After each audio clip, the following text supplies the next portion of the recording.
We toast 72-year-old Rick Rizzs, a.k.a. the voice of the Seattle Mariners radio network, only for the last, 43 years, right? Obviously, the Mariners are coming off a pretty historic season, but after 4 decades, the team announced earlier today that he is going to be retiring. Now, keep in mind, he's not gone just yet. He says he plans for this upcoming season, the 2026 season, to be his final as the primary radio broadcaster for the club, man. I mean, he's been around a hot minute. I mean, Mike, that's basically your entire life, and you're a massive Mariners fan. So it's got to be crazy just the idea of not hearing his voice on the radio for a Mariners game. That said, Rick Rizzs and any of these guys that call baseball games, look, as a broadcaster, I will say, and Ted, I believe you agree, the best broadcasters in the business are guys that call baseball games. For sure. Because there is not a lot of action, and these guys fill the gaps just with storytelling and everything else. And, Rick, listen, man, if you're going to leave at the end of the 2026 season, can you please work some of your 40 years of mojo and get the Mariners to the World Series? Come on, Mariners. Send them out. Send them out the right way. Guys, can we get a birthday shout-out for Tony? He is 57 today. How about some dad jokes for Miles, a Suck It Up cupcake, and reinsurance from Coach Ted that the Seahawks are going to win the Super Bowl. Lots of love, guys. That from Eddie and from Ashley. So, suck it up, cupcake! Couple more dad jokes. What kind of doctor was Dr. Pepper, guys? I don't know. A physician. Physician. How did the hamburger introduce his new girlfriend?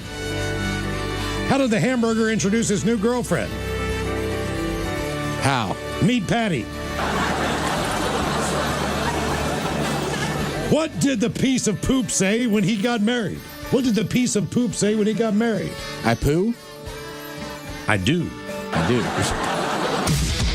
My buddy Leon, this is back in Baltimore, and I don't remember how it started, but we're pumping gas. The guys on the other side are pumping gas.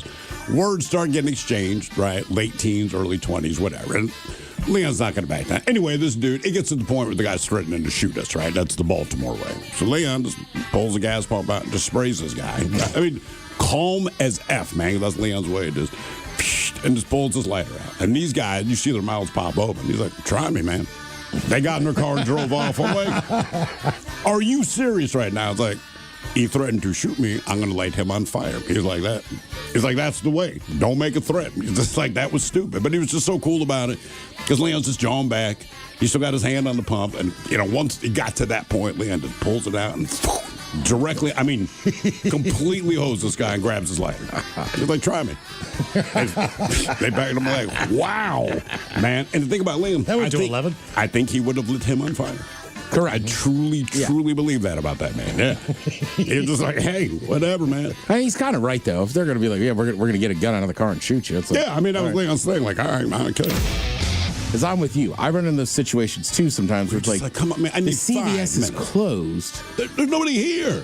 You're not going to open. Like I'm going to leave hours before you open, but if I park there, you're still going to tow my ass. Like, come on, man. Yeah. There's a certain, I'll just say, shop I go to, and I love it. It's a great shop. They have competitive prices, but their parking lot sucks. I know the one you're talking about then. Right. Yeah. It's real small, the parking lot, right? Correct. But they do good business. Right. So then there's a storage facility next door. So usually I go after that place is already closed. But sometimes I'm like, I don't know, there's 10 open spots here. Like, I'm running in and out. So I risk it. I think it's worth it. I think it's worth it. Just like, come on, man. I don't need the time and your business isn't open. Why do you care? Why were you wet and what was the liquid that got on you? 206-803-ROCK. But again, for that guy, I get it. Because for him to get his vehicles in and out of his business, he needs to be able to open that gate. You know what? But I like his style. Like, he could be mean, come out there screaming at people, all this kind of thing, pick fights. It's like, I'm just going to spray you with water. But even the water, in my opinion, is the best thing to be wet with. If you were fully clothed and don't expect to be, it ruins your day. Because even like the thing we're talking about, I still think that's different than blocking the gate of a business. For sure. We're not impeding anyone's business. No. Like I said, the bank is closed. Please don't tow my freaking car, man. Come on. Today, I completed my 35th journey around the sun. Can I get a sea story from the captain? Advice from Coach Ted about surviving my second half of my 30s and some dad jokes for Miles. Thanks, guys. That from Brandon.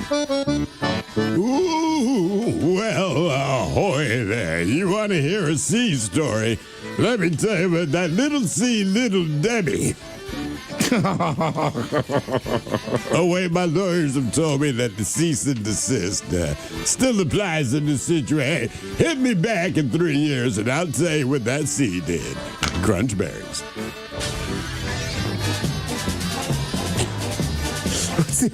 Second half of his 30s. All right, well, now you're kind of getting to that zone now. We're halfway through our 30s. A, buy some Advil. B, get a comfortable bed. C, hopefully you're already saving some money. Then other than that, you'll notice some nights will just end earlier because, frankly, the mornings will suck. Yeah. Yes.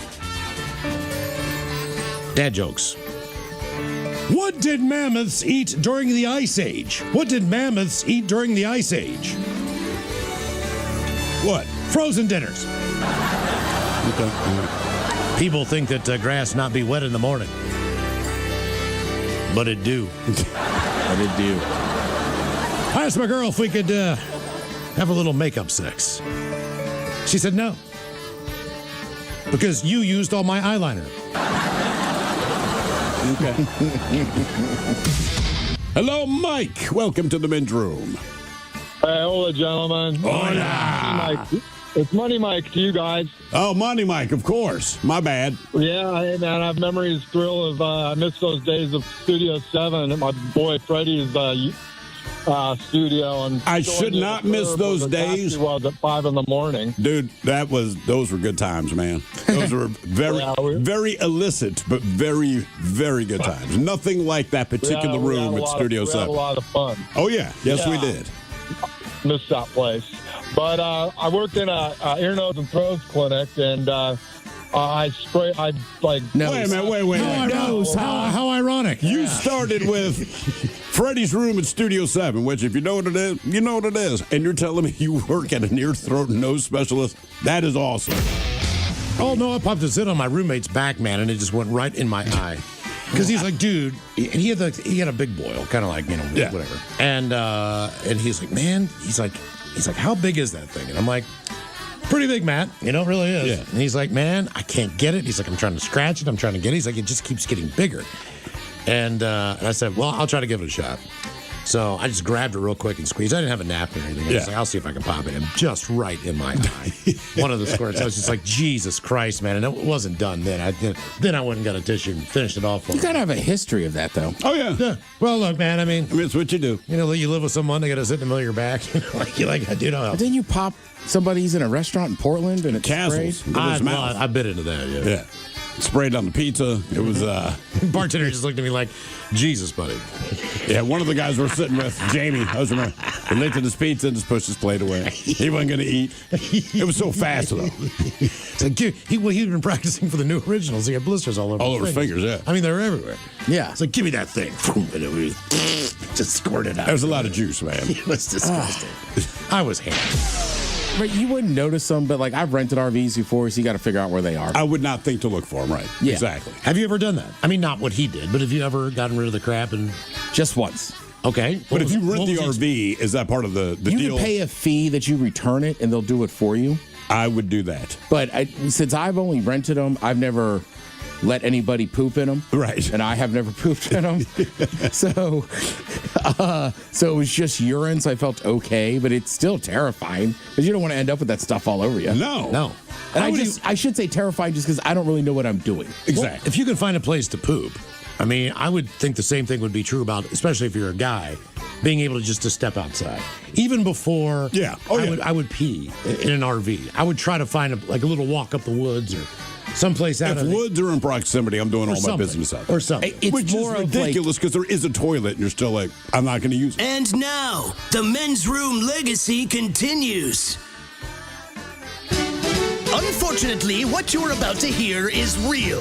The members of this radio program are simply not that bright. or what some people would call educated. They are merely stupid. They're not trying to offend anyone on purpose.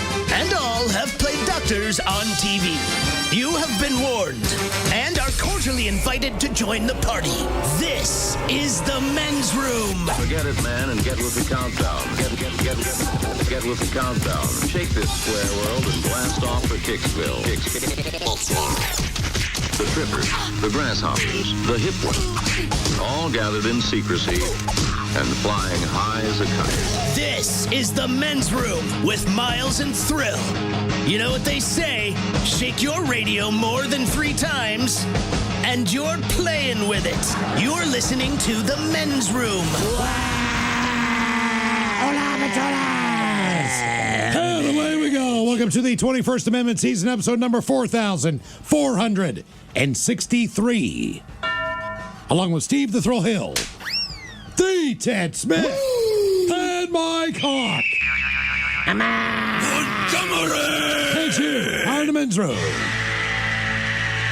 On tap today, the return of Who Sucks Less. We will play Profile This, plus headlines, the men's room shot of the day, fun with listener emails, and everyone's favorite, TV Time with Ted. Click, clack. Jaggedy John. All right, here we go. A retirement home in Germany wakes up to an American soldier not wearing pants. To Florida, where a homeowner finds a 9-foot boa constrictor hiding in his plants. Meanwhile, an Orlando teen carjacks a woman so he could see his grandma. A man in India wanting to go to medical school chops off one of his paws. And a kid in England breaks 2 world records playing pool before his 3rd birthday. That is all coming on today's very special episode of The Men's Room. And now, here's the question. Hola, bitches. Good day to you and yours. All right, there's a saying out there, curiosity killed the cat. Well, it sucks to be a cat.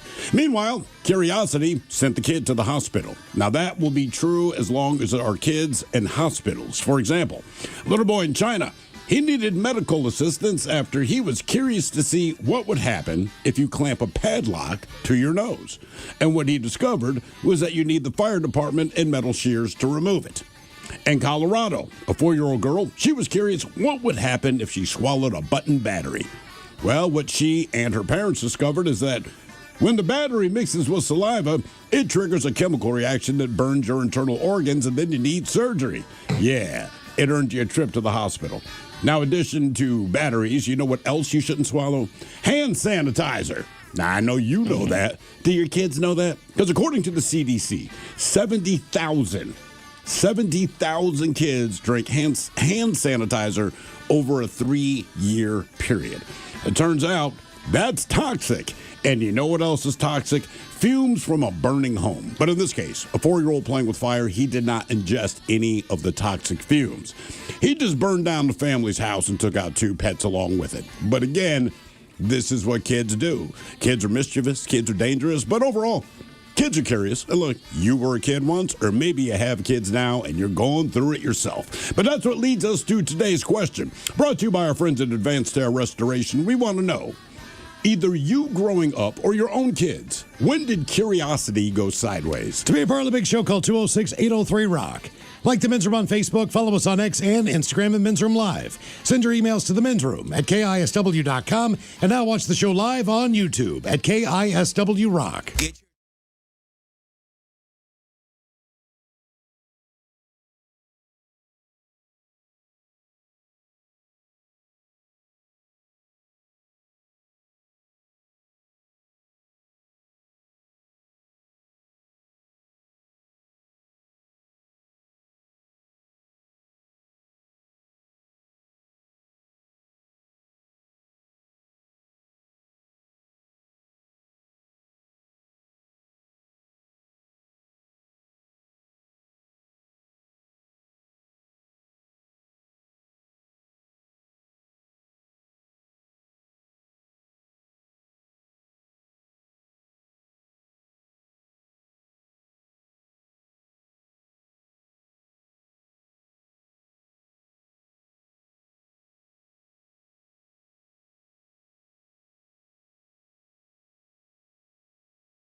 into us going to Seahawks games, they started playing the Verve. And Oh, that's right, yeah. and that song was basically their intro music every single time. Bitter Symphony, Wicked Bittersweet Symphony. Bittersweet Yeah. Symphony, yes. And it was this cool moment, man, where it was just, I don't know, the vibe in the stadium was really cool. Song was popular, man. They put the big eyes up on the board, and it was just, Yeah. it was a cool intro, man. I don't know why they don't do it anymore. I guess because the song is not as popular as it was. But it was a cool institution for a number of years. Yeah, for sure. But a lot of teams have these individual songs. You go, why in the hell are they playing this song? It makes absolutely no sense. Mm-hmm. But it becomes a staple to the organization. So we're going to go over the 10 best stadium anthems. We will play the tune. It is up to you to figure out if you can guess what team it's affiliated with. All right. All right. Simple Seems enough. pretty simple. To you. Well, for yes. you. For you, you know? What is the, what do they play at Maryland football games? What is the song? Is there one? God, I mean, you know what? It drives me up a wall. That band plays the damn Imperial March all the time. Well, what's wrong with that? Dun, dun, dun, dun, dun, dun, dun, dun. God, you're right. When you have a football program that's historically bad, I don't switch it up. Well, I feel like they're playing the music for the team itself. They're Correct. on offense. Dun, dun, dun, dun, dun, dun, Then they used to always play the Hey song, right? Right. But they had to stop playing that because all the Maryland fans added, Hey, you suck. And then we're going to beat the hell out of you. So they kept doing it. And then at basketball games when we're good, It got real bad. It got the real bad. verbiage got real bad, yeah. right, like I always say, like they would walk around in shirts that just said F Duke. Yeah. But they didn't even star out a letter. And I was like, guys, we get. All right, that's just a fight song, yeah. But yeah, you got to be a little more inventive, right? And you can't just wear it on national TV. That was kind of the big issue. NCAA's like, hey, we can't show anyone in the crowd because everyone's wearing an F Duke shirt. Right. Also, it should be noted that, you know, when you think about certain cities and you think about teams that are represented, it doesn't always correlate with anything local in the area. Sure. The Correct. TV broadcasts do it the best. Now, during the NFC Championship game, you know, they're bumpering in with no excuses from Alice in Chains. Yeah, they're going to use Seattle or LA bands. They're playing Hendrix, they're playing Pearl Jam, they're playing all that. And when we watch the Super Bowl, you know, they're going to be playing Aerosmith and things from Boston as well as they bumper in and bumper out. But we have the 10 best anthems that are played in stadiums coming up. Some of those, like there's the one guy that's pretty famous for Fox, right? Especially if you like jam bands, because he'll always use Fish and the Grateful Dead and this and that. But then somebody was showing me that like sometimes they're like these Easter eggs that you don't even know. Like they'll play a song and you're like, all right, I know that song. Then it's like, well, that's the running back's nickname or something. Oh, So okay. they're like doing research. You got to Okay. really understand. That's All right, cool. That's pretty cool. Yeah, All I right. enjoy that. Sit and Spin coming up at 4:30. And today with our question, why were you wet and what was the liquid that got on you? Here is a horrible story that happened on a Delta plane. And if you've ever been involved in cold weather travel, you know that at times, and it happens in December and January at SeaTac quite often, they need to de-ice the airplane. Yeah. And it's a very common thing in the Northeast, obviously. But a Delta Airlines plane had to return to the gate on Sunday after de-icing fluids leaked through the exterior of an airplane and soaked a passenger inside. Doesn't that lead you to believe that the plane itself isn't safe? And look, I don't know anything about aerospace. From a cabin pressure standpoint, yes. That's what I'm saying. So, like, you're spraying the de-icer on the outside, which everyone understands, but it leaked inside. So it just tells me if they had not de-iced the plane, if the temperatures were normal and that thing took off, not necessarily a disaster waiting to happen, but I mean, like, is the pressure going to Yeah, are you going to hear a whistling the entire way? Yeah, I'm like, where did it leak? Guys, that's really bad. I've been on a smaller plane before in the window seat where the window was rattling. And Sure. I'm like, this is not good. But the small planes, I don't even know how much they pressurize them because they don't go above a certain altitude. Correct. But I mean, if this thing's going, 36,000 feet up in the air and you're telling me there's, quote unquote, a leak, I don't know. That more than anything else, that made me super uncomfortable. Passenger then alerted the flight crew. He said, hey, I'm wet. The plane is leaking. And the pilot asked to go back to the gate. He told air traffic control that the passenger was okay, but they probably will need a new pair of pants. Delta says the de-icing fluids are non-hazardous and that the fluid leaks are very rare. They should be. By the way, I did look up the de-icing ingredients. It is non-toxic. Okay. They went back to the gate and swapped the plane out so that maintenance could double check that there wasn't a problem with the fuselage. The flight took off later that day with a different plane, 3 hours late. The soaked passenger did leave with it. It's unclear if he got new pants or not. It just depends on the airport. I mean, you need new pants. You probably could get them in SeaTac. I'm sure there's a place in there where you can buy But some do pants. you feel like spending your money on new pants when No, you I had do not. nothing to do with These it? are like sweatpants that are pink and say Seattle on the That's side. exactly what And you're they're going buying. to cost you like $70. Right. Right. These How are did kind of like the lifeguard clothes that you buy at the beach. Yeah. Just because you're young. How did he get their attention? He Probably jumped the hell up yeah, and said, he told "What the flight F?" he told the flight crew he's getting soaked. All right, because they were de-icing it, so they were parked. Yeah, you're I still can just parked. imagine if you were already pulled away Yeah. from the gate, them being like, "Hit, stop it!" The Well, button. they It's said like, it was- it's leaking. They said there was an inch of water in his seat. Damn. So I mean, it wasn't Inch. just yes, it was not just a spray job. It was it is pouring down above him, and you got to remember too that man, the luggage compartment is above you, so you're not really seeing the leak where it's coming from. All that luggage that was put up there, Soaked. It was soaked too, and it was coming down through that. So when On you one look guy. up, you don't really see a leak. You just see fluid just running out That just tells me that of that's the a above storage A compartment. plane that should not, and again, I know nothing about the industry. I just don't think that plane should have taken off. So I understand, yeah, check the fuselage. Like, check a lot of things, dude. There's a leak. Actually, I was talking to a guy last week. Dude's from Philly. He's in town visiting. All right. So we were talking about air travel. We're both about the same age. And he was talking about pre 9/11 air travel. You know, you could still walk up to the gate to meet someone who was departing the plane, etc. But he said, as far as TSA goes, they pretty much let you take anything on the plane you wanted to. And obviously, not guns and all that, but other stuff. So the flight he was on, he was leaving Miami. He's flying back to Philly. One of the guys that's on the flight is of Cuban heritage and had gotten some Cuban soup to take back to his family in Philly. No big deal. He doesn't know the guy. But the guy with the soup put it in the overhead bin. All right. I don't know what he did to seal it, but as the story goes, and this is when people were much kinder on planes, but the plane is mid-flight. Like they've already taken off. They're doing the thing. And so the guy who brought the soup is in the window seat. Somebody he does not know is in the aisle seat. Well, the soup springs a leak, and it starts pouring out of the overhead container and lands on the guy who's in the aisle seat. He's like, what in the F? So I guess the guy in the window seat says, man, I really apologize. It was Cuban soup.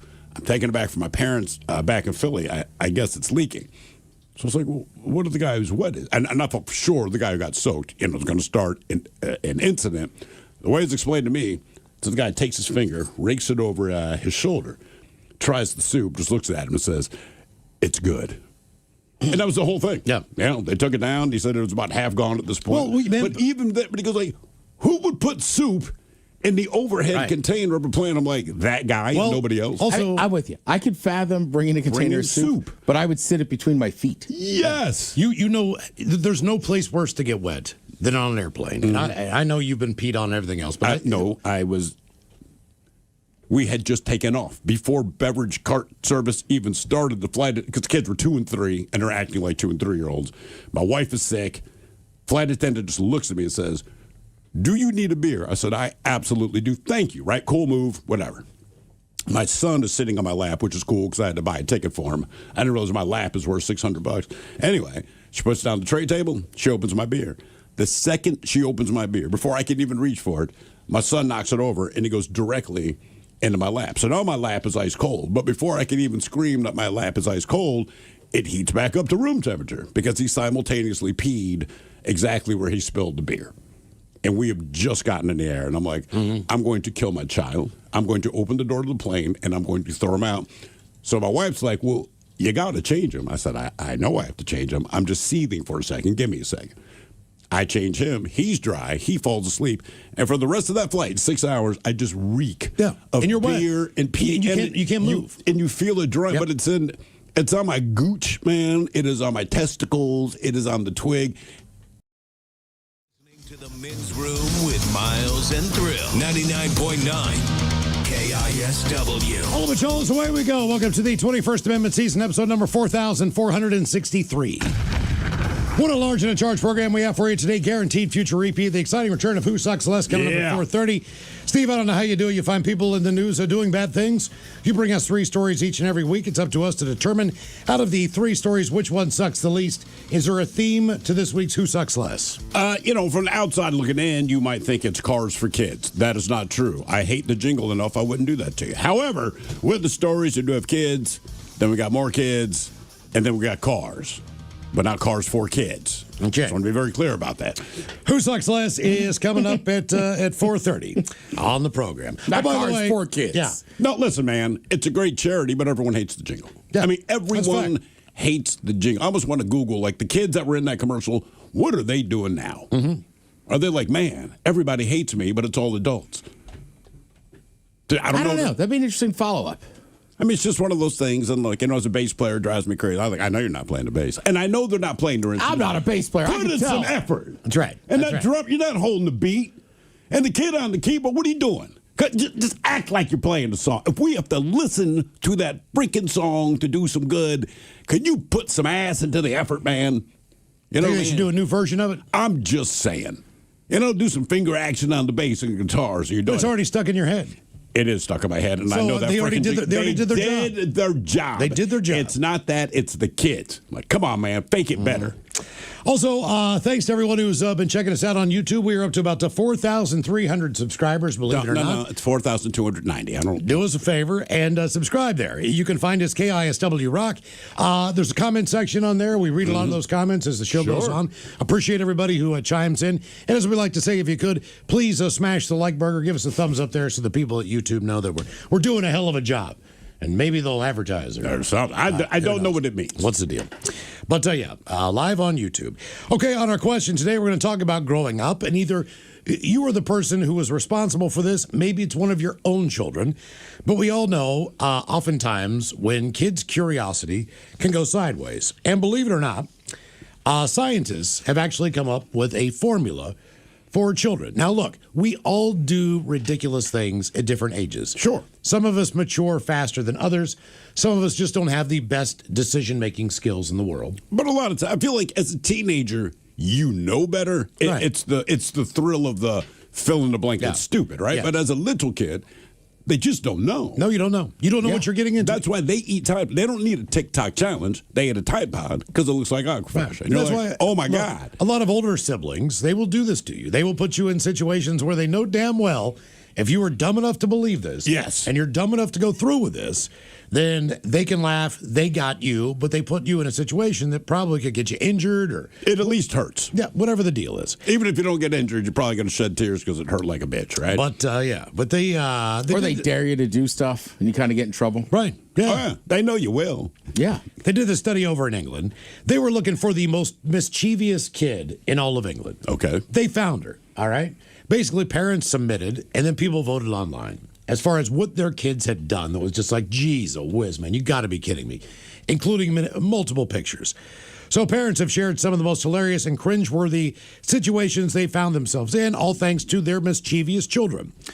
One parent revealed how their child managed to walk all the way to school with his mom's underwear worn over his trousers. In another instance, the contents of the salt and sugar containers were swapped, leading to an unexpectedly salty morning coffee. Now, despite a quarter of That's parents a power move, and I still enjoy that. admitting to feeling frustrated, researchers found that laughter is the most common reaction to these antics. Ultimately, most parents see their child's mischief behavior as a good thing, believing it encourages curiosity and adventureness.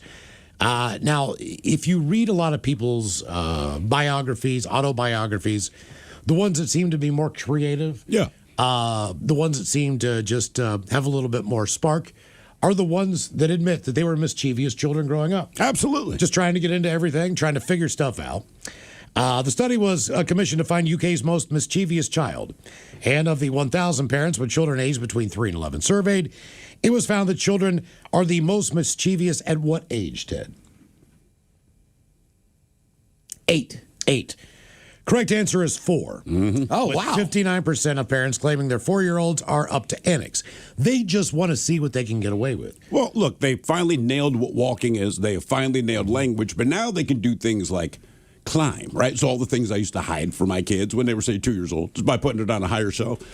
Well, they can get up there now. Yeah. And then they get into it. And you really like, this is why I did not want you to get into it. And typically they discover that's why we kept it out of Also- reach. And now there is a quote unquote situation that we have to deal with. And as parents at this age, and why you're laughing at this behavior is because they're right on that cusp of really being able to comprehend and understand what you're trying to tell them. Exactly. But on the same token, you realize, like, look, this is a child. If they're 7 or 8, you have a different conversation than you do with a 4-year-old. For sure. Because an 8-year-old is going to be able to take this information in and hopefully not repeat the same behavior. And generally speaking, like, I know you know. You know, at 4, right. I know you didn't know. So But- you do have a different right. conversation. But by 8, like, come on, man. We're teetering on that line now. They say the increase of mischief making among 3 to 5-year-olds goes hand in hand with children of this age becoming wise to the theory of mind, that the thoughts in their heads are not the same as the thoughts in ours. They are experimenting with the juggling act of pulling the wool over someone's eyes. But despite this being a sign of healthy curiosity, parents obviously don't want things to get out of control. Now, Ted, when you were growing up, you told the story one time about since it is snowing on the East Coast, you and your brother went out into the yard and you built an igloo. Correct. Yeah, which is a cool thing to do. As a matter of fact, growing up, a brand called K-Tel. Oh, with their block thing? Yeah. They used to have little skis that you could use. That's if you what we weren't- used. You weren't rich. You use the block? Yeah, we had that block. That's how we built the igloo. You had a It's K-Tel K-Tel's way block. of saying, you know, we might kill your Right, children, make but it they'll igloo. have fun dying. But you really could. You could really build an igloo fairly that's efficiently. what you did. And it was a cool looking deal. Now, you and your brother built an igloo. Then what happened? Well, I'm trying to look it up. So I think it was right. I think it was 1987. Right, that Veterans Day. So you're storm 7 in years DC. old. Right, 6 or 7. My brother's a little bit older, so we built the igloo. First thing was my mom said, "Don't break the what do you call like a big spoon with slats in it? Big spoon. You know what I mean? Not like a ladle, but like you'd use it to like pull out stuff. Like pull out your pots, that kind of thing. Spatula? Somewhere But it between a has the spatula, but holes. it's a spoon. Yeah, I got So you. she It's breaks- like but a pasta bigger. spoon. Oh, I Right. know. So Yeah. we were using those. She said, "Don't break those." We broke those. And then once we built it enough that we got in there, and then we said, "Hey, we should build a fire so we stay warm in Did here." you put a hole in the top? We did not. Okay. We didn't think about igloos having chimneys. Yeah, yeah. So we dug down enough to get to the grass and the leaves. 'Cause remember, this was in November. And then, yeah, we lit the fire, and it seemed like we couldn't get out quick Were enough. you sitting in there when you lit the fire? Correct. And how did you make the fire? I can't, Do you remember? Remember, so Chris is 7 years, so he's like 14. He must have got a lighter from somewhere or matches. But basically, we almost killed ourselves with smoke inhalation. It Yeah. blows my mind that at 14 he did not think Right. of that. Like at your age, I go like, right, that sounds like something that a kid would do. And at 14, right, you do dumb stuff. You but- got to keep in mind, though. I mean, this is remembering back on that age, but it seemed like it had taken us hours to build this thing. Oh, yeah, of right? course. And I mean, we had it secure. I mean, it took. I want to say it took days, if not weeks, for that thing to melt, even though the rest of the snow had melted. But yeah, we almost killed ourselves. Yeah, yeah, yeah. Not a good look. Good not times. Not a good look. Well, I'm just still imagining somebody walking by and there's just 2 idiots running out of an igloo and then With smoke pouring out, yeah.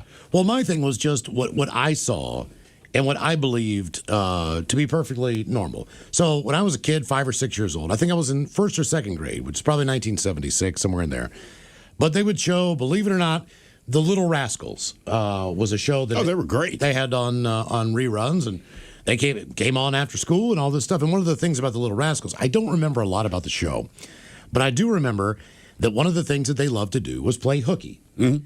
So I knew that playing hooky meant that you were going to skip out on school. And have a very good time. Yes, you were. And there were no ramifications for At the all. Little Rascals when they played hooky. Like, you never saw their parents scolding them. Not once. You never saw them getting in trouble for Nope, this. didn't matter what they did. In my world, They might piss off other people, like the local baker, but they would just run away and laugh, and the baker Yeah. never really gave chase. So it's like what they do is very cool, Right. and acceptable. So we had lunch/recess.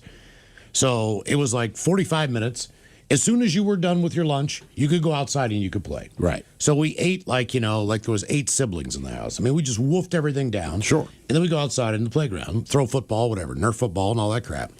There was a house that was 2 houses down from the elementary school that I went to, Suncrest. And it was an abandoned home. No one lived there. No windows, no doors. It was it was an empty structure. The lot was for sale. It was just an old house. All right. But it was otherwise a decent neighborhood. It was just one of those old houses, like an old craftsman that had been taken care Sure. of. So at one point in time on the playground, my buddy Zach and I, who we would hang out after school, we decided it was our turn to play hooky. Sure. So, but we knew we did not want to go home because we wanted to go out and explore and do stuff. Yeah.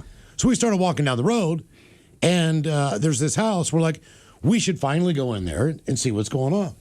So we went down into the basements. We combed the entire home. We were opening up all the cabinets, all the doors. There was stuff in there, like old cans of coffee with nails in it and all that crap, stuff that people left behind. But at that point in time, we determined we're not going back to school. We're playing hooky. Mm-hmm. We are staying in this home. So when we don't show up for class, obviously the first people that gets a call are all of our parents. Be it the moms, dads, of course, everybody. There was one other kid with us, and I cannot remember his name. And you don't even know that you're worrying people. No, that's all. That's the big thing. Yes, but Miles is right. The way the Little Rascals came off, and even if they had an episode where one parent said, "Oh my God, where have you been?" Maybe it changes your perspective. But on that show, no matter what they did, there truly were no ramifications other than belly laughs from everyone involved. Also, time was not something that we were aware of. So once we got done with that house, then we walked down probably at least a mile to a place called Dairy Mart, which was our version of a local 7-Eleven. Sure. This is the place that had the Slurpees. This is the place that had baseball cards, candy, all those things. And we did have a little bit of money. So our goal was we're going to go down there and buy some gum or whatever we're going to do. Yeah. This is just going to be part of the adventure. So, we've got our backpacks. We've got everything going. What grade are you again? First or second grade. I cannot remember. I know it wasn't in third because we moved. Yeah. So I went to school there 2 years. So we go down there. At this point in time, school is over. The buses have come. The kids have gone home. They have started walking home from school, all these things. But we are kind of so far out. We just don't know. Our parents are absolutely losing their mind. Of course. The teachers are looking for us. They've combed the perimeter of the school. The principal is involved. They made a call to the police department because at the time, believe it or not, kidnapping was a little bit more of a high alert thing. I don't know why, but it was. Well, it was a fear. There was like quicksand, Bermuda Triangle, and if your kid's not home, they have been kidnapped. That's it. Right. And no other alternative. That's what must have happened. Yeah. Now, at this point in time, there's also a kind of a shortcut that we could take home that goes through a park. This park's got a pool in it. I believe the pool was closed, probably for the winter, whatever the deal is. But they had an amazing slide, jungle gym, all these things. It was a county pool and a county park. So we stayed there for another hour or so. Right. And at some point in time, someone says, you know what? We should probably just get home. This was a great day. We didn't go to school, blah, blah, blah. Great day, fellas.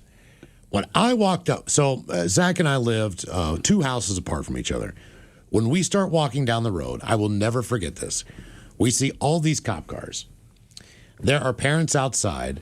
Believe it or not, we did not see any of these people, but there was a neighborhood search party going on, walking around trying to find us when word got spread that there's 3 kids in the neighborhood. They did not show back up from school. Right. They are lost. Now, in my mind, I'm like, okay, what's going on? Did something bad happen? We still did. It still did not click in that we were the reason. Yeah. And so we started running toward the homes because we thought something bad had happened at our house. And so we run up to the cop car. There's my mom out front. My stepfather's out front. He's still in a suit from work. Everybody is just in a tizzy. He probably had to leave work. He did have to leave. I guarantee he did. He did have to leave work. And, I remember my mom is running up to me and giving me this big hug, like, where were you? What are you doing? And I was like, we just played hooky. Right. And she's like, oh, Jesus Christ. What you've got to be kidding me. Like, no, we want to play hooky like the Little Rascals. Throw them under the bus. Yeah. And we still did not know that was wrong. Mm-hmm. And we still did not know that, with the panic that we had ensued on our parents, on our teachers, on all these people who were trying to find us. We just thought we were going to have a good afternoon and go out, and we didn't have to go back to school for the afternoon. And that's why they changed the shows they put on later. They did. Like Sesame Street had an episode years and years and years ago, and the kids are singing and dancing, and they're being good kids, all right? But as they're singing whatever their highbrow song is, they wander to, I don't know if it's abandoned or if it's as close to the weekend, but it's a construction site. And so the kids are and they're playing with like the saw, the hammer. Again, this is Sesame Street. There are no adults there, and they're dancing around having fun. And when I was in Colorado, it was a fairly new housing development. And long story short, a lot of houses were still being built. We're thinking back to Sesame Street, so we were good with all the tools. The one thing they had there was scaffolding, you see, because they're building the second level. That was the first time I saw an ambulance. Scott Forsyth fell off of the scaffolding. He was 7 or 8, just like I was, but he fell off the scaffolding, kind of scraped his back on some of the rebar on the way down. So he had this big gouge cut out of his back, but we're little kids. He is screaming at the top of his lungs. In our opinion, he's bleeding out. He wasn't. He was just bleeding a lot, but we just see like a pool of blood under him. No cell phones, so we got to run home. It's maybe 7, 8 blocks. I live the closest. I'm all out of breath. Telling my mother, hey, and there was no 911. So you have to call the ambulance, right? Yeah. It's a different thing. And she's like, oh, my God, what happened? I told her. She's looking like, what? So her and a bunch of parents ended up at this construction site. And we're like, well, they did it on Sesame Street. And I just remember my dad's face looking at me. And he didn't say anything, but he conveyed the message of, are you effing stupid? And I remember that's the first time in my life at a young age where I honestly understood what he was saying without him saying a word. And I'm like, look into this situation. Yes, I am. Either you growing up or your own kids, when did curiosity go sideways? 206-803-ROCK.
You have crotch rot, too. You have Yes. that feeling of just like... There's I've nothing you spilled a can whole do. IPA in my lap on a plane.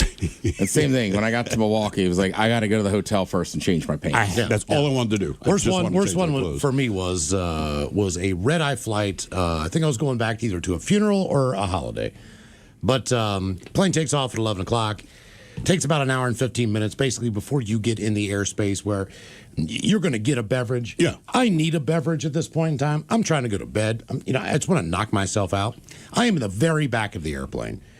And if you don't know, beverage service on a red eye is one shot. I don't care. That's it, man. If it's a 5-hour flight, I don't care what the deal is, man. They come around one time and one time only.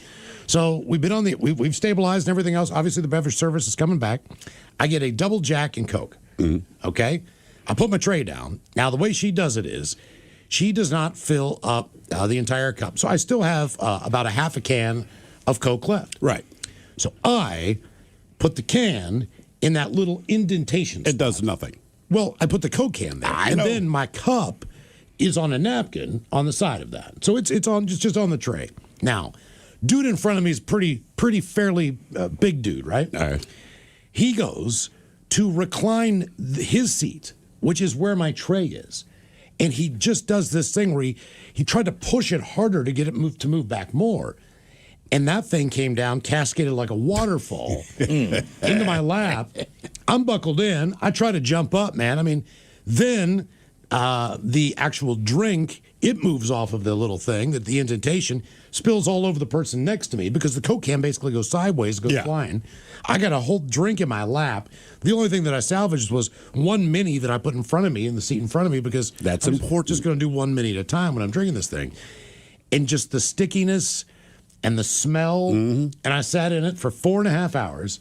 And then I did change at the airport. I did put on a different pair of pants. All right. Before I took another 3-hour car ride. Man, I couldn't sleep.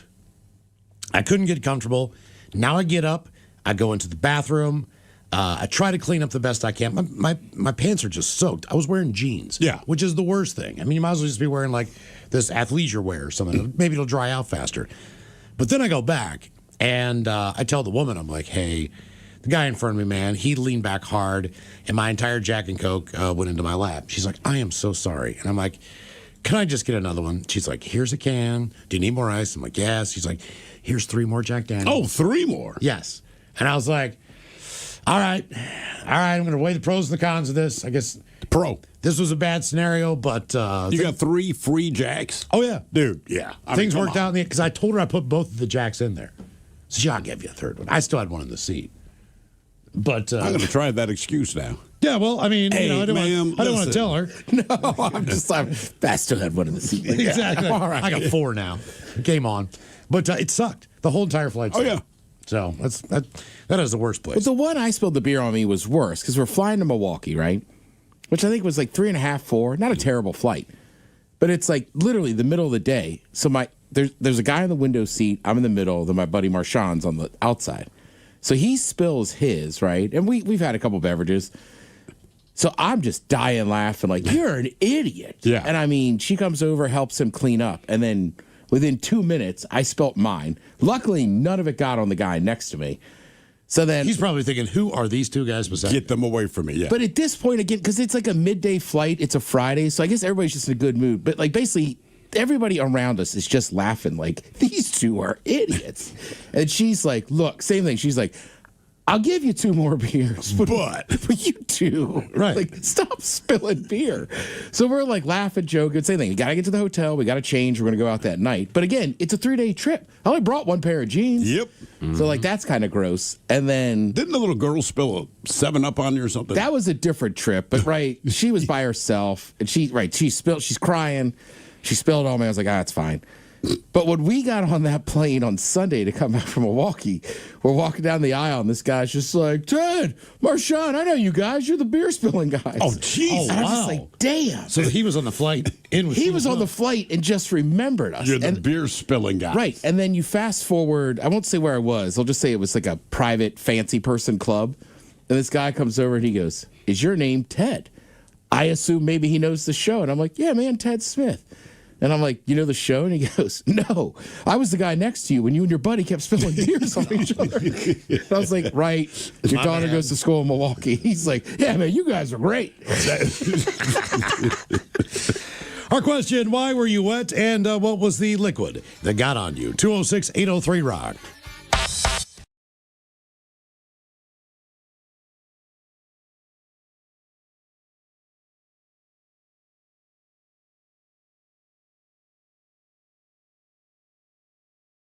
W.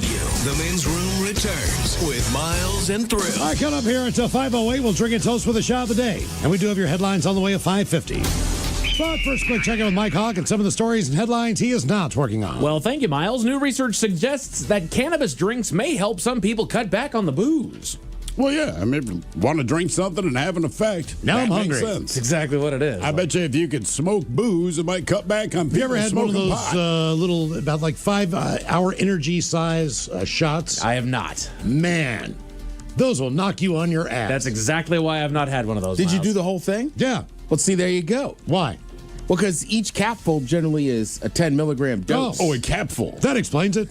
I love them, but yeah, I'm picturing Miles just knocking that bastard back and then being like, Yeah. damn, That's my problem with a it lot. got on me. With a lot of edibles, it's like I'm never a one and done guy. I'm not the guy that can open a bag of chips and have one. I'm not a guy that can open a bag of candy and have one piece. Right. but I have to when it comes to this. Yeah, especially with the edibles. Right. That's honestly, if they're like chocolate or cookie ones, like I don't even buy them. No. Right, it's like I'm just going to want a cookie, but then it has that time release Super Stone. Right. And a lot of the times, like, they're good stuff, too. Like, there's one that we love that the candy itself is fantastic. Like, you guys should just make candy. Like, damn. The texture of those Pioneer Squares. Yes. And I know it's just a gummy. You can buy other gummies. But I'm telling you, texture-wise, it is one of the best gummies I've ever had in my life. They're awesome. Yeah. New computer models can flag tornado-prone storms an hour earlier than radar alone. Good. Yeah. Okay. That's what we need. Yeah. That's great. Unfortunately, tornadoes are so unpredictable that like Because you have the weather for it, right? And you can say that they are likely, but it carries like a 20-mile radius. Right, because when they happen, it could happen in your neighbor's yard, not affect your house, and wipe out half the town. Yeah. That's the weird thing about it. At least like with a hurricane, you go like, no, if you live in this area, you're gonna have a hurricane. They got rid of most of Snowstorm, that department, too. So, I mean, we need something. Yeah, in its no place. kidding. Right. I will say that the one time I was close to a tornado in Maryland, I just hands down the scariest thing you ever seen. Yeah. Just so 3 or dark. 4 people died. Yeah, and it sounded like a train was in the other neighborhood. Good Lord. Yeah, was they all- are I was in- serious. Picked up a car and dumped it on its hood. And Yeah, I remember I was sitting at home that afternoon. I was underneath a mattress. And not because of the tornado. That's the weird part. what are you doing under there? In a new study of nitrate's association with dementia, researchers found that people who ate more nitrate from vegetables had a lower risk of developing dementia. But those who consumed nitrate from animal foods, processed meats, and drinking water all had a higher risk. Okay, well, I don't know that processed meats ever ranks high on things you should consume. That does not surprise me. No. While vegetables tend to do very well on that. Yeah. Unfortunately, they taste like vegetables. Eat your vegetables, limit your meats. Yeah. Especially your ultra-processed meats. Put your thinking caps on, Jen. It's time for the Merriam-Webster word of the day, of which I give you a 40% chance of success. It's an adjective brought to you by the letter F. Careful. It's a formal word. King. It's a formal word describing something related to or involving trust, such as the trust between a customer and a professional. An F word that is a formal word describing something relating to or involving trust, such as a trust between a customer and a professional. Facilitating. Facilitating, not bad, not the answer. Any other guesses? The word is fiduciary. Oh, okay. Oh, look at this fiduciary I thought that idiot. just meant money. Yeah. We're fiduciary. Oh, hey. Hey. Archaeologists in Greece recently uncovered wooden tools that date back 430,000 years. I saw that. Do they know what the tools were for? Digging, Okay. I believe. But It's even kind when of I was ironic you dig to find that 430,000 years ago, they were digging too. I looked at it, it looked like driftwood, which if you go Again- back 430,000 years, like, yeah, they're going to grab a stick and start. Start digging. Digging. I mean, hell, some form of primate to do it, right? Yes. Stick it in the trees, stick it into the ground, eat termites or something like that. Yeah. They found a cow that used a broom handle to scratch its back. Scratch his butt, yeah. So, yeah. But, you know, It turns out this whole tool not making tools, but using tools, not as impressive as we thought. Mm-hmm. Especially when a cow's like, my ass itches, so I grabbed this thing and scratched it.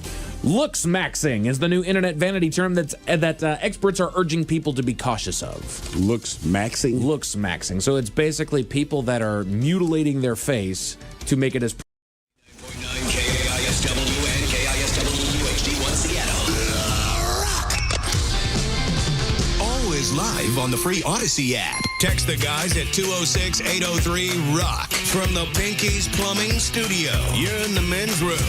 As they say, kids get stuff stuck in their noses all the time, from Legos and small marbles to pen caps and bits of paper. But have you ever heard of a child getting a lock pad stuck in their nose?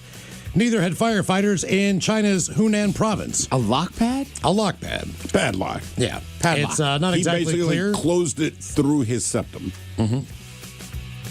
If you look at the picture, it is just a lock. The hook part, he put through his nose, which I understand, and somehow locked it without being in excruciating pain. His parents suspect he was playing with it, probably trying to cosplay as the Bull Demon King. Mm-hmm. Not sure who that is. What we do know is that at some point the padlock became stuck and he ended up with a unique bull ring. Now, after several attempts to remove the lock pad, the boy asked his parents for help, but they couldn't dislodge it without causing the boy severe pain and possible injuries. So in the end, they decided to seek the help of the local fire department. But even for them, the case presented quite a challenge. First, firefighters called the boy, calmed him down, and after examining the lock pad, they decided that yanking on it or applying too much pressure could cause serious injuries, or even pierce the child's septum. So they opted to cut through the lock with shears.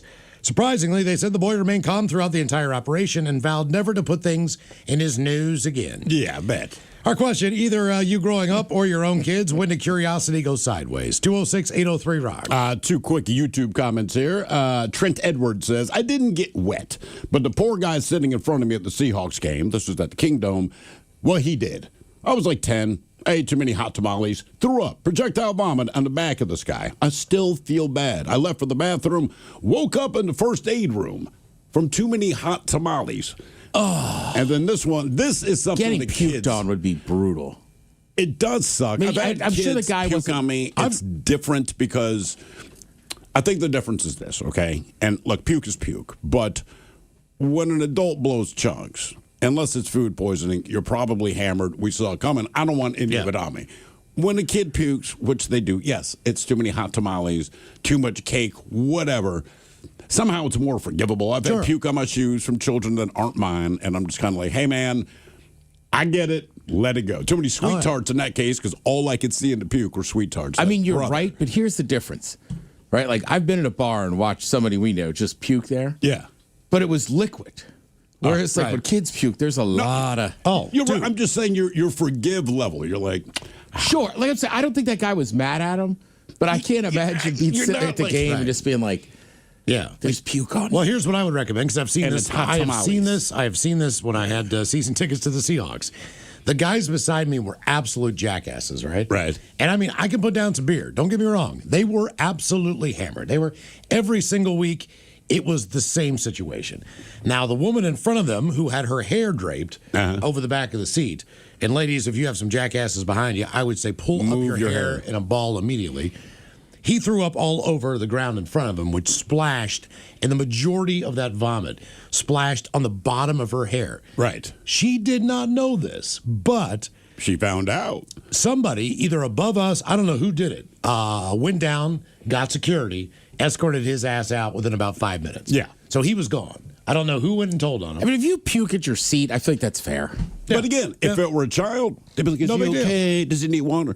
So that's one. All right. And look, kids do that. You know, every Halloween, we still have the same conversation. Like, guys, seriously, like, don't overdo it on the candy. You're going to get sick. I don't care if you feel bad. You're going to throw up, and then it becomes my problem. So just slow down on the Snickers bars, brother. Now, this is one of those things the kids do because they are mischievous.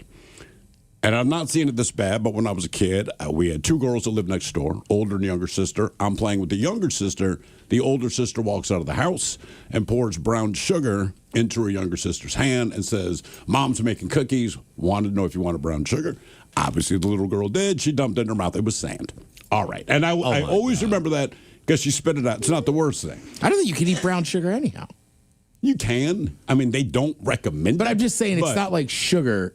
It's not, but if you're a kid and they're going to offer you brown sugar, so I got it. Like, I understood. I'm like, that's kind of cruel, kind of funny, but it's sand, all right? So Latina here on YouTube says, I gave my brother guinea pig poop when he was little and told him it was chocolate. I mean, now, come on. That is the ultimate kid move. It's a raisinette. It's a turd. Like, you literally gave your brother a turd, and then he put it in his mouth. These stories all have one thing in common. I can guarantee you those are older siblings. Yes. Oh, yeah, the younger one. I don't have those stories because I'm the youngest. Well, they were probably done to you. Correct. I only duped my brother once. He's 5 years older. And like I said, I'd always cheat in Battleship. But he knew I would. And I think he liked playing me to see how he could fill the entire screen. And somehow he never hit my ship. But he had, remember wacky stickers? Or something? They kind of predated the Garbage Pail Kids. Okay. As far as stickers go. So when I was little, we wanted to collect them all. My brother had doubles of one. And I'm like, come on, man, just give it to me. You have 2 of them. And he's like, I'm not going to give it to you. It's going to cost you money. I'm like, I don't have money. He's like, I want 5 cents for this. Fine. I ran up to my room. I found a nickel. I gave him the nickel. He gave me the sticker. I immediately put it on this desk.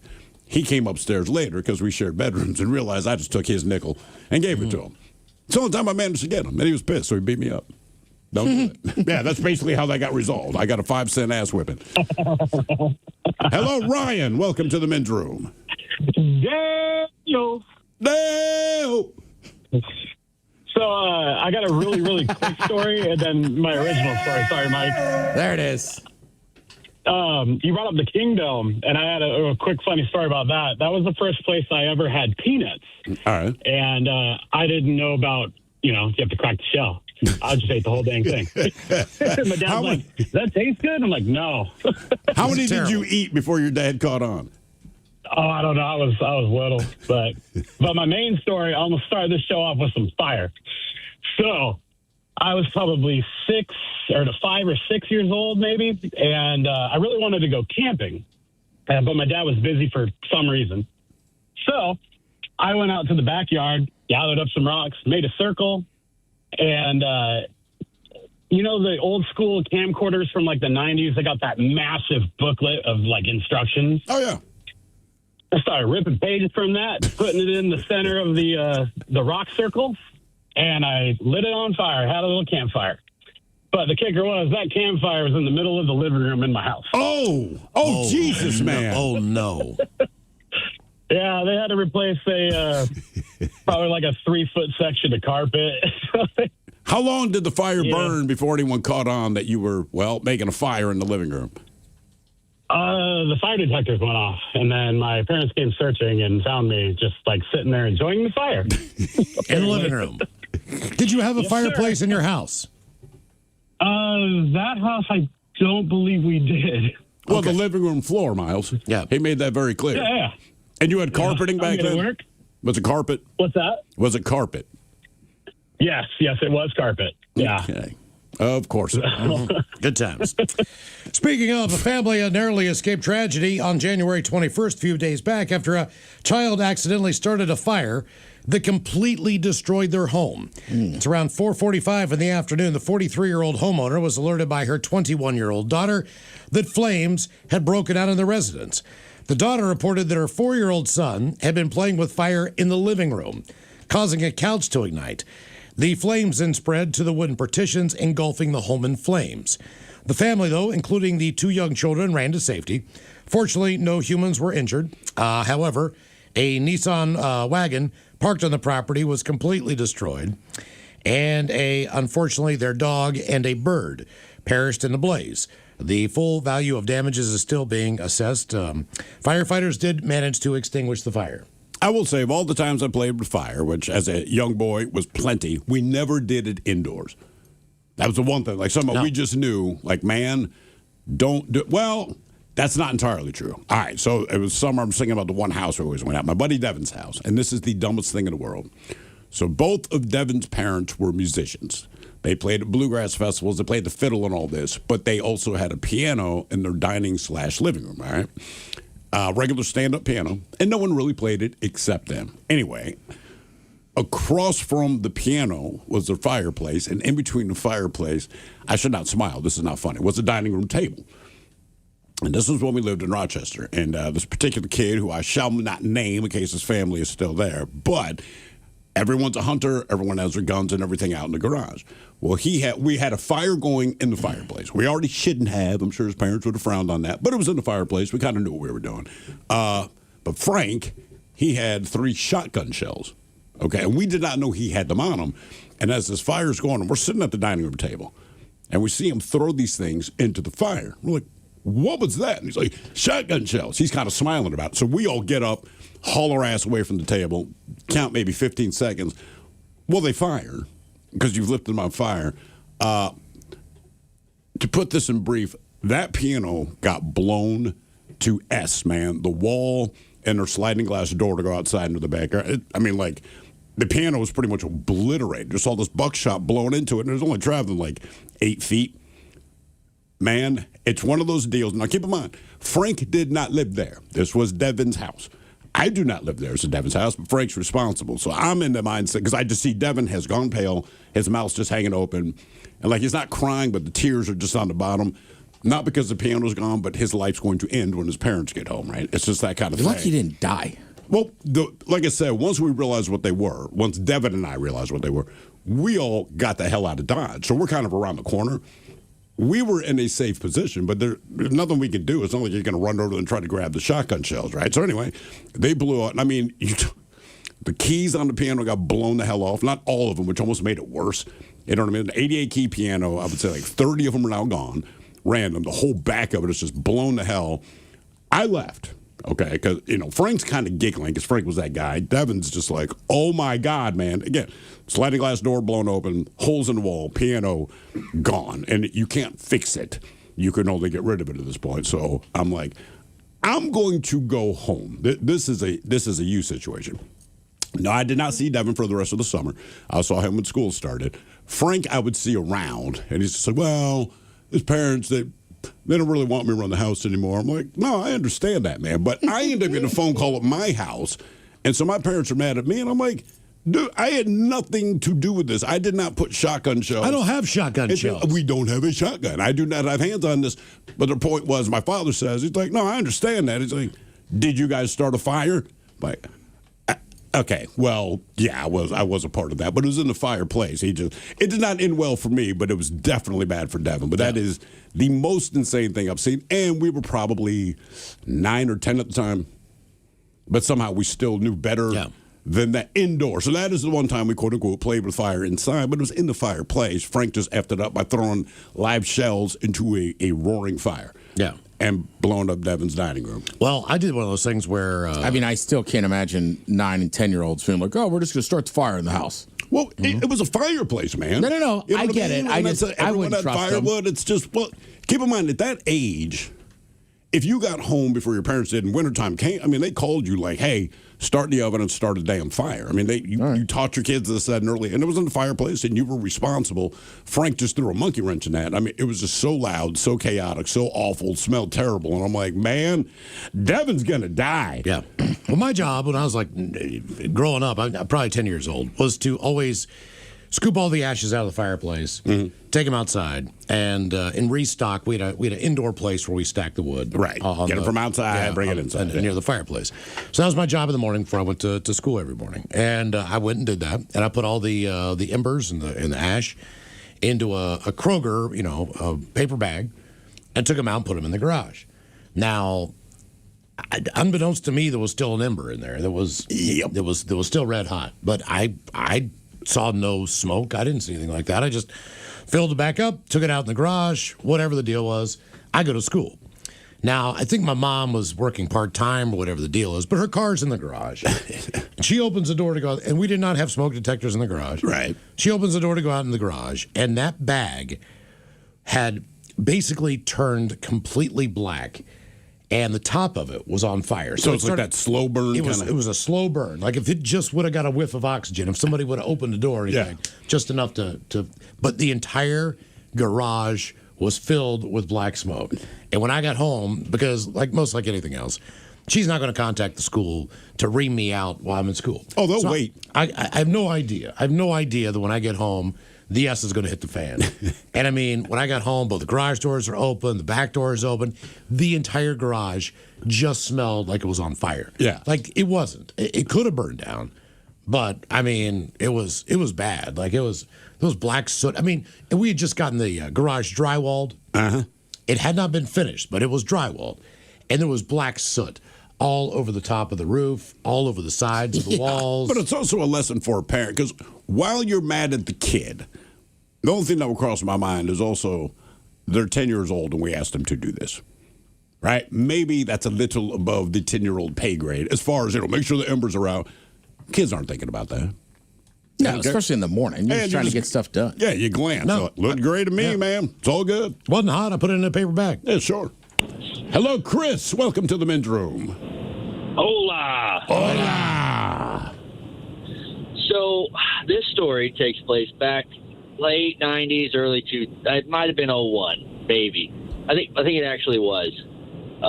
Back in Michigan, where I grew up, and we were out riding our dirt bikes and four-wheelers, stuff like that. And, back then, nobody really cared where you rode as long as you didn't destroy anything or leave any trash. That is correct. You know what I mean? And so we were out in this big gravel pit area where the construction companies got all their gravel and dirt and stuff like that for the roads.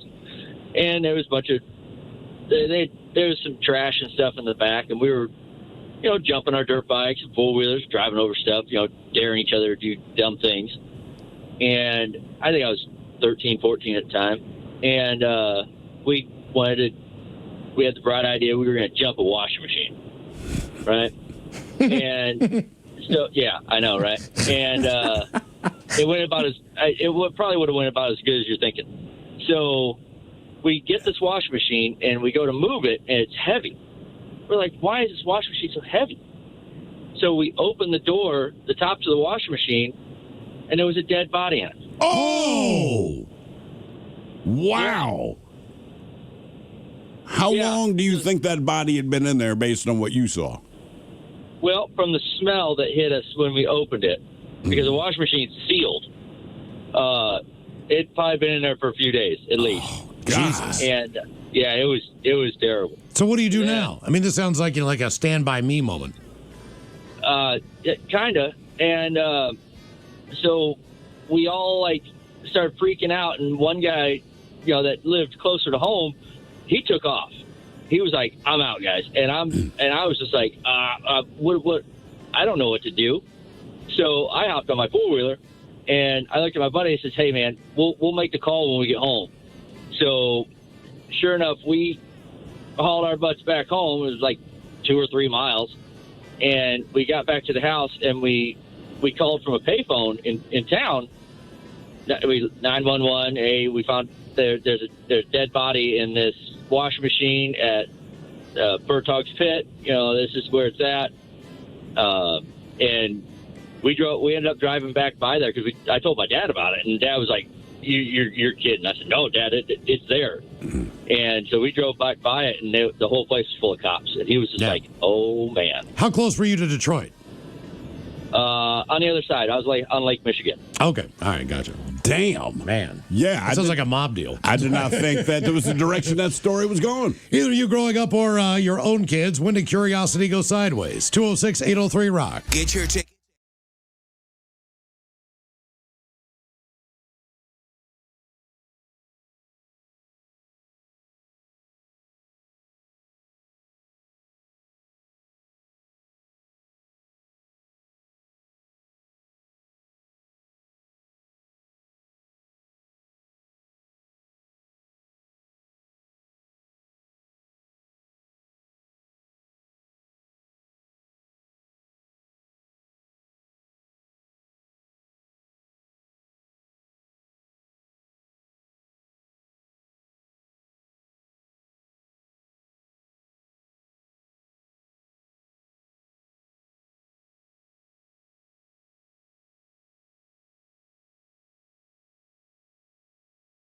Live Night, the livest radio you will ever see. Everything is performed live. Live hosts, live sound effects, live voice actors, live screw-ups, live laughs, and of course, live music. The Daily Mix Show, totally live. The Men's Room, totally live. Live Night returns February 13th. Live Night 2026. Yachty and Naughty. No flares, no lifeboat. All live. What could possibly go wrong?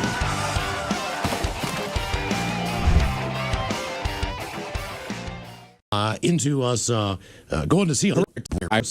So I mean, people's friendship, so they're not going to be honest with you. But I'm like, no one could possibly look at her, right, and say, yes, that was an improvement. Look at Simon Cowell these days.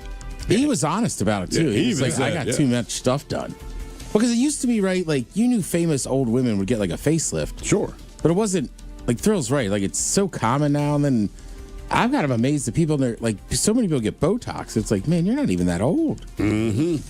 250 years of American history is being celebrated this year, gents. And honestly, I found this wonderful article. There's actually a lot of coincidences that have happened in those 250 years. The Men's Room Top 10. The Men's Room Top 10.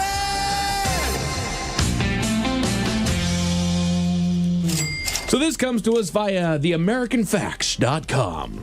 And it's just basically a bunch of different coincidences that have happened throughout the years here of this country.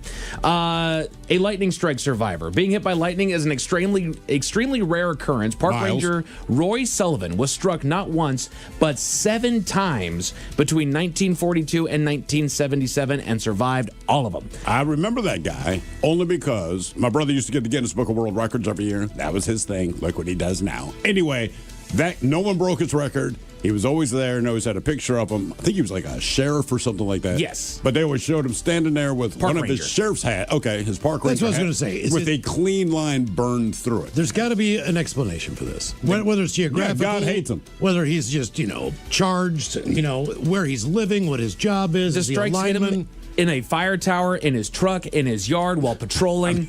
So there's it's no random. Yeah, it's completely random. It just him. Is it random if you get hit 7 times? You're attracting the lightning. Right. That's what I'm saying. You got some kind of charge going on. How about this one? Back in 1975, 17-year-old Erskine, I'm sure I said that wrong, Lawrence Eben, was struck by a taxi in Bermuda while riding his moped. A year later, his brother Neville, also 17 at the time, was riding the exact same moped when he was struck by a taxi. The very same taxi, with the same driver. You've got to be kidding. On the same street. With the same passenger. What? The same dudes riding in the same taxi hits the same damn moped with the dude's brother on there. I think Coincidence. that driver had it out for him. I got to think the passenger's like, this is freaking me out, man. Yes, if I see Or- that driver again, I'm out. Or if I'm that passenger and the driver's like, it's that same guy, like, let's hit him again. Do it. Come in. Go for 3. What are the odds? Maybe they both just hate that guy. I know it seems like, are we sure this is a coincidence? I mean, that is awfully strange. Incredible coincidences in American history. They call this one Disney Magic. A soon-to-be married couple, Alex and Donna, were looking through old photos to include in their wedding video. They found one photo of Donna posing on a childhood trip to Disney World back in 1980. In the background, they spotted her soon-to-be father-in-law being pushing a stroller with her now soon-to-be husband inside. Wow. Okay, that's pretty cool. A photo that dated back several years or decades. Wait, so they're looking through old photos. Correct. And then they see who as a kid? She realizes, so she has a picture of her at Disney as a child. In the background, her soon-to-be father-in-law is And pushing the husband. stroller I see. that Right. contains her future husband. Yes. That's wild. Sounds like That'd he's be been insane. stalking her for a while. Baby, I saw you when I was sucking my Yeah, they thumb should and breastfeeding. Get married at Disney. Saw you from my mom's shoulder. God. This one's wild. Jim Lewis and Jim Springer. So identical twin brothers separated at birth, Jim Lewis and Jim Springer, were reunited at age 39 and discovered several coincidences about each other. Both married women named Linda All right. that they divorced, and then remarried women named Betty. Both had dogs named Toy and drove the same model of a car. Both grew up with an adopted brother named Larry, and both had sons whom they named James Allen. They had not met each other before any of these things happened. That is weird, man. Yeah. I mean, I understand that the twin thing goes a ways, but damn. You know, but that's when they do those experiments, right? So they say, like, one, if you're, and look, I don't know, I'm not a twin, but they say if you're a twin, everyone points out that you're a twin. And everyone expects you to do the same thing, so people tend to notice more. Sure. Right? But in this case, like, you didn't know each other for 39 years. Right. There's something there, man. So, how about this one? Dennis the Menace. 2 comic strips featuring a character named Dennis the Menace debuted in British and American outlets, respectively, on March 12th, 1961. Both of them did on March 12th, only a few hours apart. Neither of the creators knew each other and had no idea that the other was doing it. They just Are they landed. the same idea? It's just this kid that's kind of a troublemaker? The kid's name is Dennis the Menace. You do the math, right? Yeah. It's right there in the name. Right. But I'd read that before, and I want to say when they finally came to realize this, I want to say the American cartoonist ended up winning out whatever court battle, but it still wasn't super contentious. Because like, bro, I did not know you were doing it. Vice versa, but one of us has that rights to it. And I would say the U.S. guy won, but yeah. Yeah, right. Incredible coincidences in American history. So there was this author by the name of Morgan Robertson wrote a short book called Futility about a massive, unsinkable ship called the Titan that hit an iceberg and sank. The tale describes a ship with a similar size and a similar lack of lifeboats to the famous vessel known as the Titanic, and this book was released a couple years before the Titanic was even a thing. I wonder if anyone was reading that on the Titanic. That would be spooky. This is a crazy book, man. That's also, you don't welcome that in there. That's like watching snakes on a plane while you're on a flight. I'd rather watch that than Air Disasters. Yeah. My wife and I were watching Air Disasters almost just like 3 days before we were going to fly somewhere. And it doesn't bother us, right? But one of the kids walked into the room, we're like, change the channel. Right. We do not need this paranoia. Because Air Disasters never ends well. No. Hence, disaster. It's like watching Final Destination, while you're just on your way out. I'll be honest with you. After I finally flew in a smaller plane, like that Cessna, I haven't watched an episode of it since. Every time I see it now, I skip over it. I'm like, I don't need this in my life. Would you watch Jaws before going to the beach? Sure. I watched Jaws before I went to summer camp. That was a mistake. Okay. Would you watch nervous. The Exorcist if you're going to babysit a 11-year-old girl? No. Okay. Me neither. That got it. Geez, coincidences Seems like in American history. to watch before you do anything. I mean, it is. I'm just saying. So this is a pretty sad coincidence dealing with the Hoover Dam, but the construction of the Hoover Dam was a long and difficult process, claiming over 100 lives. The first person to die was J.G. Tierney, and the last recorded death was his son, Patrick. Damn. Oh.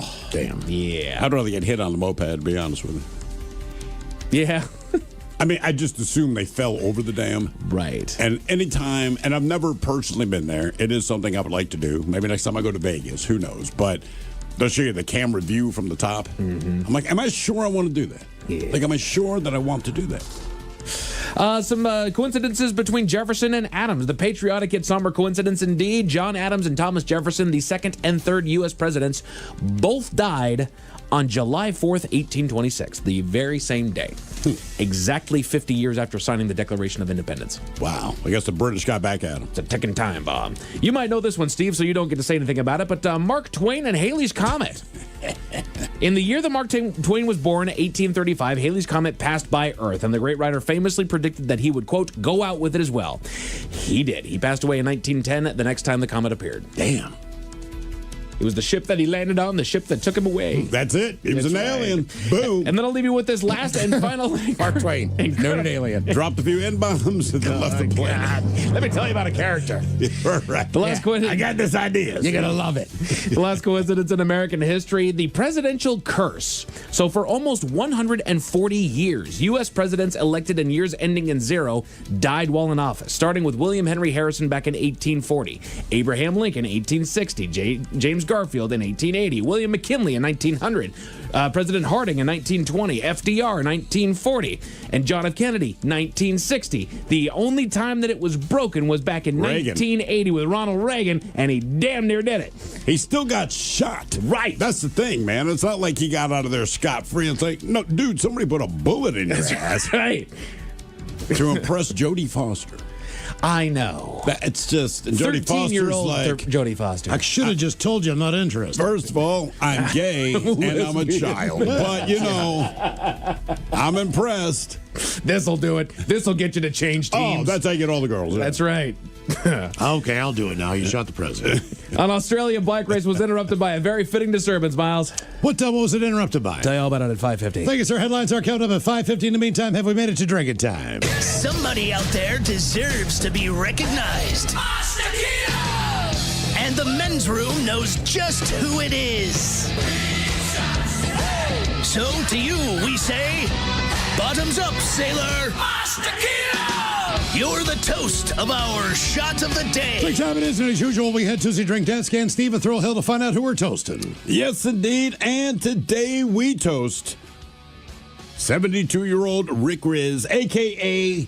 the voice of the Seattle Mariners radio network, only for the last, 43 years, right? Obviously, the Mariners are coming off a pretty historic season, but after 4 decades, the team announced earlier today that he is going to be retiring. Now, keep in mind, he's not gone just yet. He says he plans for this upcoming season, the 2026 season, to be his final as the primary radio broadcaster for the club, man. I mean, he's been around a hot minute. I mean, Mike, that's basically your entire life, and you're a massive Mariners fan. So it's got to be crazy just the idea of not hearing his voice on the radio for Mariners game. That said, Rick Riz and any of these guys that call baseball games, look, as a broadcaster, I will say, and Ted, I believe you agree, the best broadcasters in the business are guys that call baseball games. For sure. Because there is not a lot of action, and these guys fill the gaps just with storytelling and everything else. And Ted, we know a common person, you're closer to him than I am, and said that he's had the occasion to hang out with Rick Riz outside of work. Right, he works at a sports station. He goes down to spring training, and he's like, dude, he is as nice and awesome as you think he is, and tells the best stories. He's like, I love the guy. He's a legend. Yeah, and stuff like that goes a long way, man. So what you hear on the air is apparently who he is in person as well. So Rick, hey man, 43 years, I get it, but whatever you do, I hope you do it well. I suspect you will. It's been nothing but class, man, and people have nothing but wonderful things to say about this guy. And Rick, listen, man, if you're going to leave at the end of the 2026 season, can you please work some of your 40 years of mojo and get the Mariners? The shenanigans continue. This is the Men's Room with Miles and Thrill. Here's a headline from South Korea.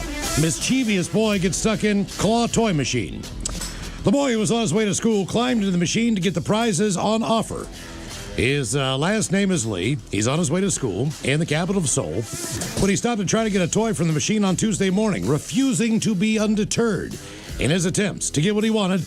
The boy, who's believed to be around 5 or 6, climbed inside in order to get the prizes on offer. All right. Well, a passing pedestrian spotted him and called the emergency services, who came to rescue the boy from the claw machine. They were surprised to find the child still happily playing with the toys. Yeah. And quickly broke the lock on the machine in order to free him. He was stuck in there for about 20 minutes, not injured, so he was then sent on his way to school. Vice principal said the boy is somewhat of a mischievous tot.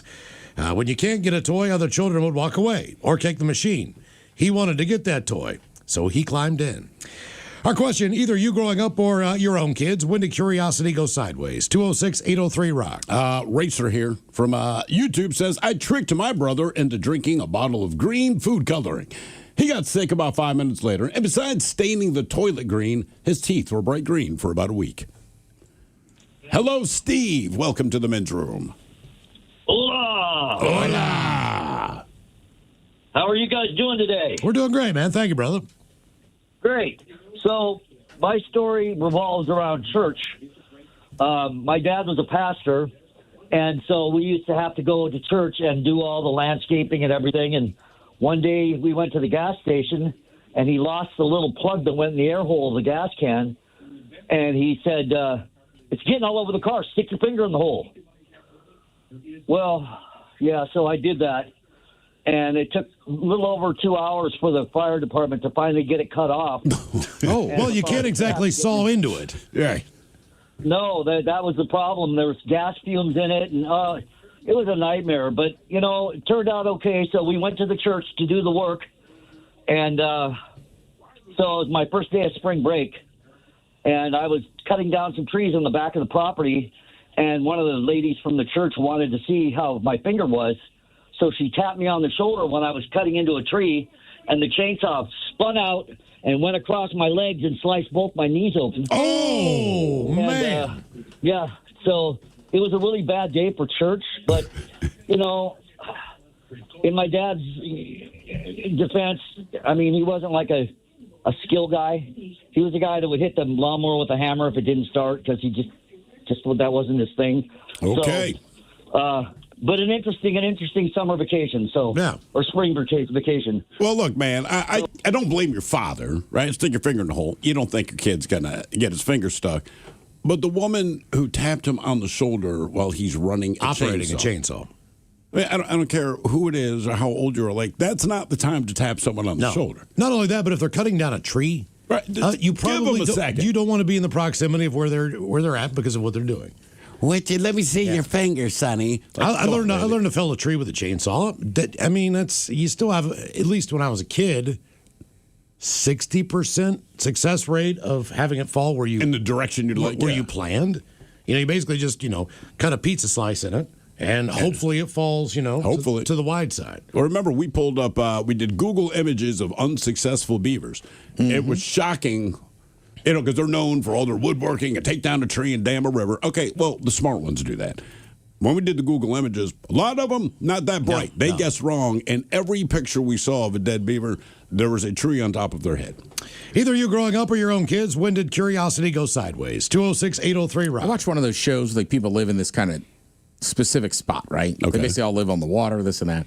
So the one guy, like he'll fell trees for people, but he used to be a logger. Yeah. Right? So he can literally split them between two houses, but I don't think the average person can do that. Not on purpose. No. If it fell between your houses, I'd be like, everybody got lucky. Hello, Brian. Welcome to the men's room. Hola. Hola. Hey, what up, guys? How are you? Hey, I'm doing well. Hey, so I heard your story, and it reminded me of something that I experienced as a kid. I heard some shotgun shells, and Yep. reminds me of a story in the past. I was about 8 or 9 years old, and I'm a boy's boy. I'm into fireworks and fire and guns and all the good stuff. Anyway, visiting my uncle. My dad had a couple 22 long rifles. My uncle had a couple pistols, and we'd go to a dump yard and go shooting, and I loved it. I'm a boy. And fast forward, I don't know the timeline. We had another family gathering, I believe, in Oregon, where we had a celebration of life. Big property, big main house, and there's a bunkhouse and a farmhand that took care of the property. When we arrived to the celebration of life, I remember seeing my cousin in the farmhand shooting pistols, and Dad, I want to shoot. Now's not the time, buddy. We're your family, so on and so forth. Anyway, get established, and I remember breaking away from the household and went into the bunkhouse and looking around the bunkhouse, and there's weapons everywhere. Pistols, 45s, shotguns, et cetera, and me just get done shooting. I'm all excited, and I see this 12-gauge shotgun on the bed. And what do? I go to pick it up, and there was one in the chamber. And I pulled the trigger. The shotgun went off. I went through the 2x4 door and into the side of the house. Right. And yep, right through the door, buckshot. And I'm about 8 or 9 years old. So family's sitting on the porch, and everyone's terrified to walk in to see what they're going to find. So that's my curiosity story. So now wait. When you say they were terrified, I understand what they're terrified to find, but did they wait for you to walk out? No, I remember sitting there on the edge of the bed kind of trembling, and it was my dad. My dad that was the one to come in and get me and, settle me down and whatnot. And then afterwards, I've heard the stories years later that they went and had a word with the farmhand. Yeah. I bet they did. Yeah. Yes, they did. Okay. Wow. Well, it sounds par for the course in Oregon. Yeah, it does. I mean, rural Oregon doesn't. I mean, but still, look. I don't know. It's not that I'm torn, right? I don't know what has changed, but and Miles, you say the same thing. Just based on where we grew up, if you went to someone's garage, like every weapon they owned was there because they all hunted and all this kind of also thing. had an ammo table. It was all there. So you could make, you could make your own buckshot. But it was just understood, just the way that the dads in particular kind of instilled in you, like, do not touch this. I only know one kid. He would take his dad's rifle, but to be fair, he would go out in the woods and go hunting, right? His dad would get pissed, but he was using it for the right thing. But they were all laying there. They weren't locked up. Like there was ammo everywhere, but you just knew, don't touch it. Yeah. And unfortunately, look, that stuff happened then. It happens today. I'm sure. Like I had a buddy, right? His dad had a hunting camp way up in Pennsylvania, almost towards like Canada. Okay. So we went up there one time, and it's just me, my buddy, the dad, and his buddy. So they had been hunting. They had a turkey. We were going to eat it that night. And his buddy, now this is his dad's friend. Okay. And we're sitting outside, and he's got this little pistol, and he keeps trying to clear it, right? But he's like doing it kind of close to the deck. We're like, me and my buddy Steve, we got up and walked away, and we're like, hey, man, like, I think you've been drinking. Like, you look like you're being a little careless with that thing. And then a day later, he was messing with the same thing and put a round through his foot. Jesus. He's doing the same thing again. Same thing again. And we were just like, I don't know how to say it. Just was, he was way too like, Were you there when this happened? We were there the day before, and we left, right? And look, full disclosure, right? I mean, this was a hunting camp little cabin, right? Yeah. Like basically same thing, like a bunkhouse. They had converted a refrigerator into a kegerator. So, I mean, the day we saw him, I mean, I watched this guy put down 15 beers before he decided, you know, and granted, it was enough in the woods. He was popping off rounds, but when he was clearing that thing, we were both like, Jesus Christ, like, what are you doing? Shoot myself. Yeah. Either you growing up or your own kids, when did curiosity go sideways? 206-803-ROCK. Yes, sir, it is, Ted. James, welcome to the men's room. Hey, guys. How you guys doing? Hola. So, I was a mischievous little kid, as anybody is. You find a lighter, and what do? You play with it.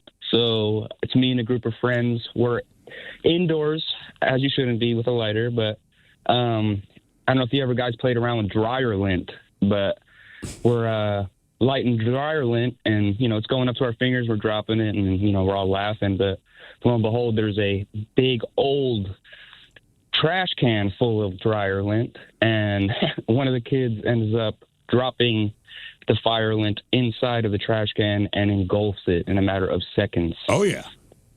So we're all panicking, but this is, mind you, we're inside. We're inside of an apartment complex.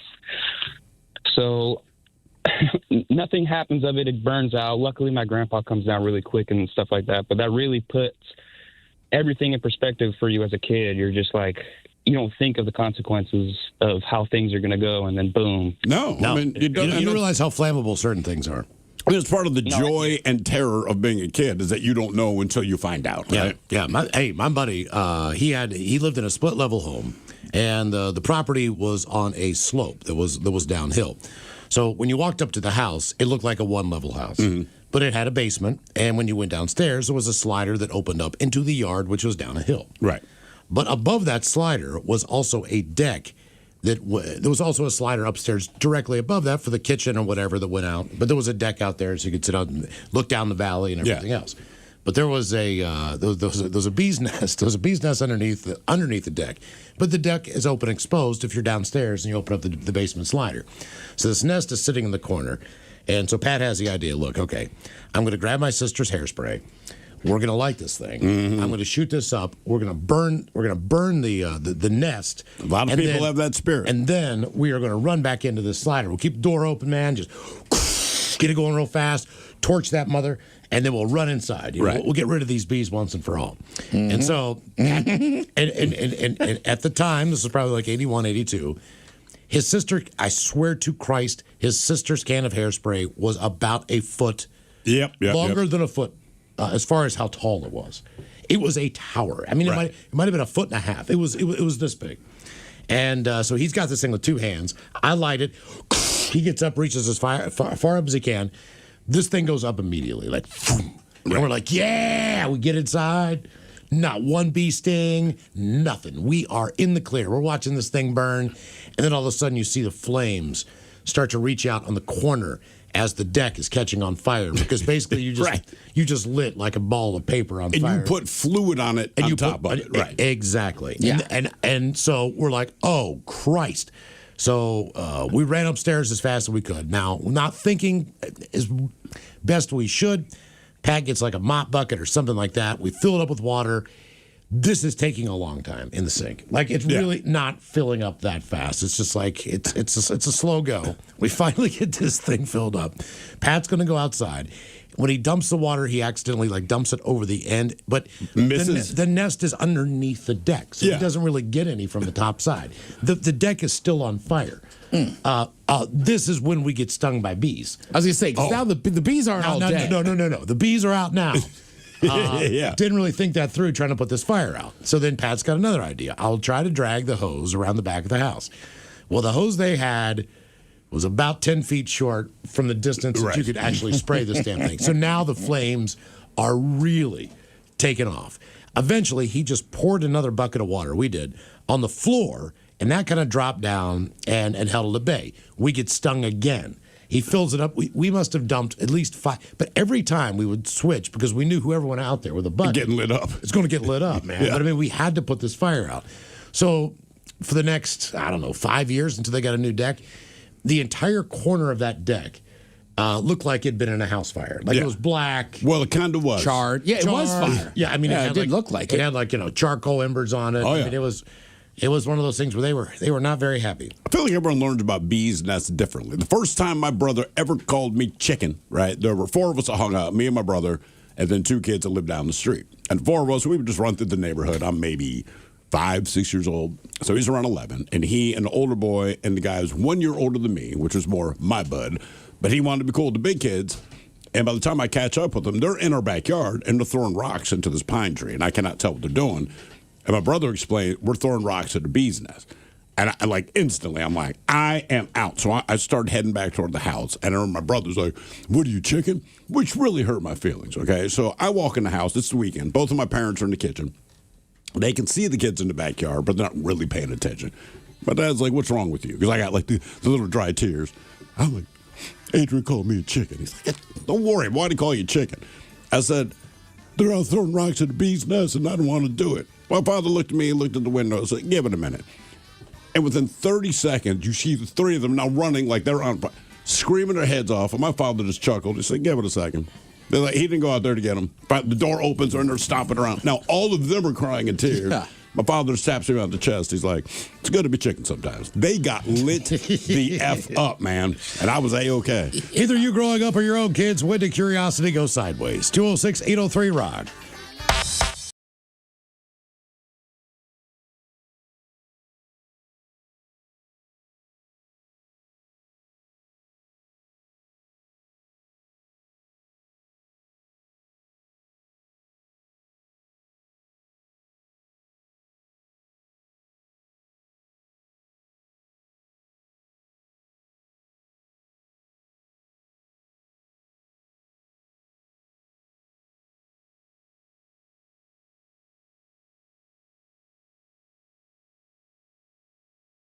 The Mariners to the World Series. Come on, Mariners. Like, send them out. Send them out the right way. It's so close. And I'm hoping maybe that's why he even came back for one more year. So, you know what? Damn it, man. If we got this close, I was going to retire last year. Maybe we get it done this year. We'll see. But, Rick, man, we wish you well. And I'm pretty sure I say that on behalf of any Mariners fan listening anywhere around the world, man. You are the man. Spectacular job. Spectacular job.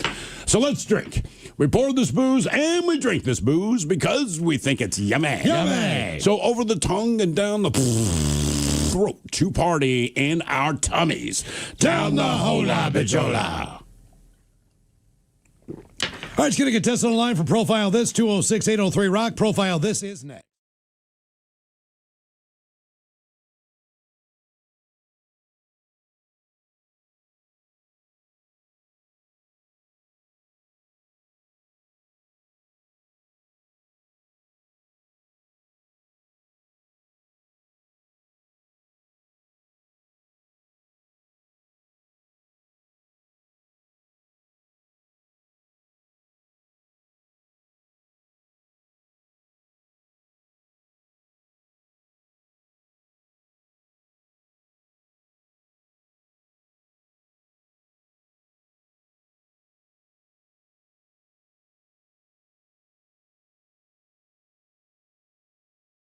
Because your pathetic life is confined to countless hours in front of a talking box. The Men's Room presents TV Time with Ted. All right, your choices today. You got Seth Meyers, Stephen Colbert, The Jimmys, Fallon and Kimmel, or Ted Smith. Is it Ted or is it late night? It is right that the title is, guys, have teams and talents and writers help them come up with their monologues each and every night. It is up to you to determine, is this an actual late night joke and from whom, or could it be a The Ted Smith original? New study shows women find well-endowed men to be more attractive, although most women will tell you it's more important to have a penis that makes her laugh. Seth. Ted. Seth. According to a new study, women find men with large penises to be more attractive, though most women will tell you it's more important to have a penis that makes her laugh. The matchup for Super Bowl 60 is set. It's New England versus Seattle. The last time the Patriots were in the Super Bowl was back in 2019 when their coach at the time, Bill Belichick's girlfriend, was in kindergarten. So you were Fallon. That's you, Ted. Kimmel. matchup for Super Bowl 60 is set. It's New England versus Seattle. The last time the Patriots were in the Super Bowl was 2019, back when their coach at the time, Bill Belichick's girlfriend, was in kindergarten. So. House burping is a new trend in the U.S. of opening a window or a door when it's, even for a bit, when it's winter. But as cold as it's been here, officials are now saying it's unnecessary and feel free to burp yourself indoors. Valid. I'm going to go Smith. Smith. Sometimes you just got to open the door, and I don't care how cold it is. Yeah, yes. Or open a window a little bit. Yeah, it just gets stuffy. Even your car, same thing. Yeah, I'm with you. I mean, just, when you're going down the road, just roll the windows down for a second, put them back up, get that crap out of there. In China, there is a mushroom making people hallucinate dozens of tiny children. Or, hear me out, it's making the people who eat the mushrooms into giants. Seth. Colbert. In China, there's a mushroom making people hallucinate dozens of tiny humans. Or, and hear me out, it's making people who eat the mushrooms into giants. The U.S. was hit with a historic winter storm that shattered temperature records and covered half the country in a foot of snow. It's a brutal one out there. It's so cold, my belly button went from an outie to an innie. Foul. Yeah, foul. That's foul. The U.S. was hit by a historic winter storm that shattered temperature records and covered nearly half the country in a foot of snow.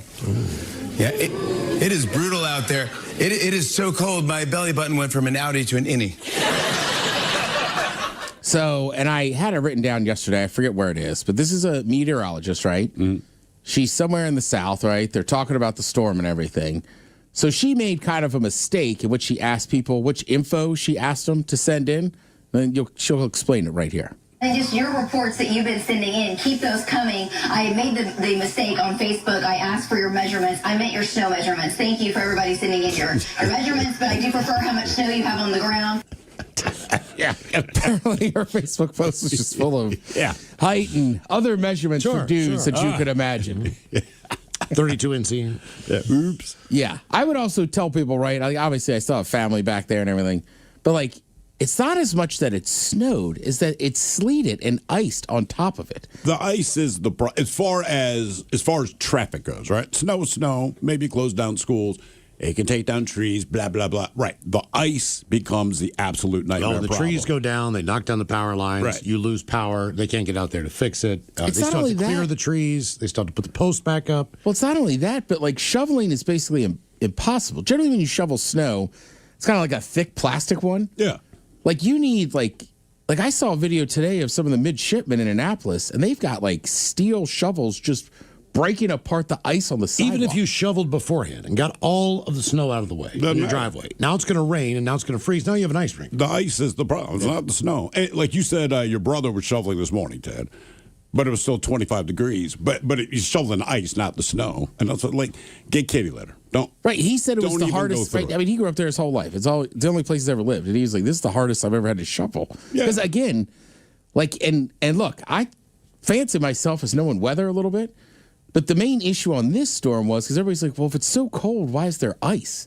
But like there was a level of warmness in between. Yep. So it was just coming down as sleet. Like that's saying, like he was like, look, Saturday into Sunday afternoon was beautiful. It was fluffy snow. He's like, I went out and shoveled. It was fine. He's like, and then there's like 4 inches of sleet on top of all this. So think about it. It's a 4-inch ice sheet, and it's solid basically for like 40 miles, right? And you're going out to the shovel trying to break it. Like, guys, kitty litter or wait. If it's still below freezing, don't Salt's kill not yourself. going to touch it. Yeah.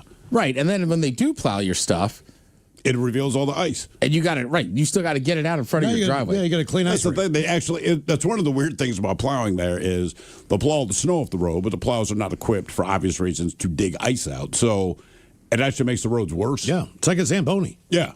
You're basically just taking off the one thing that might keep you on the road, Which is the giving you snow. the straight Right. ice. Yeah. And I also just like kind of like here. I mean, I think a lot of those states that have this tend to stay a little bit colder than, say, Seattle. Sure. But especially in the Mid-Atlantic and the South, like in North Carolina, South, like they're not used to a week of temperatures in the 20s and then single digits night. So they're dying over there. At least it's predominantly flat there. The few times we've gotten ice in Seattle, I'm like, it is a nightmare, man, because everything's on a hill. Mm-hmm. So just all the cars. And again, if you live at the top of Queen Anne Hill, I'm telling you now, if it's ice, your car can't make it. And it won't. But thank you for all the wonderful videos we see every year on the news. Cars are slowly drifting down. Do we almost have a bus slide down Capitol Hill onto I-5 one year? It almost crashed through the barrier on the I-5. It did. That was the same year I slid down Denny and got that giant hematoma. Mm-hmm. That's how I remember it. Oh, yeah.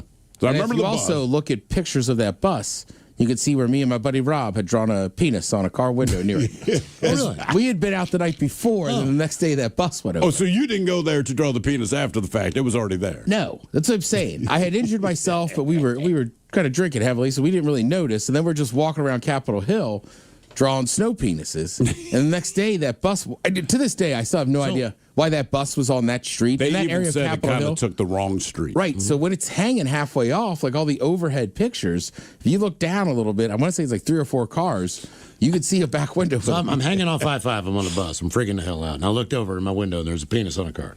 I hope they got some humor out of it. All right. Probably. And I'm not huge on drawing those, but in the snow, it's kind of fun. I know. Yeah, I mean, when you can, you do. Sometimes that's how I sign my receipt at the bar. And I feel like snow makes it easy because you know it'll go away. Right? Correct. You're just like, yeah, I'm going to draw a penis on the car, but dude, don't get upset. It'll be gone by Did you ever sign tomorrow. your bill with a penis? No. I do. Years ago, I lost my wallet, and I had to have somebody who, in fairness, I was dating at the time. Yeah. But I was like, hey, I'll cut you a personal check. Just get like $200 out of your bank. So in the memo line, I put, for sex. Yeah. People get pissed when I know. I thought it was so I funny. used to do it all the time, especially when you're sending bills like to the power company or something like Sexual that. favors. Because look, they're not going to say we're not going to take your money, but I'd always just write something horrible, like for oral. And they're just like, whatever, we'll cash it. Look, I don't really know much about this. I won't lie, but K-pop Demon Hunters, they're KISW and KISW HD1 Seattle. Always live on the free Odyssey app. From the Pinky's Plumbing Studio, you're in the men's room. Text the guys at 206-803-ROCK. We are doing it live. Live night gets yalty and naughty. Friday night, February the 13th. That's right. Yeah, man. If anything could go wrong, it's going to go wrong on Friday the 13th.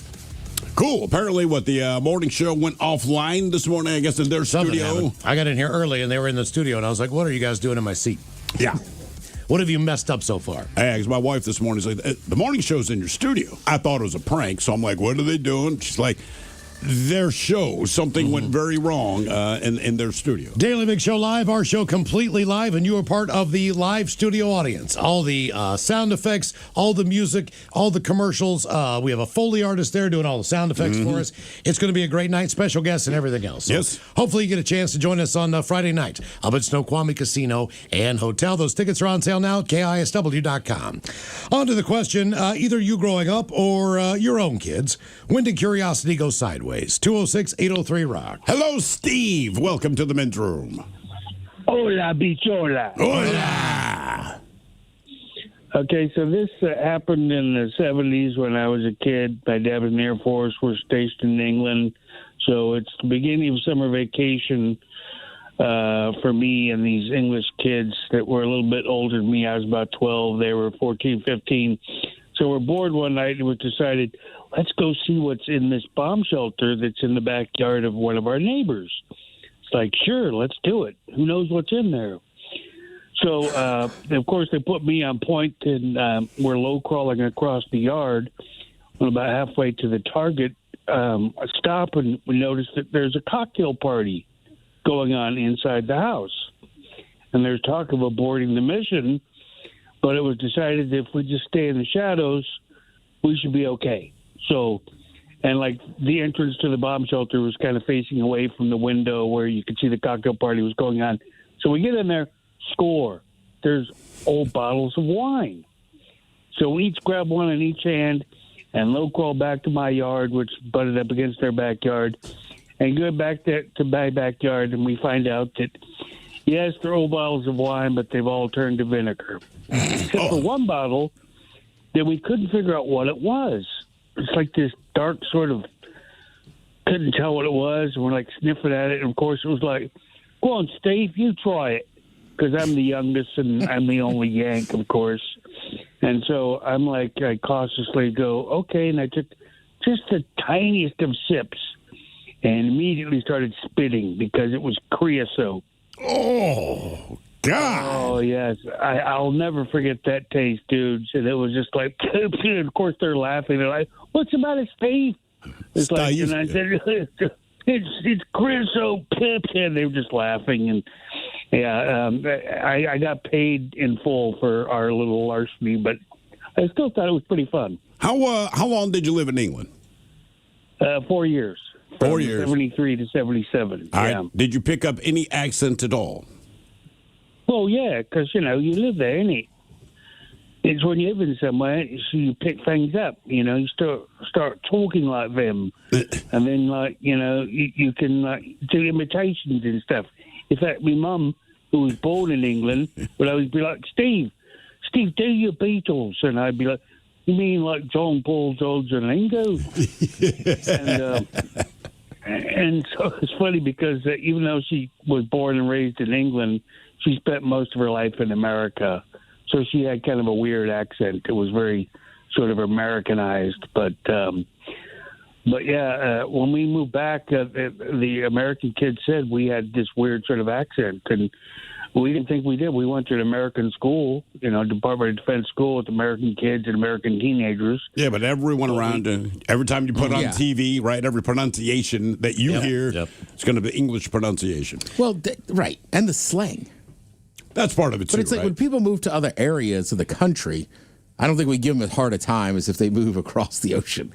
They're not, but when you move across the ocean, a lot of times, like in his case, it's a U.S. kid who's in England, so it's kind of harder to pinpoint the accent because it doesn't sound like anything, right? But we do have to change up what we say. So, like, if you go to Middle America, it's like if we were doing radio there, we would stop calling it soda and we would call it pop, right? Because that's eventually, yeah. And depending where you go, then it's because otherwise they don't necessarily know what the hell you're talking about. Or if you say soda, that's fancy for pop.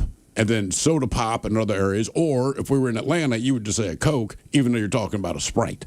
Yeah. What about dude? I never said dude in my life till I moved to the West Coast. Really? I used to say dude a lot. Rarely. My stepfather was going to law school, and one of the things that he had was a tape recorder with a microphone on it. Yeah. This was fairly new technology in 1973, 1974, but he used it for dictation, for interviewing, for all that stuff. So he would tape me. I would sing like hee-haw songs and all this crap. And I was born in southern West Virginia. My accent was absolutely crazy. Okay. I listened to that tape. I still have that tape. It's like light bulb instead of a light bulb. Yeah. And then I moved to Morgantown, which is closer to Pittsburgh.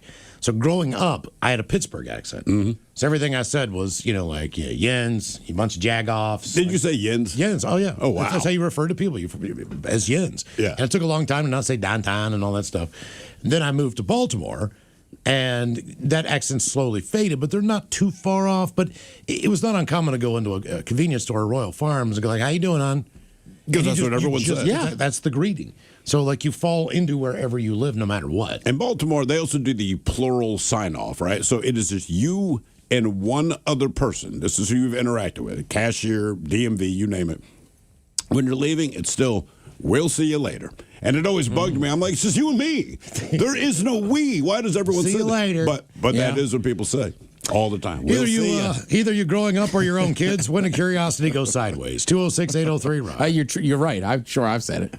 I say it probably to this day. Plenty of people, like, I kind of blow it off now, but it was just so weird to me when I was a kid. Like, well, we'll see you later. And in my mind, I'm like, they're hearing voices in their head. Like, there's only two of us in this whole time. This is a school nurse. There were two. What the hell are they talking about? Where's the other person? Yeah. Hello, Deacon. Welcome to the men's room. Hey, guys. Hola. First time caller here. Oh, appreciate it, man. Welcome Thank to the you. show, man. Oh, yeah. So, start off the story. I grew up in a place in Lake Stevens here that had a really big tree house, kind of like one of the tree house guys built. And, they probably had 40 telephone poles, kind of staggered all the way up for a big staircase. Gee, how big was this Pretty cool tree spot. house? I mean, we're talking like 300 square feet. I mean, what? Is this one of those potential rentals? No, nothing like that. I think it's 10 by 10. And it's a 2-story, fully insulated, has electricity and all that jazz. Damn. All right.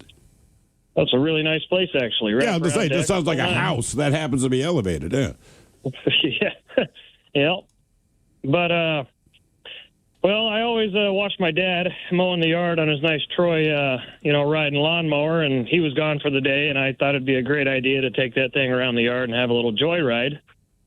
And I start running up and down the driveway a couple times, having a ball, and we have about 6 square bales of hay stacked up against these telephone poles that lead up to the treehouse. And I had a bright idea of fucking running. Sorry, guys. Oh, yeah. Hold on for 1 second. Hey, thank God you caught it, because I thought you said Here bucking. are the 7 words you can't say on the radio.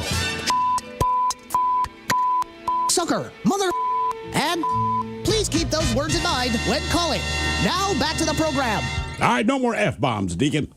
Yep, sorry. Very smooth how you did it. Yeah, I know, kind of. Yeah, it took me a split second. That I looked at like, yeah, he definitely said that. Yep. Well, I ended up pushing these hay bales with the front of the lawnmower, and the exhaust comes out the front of the lawnmower.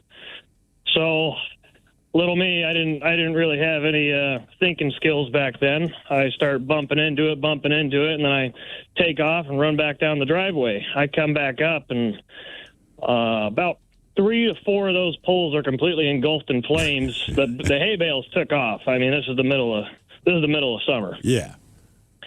And my neighbor, he's about 20 feet away in the fence line there, and he's got a hose sticking over the fence, screaming and yelling. I'm freaking out, calling my dad. Yeah, it was a pretty good time, but I learned to stay off the lawnmower after that until he was home. Now, did the treehouse collapse, or did the poles manage to keep the load? I think the neighbor actually did some due diligence with that little garden hose he had.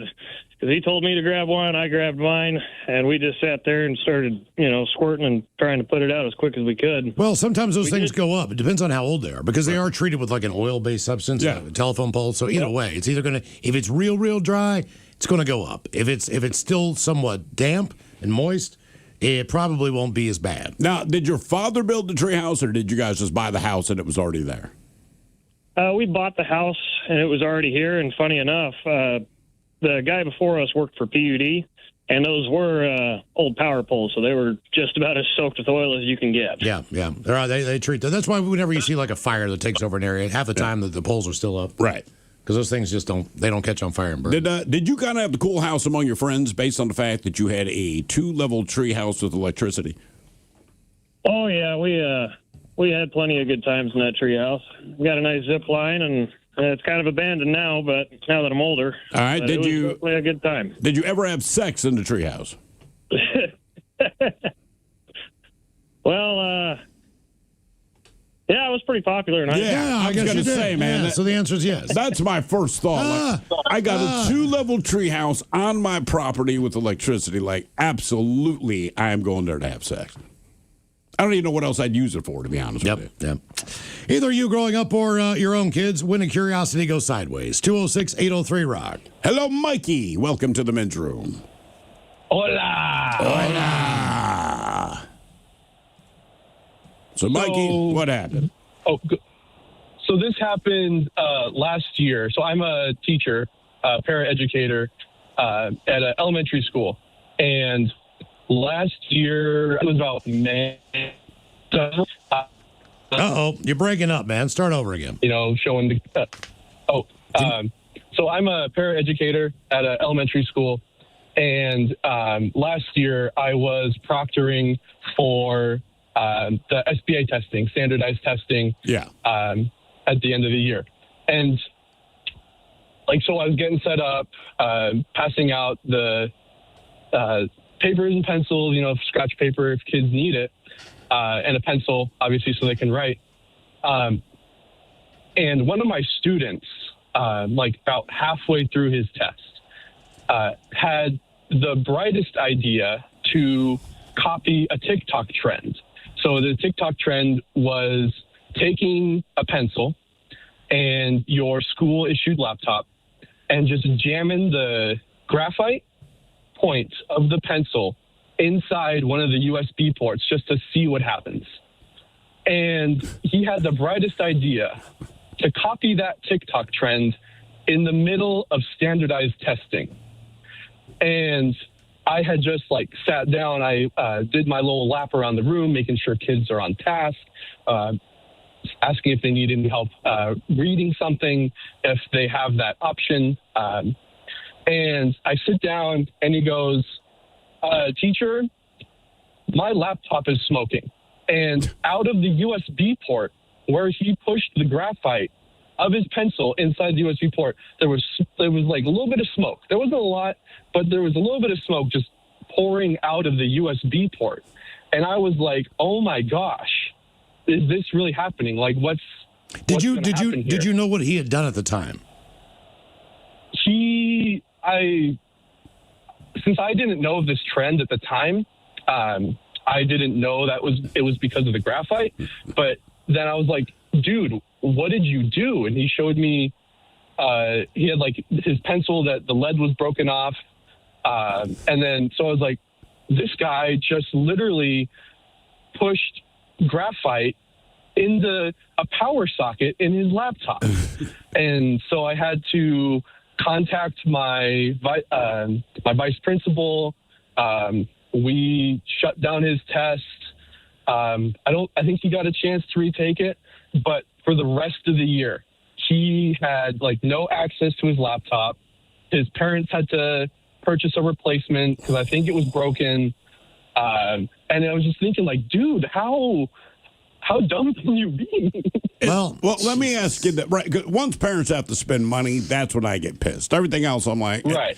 Kids are kids. I'm like, wait a minute, this costs me how much? Like, all right, now let's have a talk. But that's why when you broke a window as a kid, it was not good. Do you make it a point to try to keep track of some of the TikTok trends, being that 95% of them are absolutely stupid, but the only people that really are going to do it are probably kids about the age in your class? You know, I do go on TikTok here and there, so I have seen some of the trends that go around, but I wouldn't say that I'm on it as much as my students are to know, like, every single thing that's happening, like today, tomorrow, all that kind of stuff. Do you guys ever get together with other teachers like, hey, man, I just saw this TikTok thing yesterday. Just be warned that this might happen in your class? I think we've gotten a few emails like that. They say, hey, watch out for this. If someone says this, they really mean this. But I've also seen a lot of other teachers on TikTok that, like, kind of update the rest of us that aren't so terminally online. Yeah, right. Are the kids allowed to have their phone, use their phone during class or in school? No, they're supposed to keep it away. Good. Like in their backpack. Yeah, we couldn't even chew gum because they were getting tired of cleaning gum off the bottom of the desk. They didn't like the sound. Yeah, it was all these things. It's just like if you can't have gum, you know, as a distractionary thing. Right, that's the thing. It was a distraction. Like, we're chewing gum, man. Either you growing up or your own kids, when did curiosity go sideways? 206-803-ROCK. Hello, Jimmy. Welcome to the men's room. Hey, hi, how you doing? Hola. Hola! So this happened back in the 70s. A friend of mine, Jeff and I, his father had passed away, and his dad left him this .22 rifle. And we skipped school that day, and so we turned around and we went to the back of his yard, and on the garage he had like this old glass doorknob, and we were trying to break this thing. We couldn't even break it with this .22 little rifle. And he goes, well, watch this. I'm going to break it this time. And he grabbed that thing, he aimed it, and he shot that thing. As soon as he shot that, he pulled the trigger, it came back. I looked down, and it hit me on the left hip. And so it ricocheted, came back and hit me. And then all of a sudden, my leg started bleeding, and I jumped on my bike, and I rode home and told my mom I got shot. She's like scared, freaking out, asked me who shot me, and I didn't want to tell her. Then I told her that Jeff and I, what we did. And then next thing you know, my dad goes over there, takes the rifle, breaks it in half, and then tells my friend Jeff that I can't hang out with them no more. All right. Well, he shot you. That's fair. Not intentional. That seems decent out of your parents. Yeah. Either you growing up or your own kids, when did curiosity go sideways? 206-803-ROCK. Hello, Brent. Welcome to the men's room. Hello. Hola. First time calling in.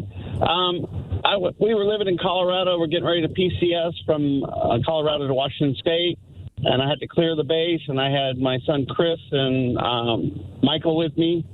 And as we're going back home, living on base, we're driving down to the Air Force Academy, and you can see our housing area, and there's a fire truck, and there's the cops right by our house, and there's a little fire going on. And I turned to my son Chris, who was 13. I said, "I'm glad you're with me," because I figured it'd be him. And so as we get to the house, I go outside and I see what's going on, and my wife comes out and goes, "What's going on?" I said, "Oh, there's a fire. There's a water bucket there or something like that." And the police and the fire department keep looking towards our area, which there's other houses. And they start walking, and I say, "Go left, go left." They just walk right up to me. And they said, "Do you have a son?" I said, 5. "Do you have a blonde?" I said, 2. "You got one with glasses?" I said, 1. And so they said, "Where is he?" I said, "Well," my wife said, "Well, he's at his friend's house." I said, "Are you sure?" And they said, "Can you check the house?" So I go into his room, look around, don't see him. And then I hear something. I look under his bed, and it's him under the bed, Josh. And I said, he's crying and everything. I said, "It's okay. It's okay." I said, "No matter what, it's okay. Don't worry about it." So he comes out. We talked to the cops on base and the fire department, and they said, "Okay, well, we got to turn in a report and everything." So he said, "Okay." Anyway, so then we PCS, and then about 3 months later, my boss, my commander, calls me in and says, "You got to report that your son started a fire before you PCS." I said, "Oh, yeah." I said, "You're supposed to class, so don't start fires or something like that." I said, which they didn't offer it here at McCord, but anyway, they just signed off. The fire department said, "You're good." Okay, well, it wasn't on you. Wow. Jesus. That's terrifying, man. Still to come, the return of Who Sucks Less at 4:30, and we've got your emails on the way next in the men's room at KISW.com.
From coast to coast and around the world. If it's not important, you'll hear it here, exclusively on In Action News. Here now are Stone Ledbetter and Felix Foxworthy. A fist fight broke out at the Paramount Cinema last night, and it started all over a man cutting in line. Or did he? We don't know, Stone. Opinion is split on this one. Hundreds of moviegoers were in line for the midnight showing of the new Channing Clooney movie, The Man with the Magic Toupee. Oh man, I heard that movie's supposed to be good. Rotten Tomatoes gave it a 98% rating. There certainly has been a lot of buzz about it, and hundreds of people showed up for the premiere screening. They waited in line for hours, but one man got out of line to use the restroom. When he tried to reclaim his place, that's when the brawl began. What did he expect? I think he expected to get back in line where he'd been. Instead, he got punched in the face. That's what he should have expected. Well, now, Felix, I don't think that's entirely fair. If you were waiting in line for hours and had to use the bathroom, wouldn't you hope that someone would hold your place in line? I wouldn't get out of line if I'd already been there for hours, man. Even if you had to use the restroom? Know your situation, Playboy. If you know you're going to be in line for a long time, you got to wear a diaper, man. A diaper? Yes, Stone, a diaper. I always wear a diaper if I know I'm going to be somewhere for a long time. You actually wear a diaper? If I know I'm going to be stuck in a long line. Last year, the big Black Friday sale at the mall. Got there at 3:30 a.m. Was the third person in line. Knew the store didn't open until 8. Wore a diaper, man. Pooped twice, peed once, didn't lose my place in line. You soiled yourself waiting in line for a Black Friday sale. That is correct. And as a result, I managed to get one of the last 2 Power Guy action figures for my nephew. Long line at the security checkpoint in the airport at Thanksgiving. I'm wearing a diaper, Playboy. I never get out of a long line, man. You're suggesting that the gentleman who was roughed up at last night's movie premiere should have worn a diaper. He wouldn't have gotten punched in the face, and there wouldn't have been a fight. I agree with Felix. If you get out of line, you lose your place. If I have to go to the bathroom, I do what Felix does. You wear diapers too? No. You don't wear diapers? No.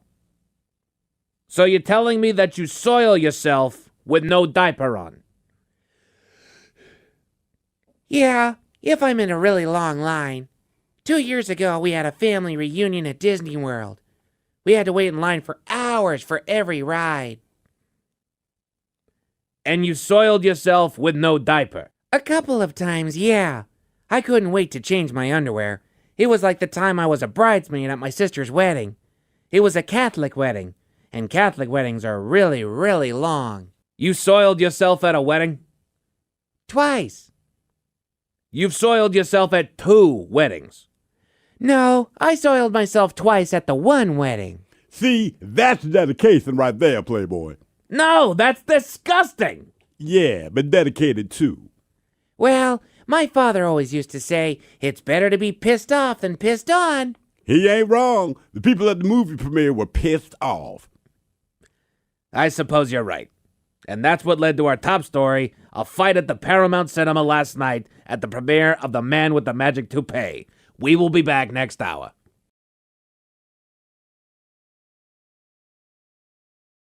Oh, hi. Congratulations for being you. You have one job. Go and subscribe to the YouTube channel and social media pages at In Action News. I did it slowly for you.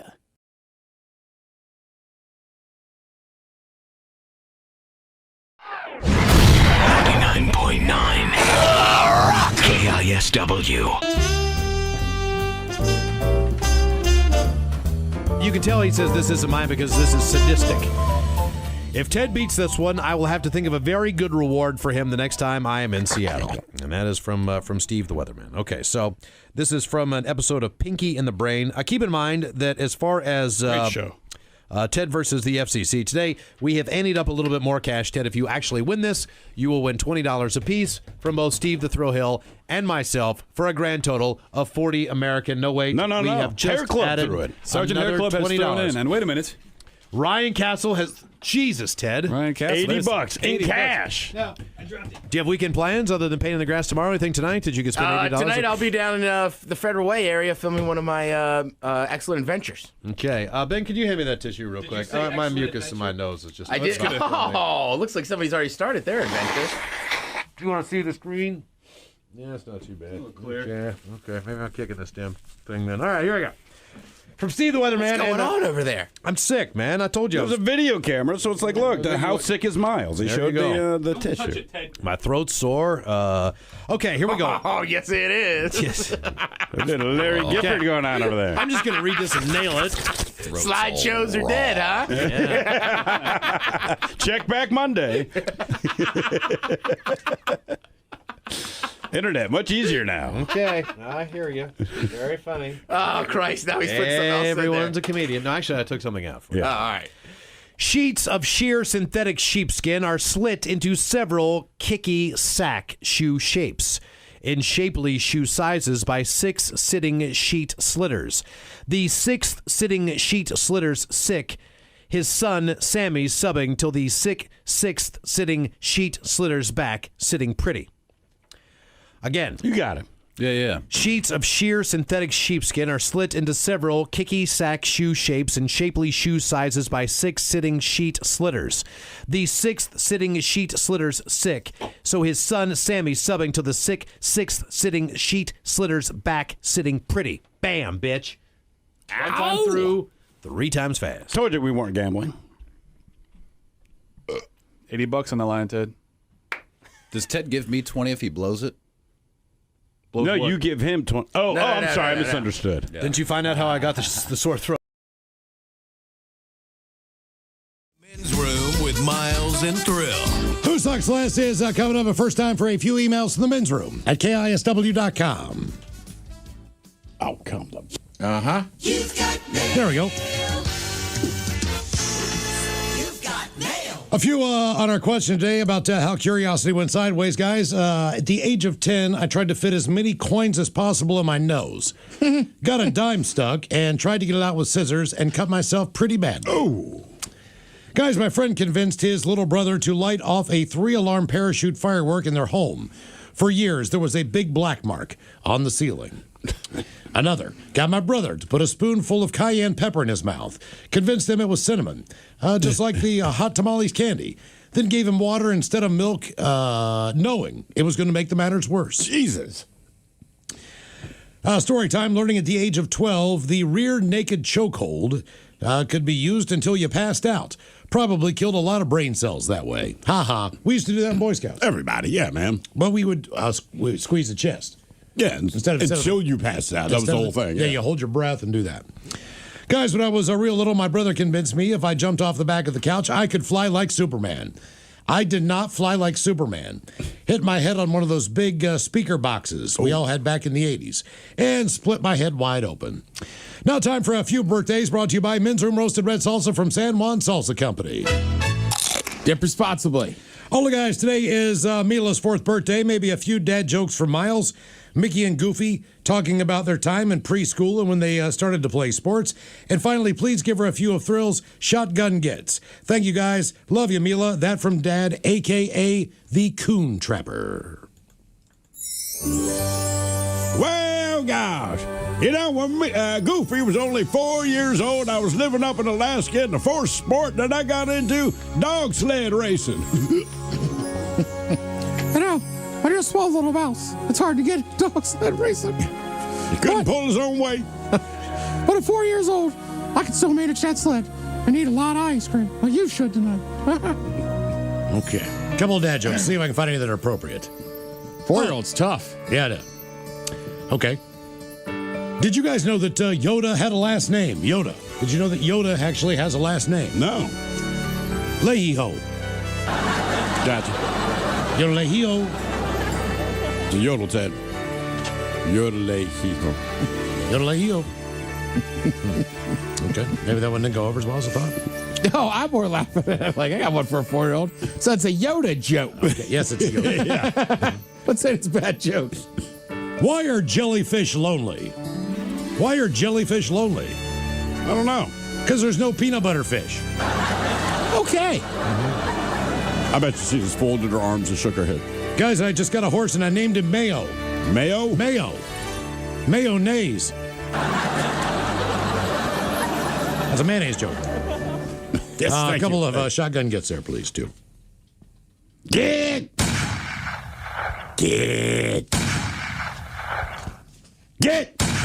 It's a big time. I said get. Raccoon. I said get. Drop it. Get. All the Michellas, I turned the big 4-0 today. I was wondering if my favorite radio show could give me a birthday shout out.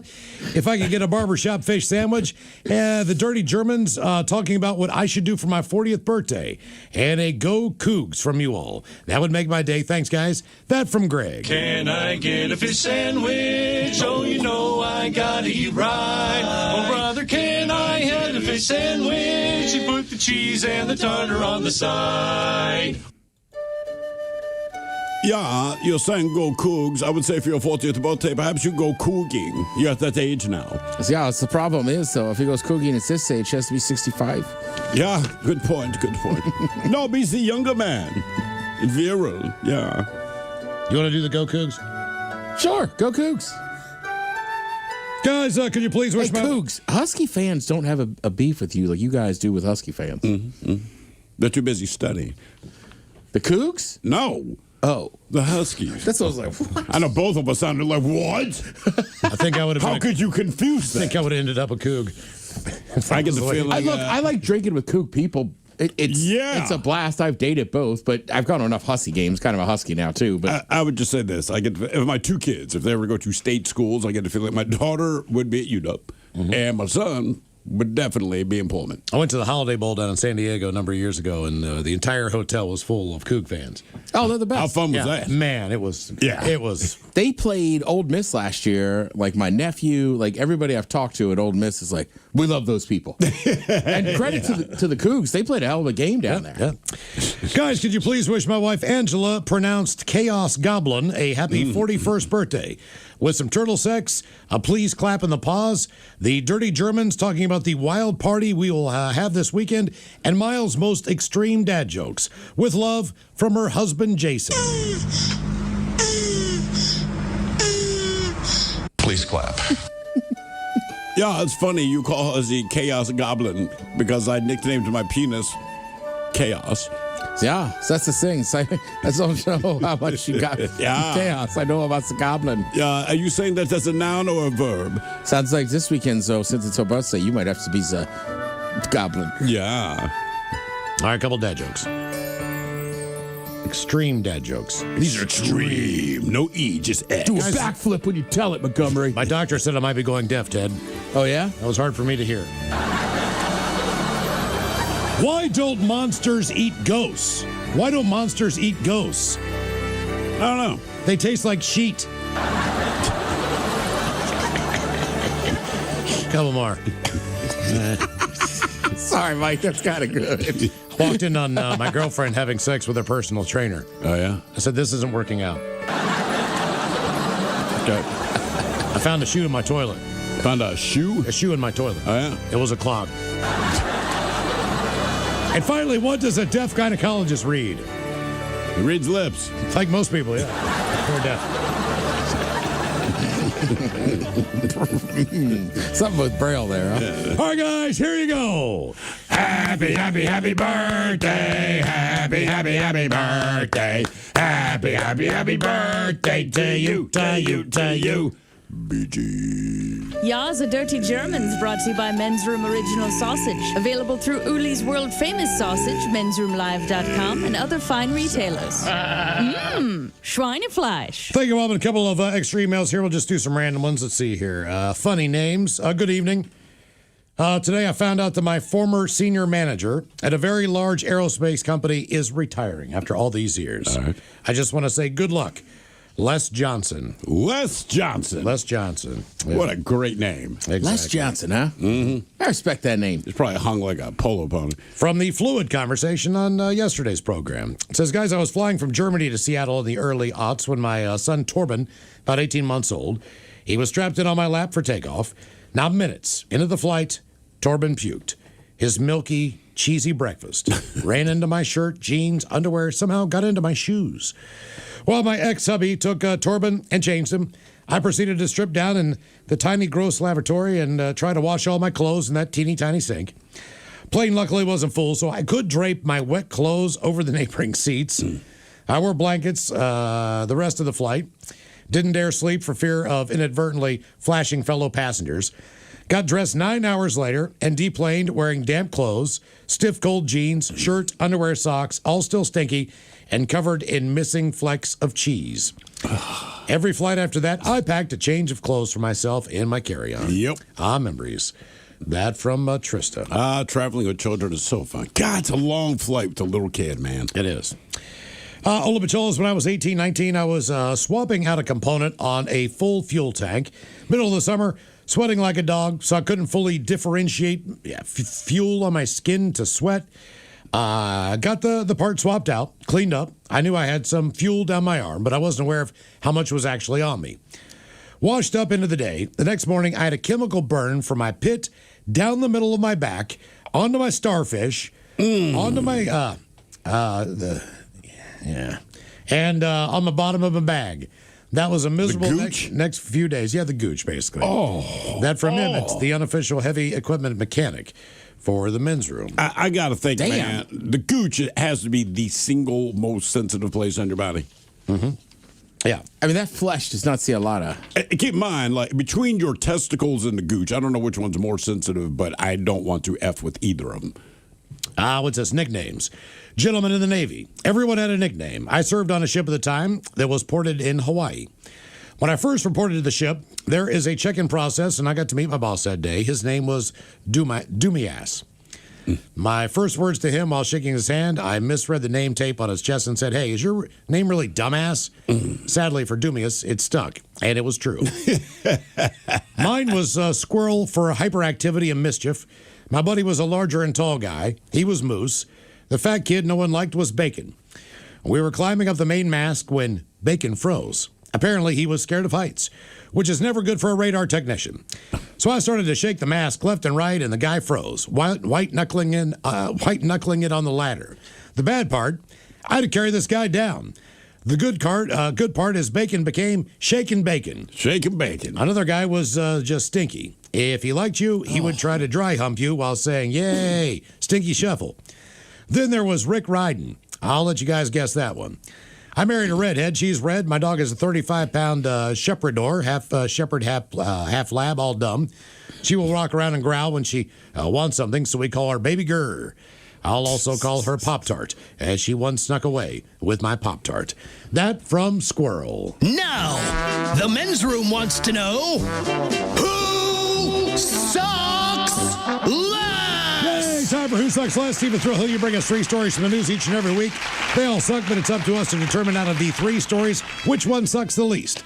Now, if you happen to like the Men's Room on Facebook or follow us on X and Instagram at Men's Room Live, the debate is already underway on Who Sucks Less. And as always, we have 3 stories. One of them deals with vehicles. The other 2, because Ted demands it, deals with kids. Yep, gotta help them out. I know, man. You're talking about the kid. Thrill. Talk about the kids today. Most people don't know it. The voice you hear from Ted is his radio voice. If we're in the office, off mic, "Hey, Thrill." Yep, that's how it is. Talk about those kids, man. Yeah. It's like some people don't recognize me out in public. Oh, when they hear the voice, like, God, you look like Ted, but obviously you're not him. Yeah. Obviously not. I've seen it with my own eye. Go Hawks. No, I mean, go Hawks, come on, man. All right, so let's start in China, where a man... I'm not positive where my accent came from. Don't know. Some people Scotland. All right, so we go to China, where a man divorced his wife of 16 years after learning that none of his 3 kids that she birthed during their marriage were his. None of them. So in December 2007, he married this woman after she was 8 years his junior, and they got married soon after meeting her for the first time. Well, soon after tying the knot, the wife informed him she was pregnant, and he was so overwhelmed by the news that he was going to be the father that he never realized that his wife would have to have already been pregnant when they met. Anyway, she gave birth to the couple's first daughter, and her husband became a long-distance freight driver who was away most of the year, only coming home for short periods of time. Well, the years passed, and she gave birth to another daughter, which the husband assumed was his, because that's generally a safe assumption. But he started suspecting his wife's infidelity in 2019 when she informed him that she was pregnant once again, because you see, this time he knew that he had not been home when the baby had been conceived. So he confronted his wife about it, but she insisted the baby was in fact his. And in the end, the man accepted her version and welcomed his third daughter. In spite of all of the math that goes into this, she was like, nah, baby, you're wrong. Well, November of 2022, that's when he finally became that his wife had not been faithful. You see, he learned that she had been having an affair with a man named Wu, and that she had given birth to her fourth daughter at a hospital.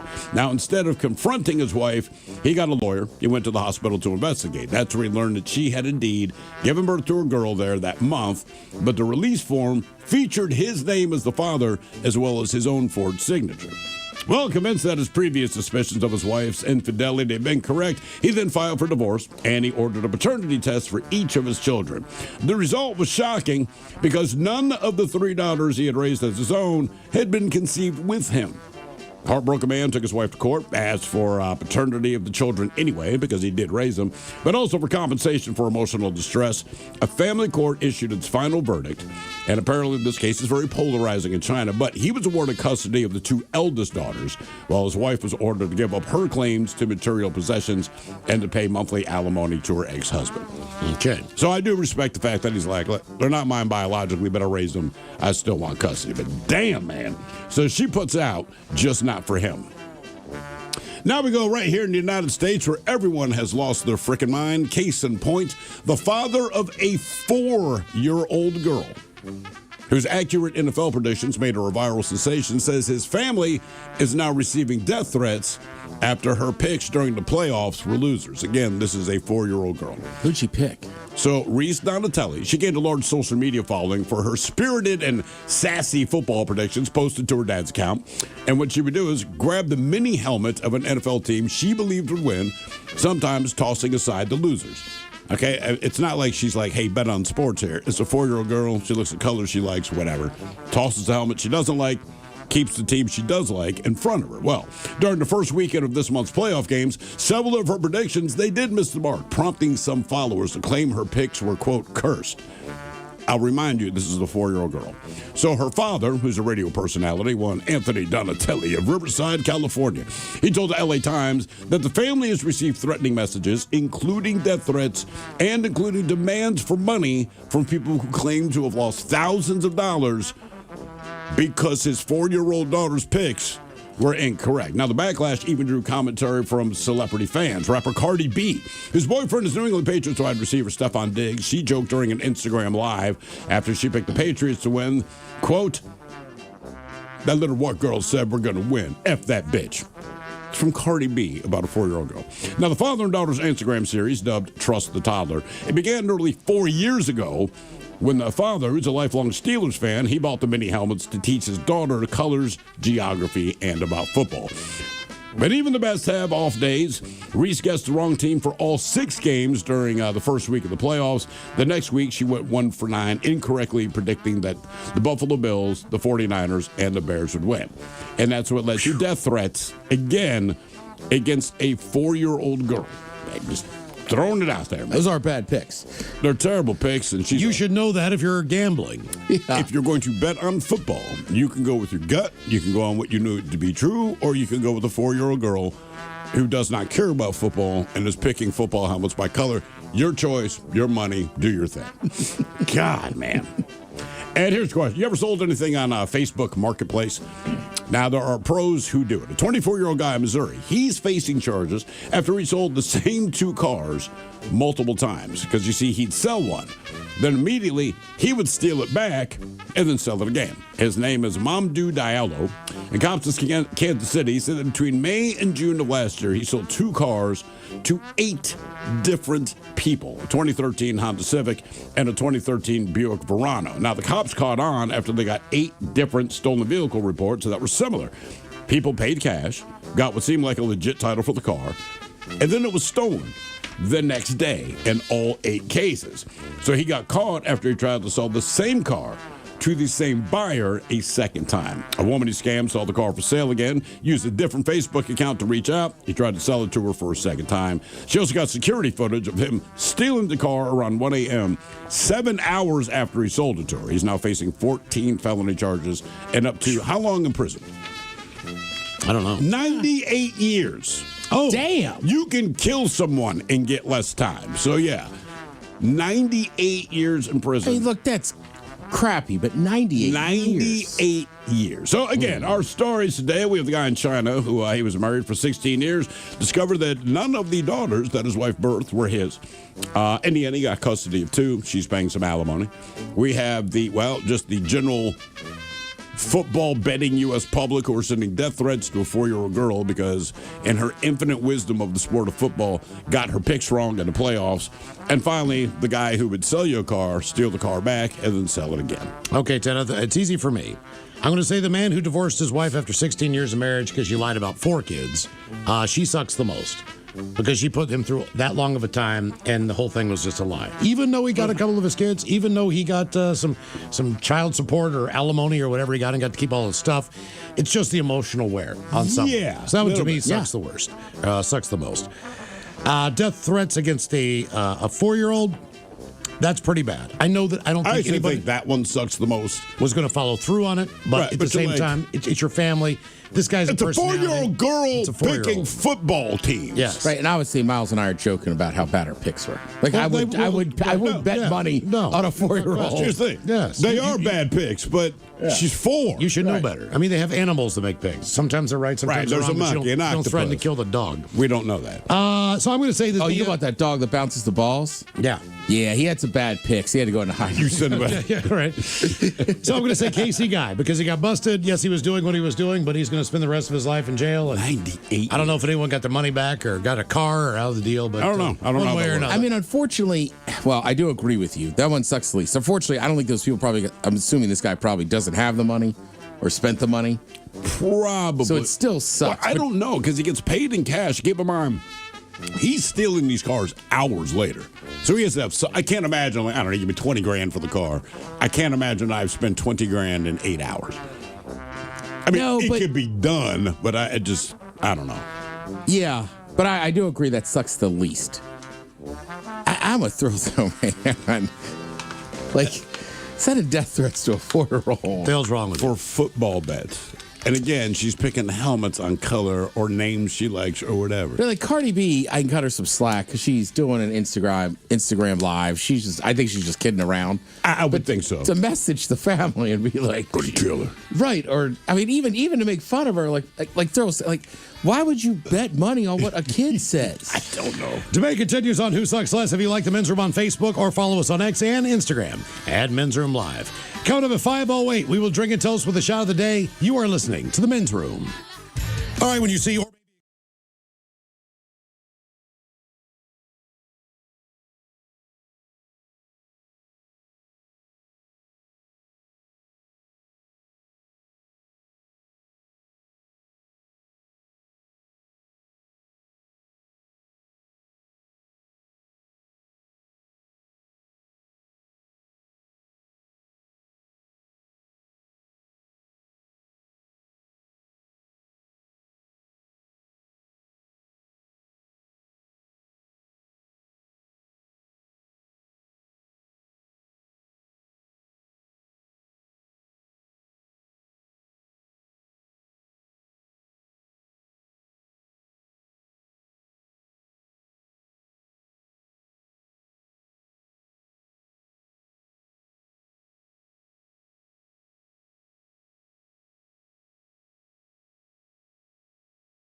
From coast to coast and around the world. If it's not important, you'll hear it here.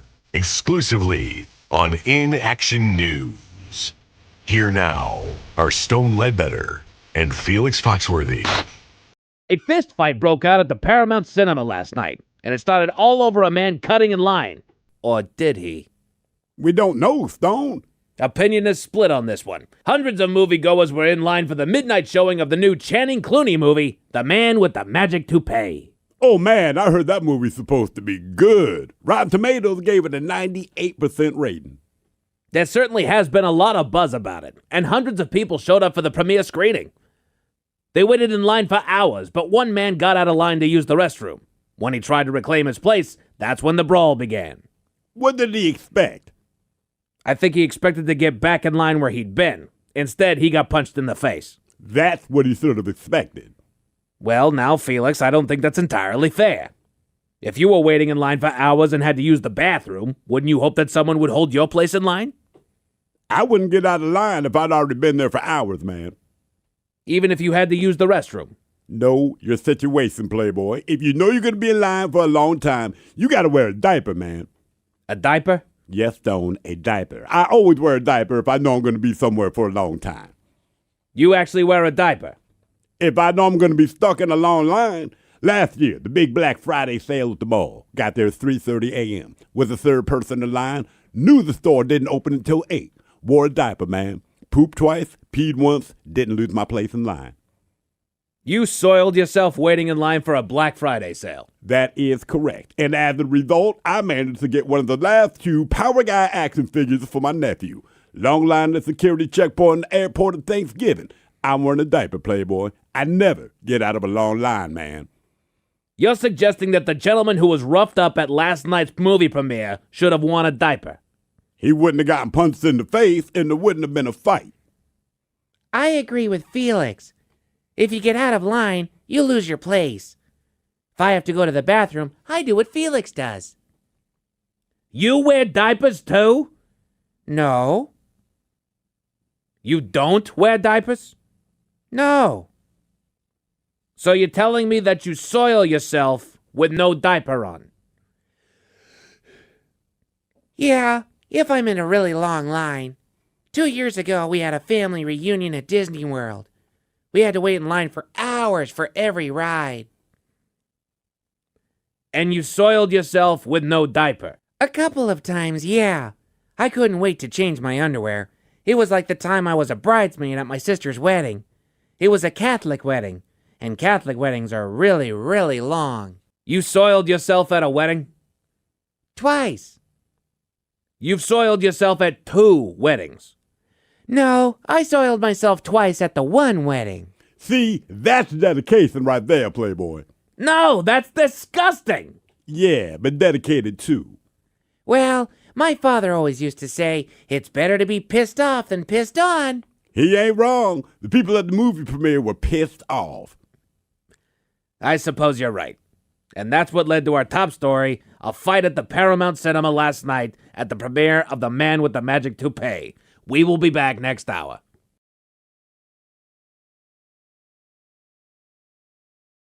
Thank you for watching. Please like and share this video. It helps us a lot. And be sure to subscribe to our YouTube channel and social media pages at In Action News.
Live Night, the livest radio you will ever see. Everything is performed live. Live hosts, live sound effects, live voice actors, live screw-ups, live laughs, and of course, live music. The Daily Mix Show, totally live. The Men's Room, totally live. Live Night returns February 13th. Live Night 2026. Yachty and naughty. No flares, no lifeboat. All live. What could possibly go wrong?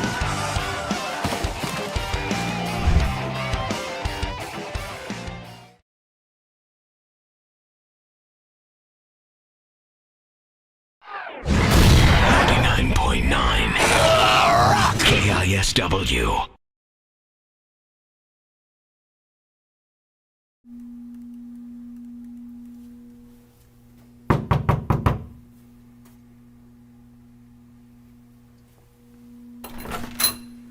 What up, man? Welcome to my crib. I've been waiting for this for years. Come on in. All right. Take a look around. Soak it all up, right? It's very impressive, right? Tide bottles. They're right there. You know you love them. There's only a couple. It's all right. This is the dining room. I also use it to put my clothes on here. Those are clean clothes in there. There's clean clothes here. You know what I'm saying? I got clean clothes everywhere, man. That's how I roll. I got shampoo. Actually, not shampoo, but detergent. Clean clothes, you know. But here's the dining room. This is where I have most of my sit-down dinners with everybody. There's a closet. Is there a mop in the middle of your dining room? Moving along. Coming to the kitchen, man. This is where it happens. See, I recycle, folks. Recycling. That's what it's all about. Good stuff in here. Gatorade, Miller Lite cans, some Heineken can bottles. This is some Polish beer. Żywiec. Yeah, you know how to speak Polish, friend. You know, then use just normal sink. Dirty dishes. That's not so hot. Wine glass. I don't know why that's out. Yeah, you know, Cheerios, cornflakes. Various amounts of mail that I'm saving for no apparent reason. What are you saving all that mail for, Ted? I'm not really sure. That's a pretty substantial stack of mail, buddy. Well, I keep thinking that I'm going to get a shredder. I just never do. So I just end up saving mail, you know? These are my shooting glasses. Safety glasses? Sure. Yeah, of course they're in my kitchen, because you never know. It gets dangerous in here. Gotta have them. I'm not going to say I'm a baller, but, you know, as you can see, man, I mean, I got pizzas from 2 different places, you know? That's what it is. You know, I got a stove, got a microwave. Sorry, I'm stumbling on boxes here. Oh, yeah. There's the trash.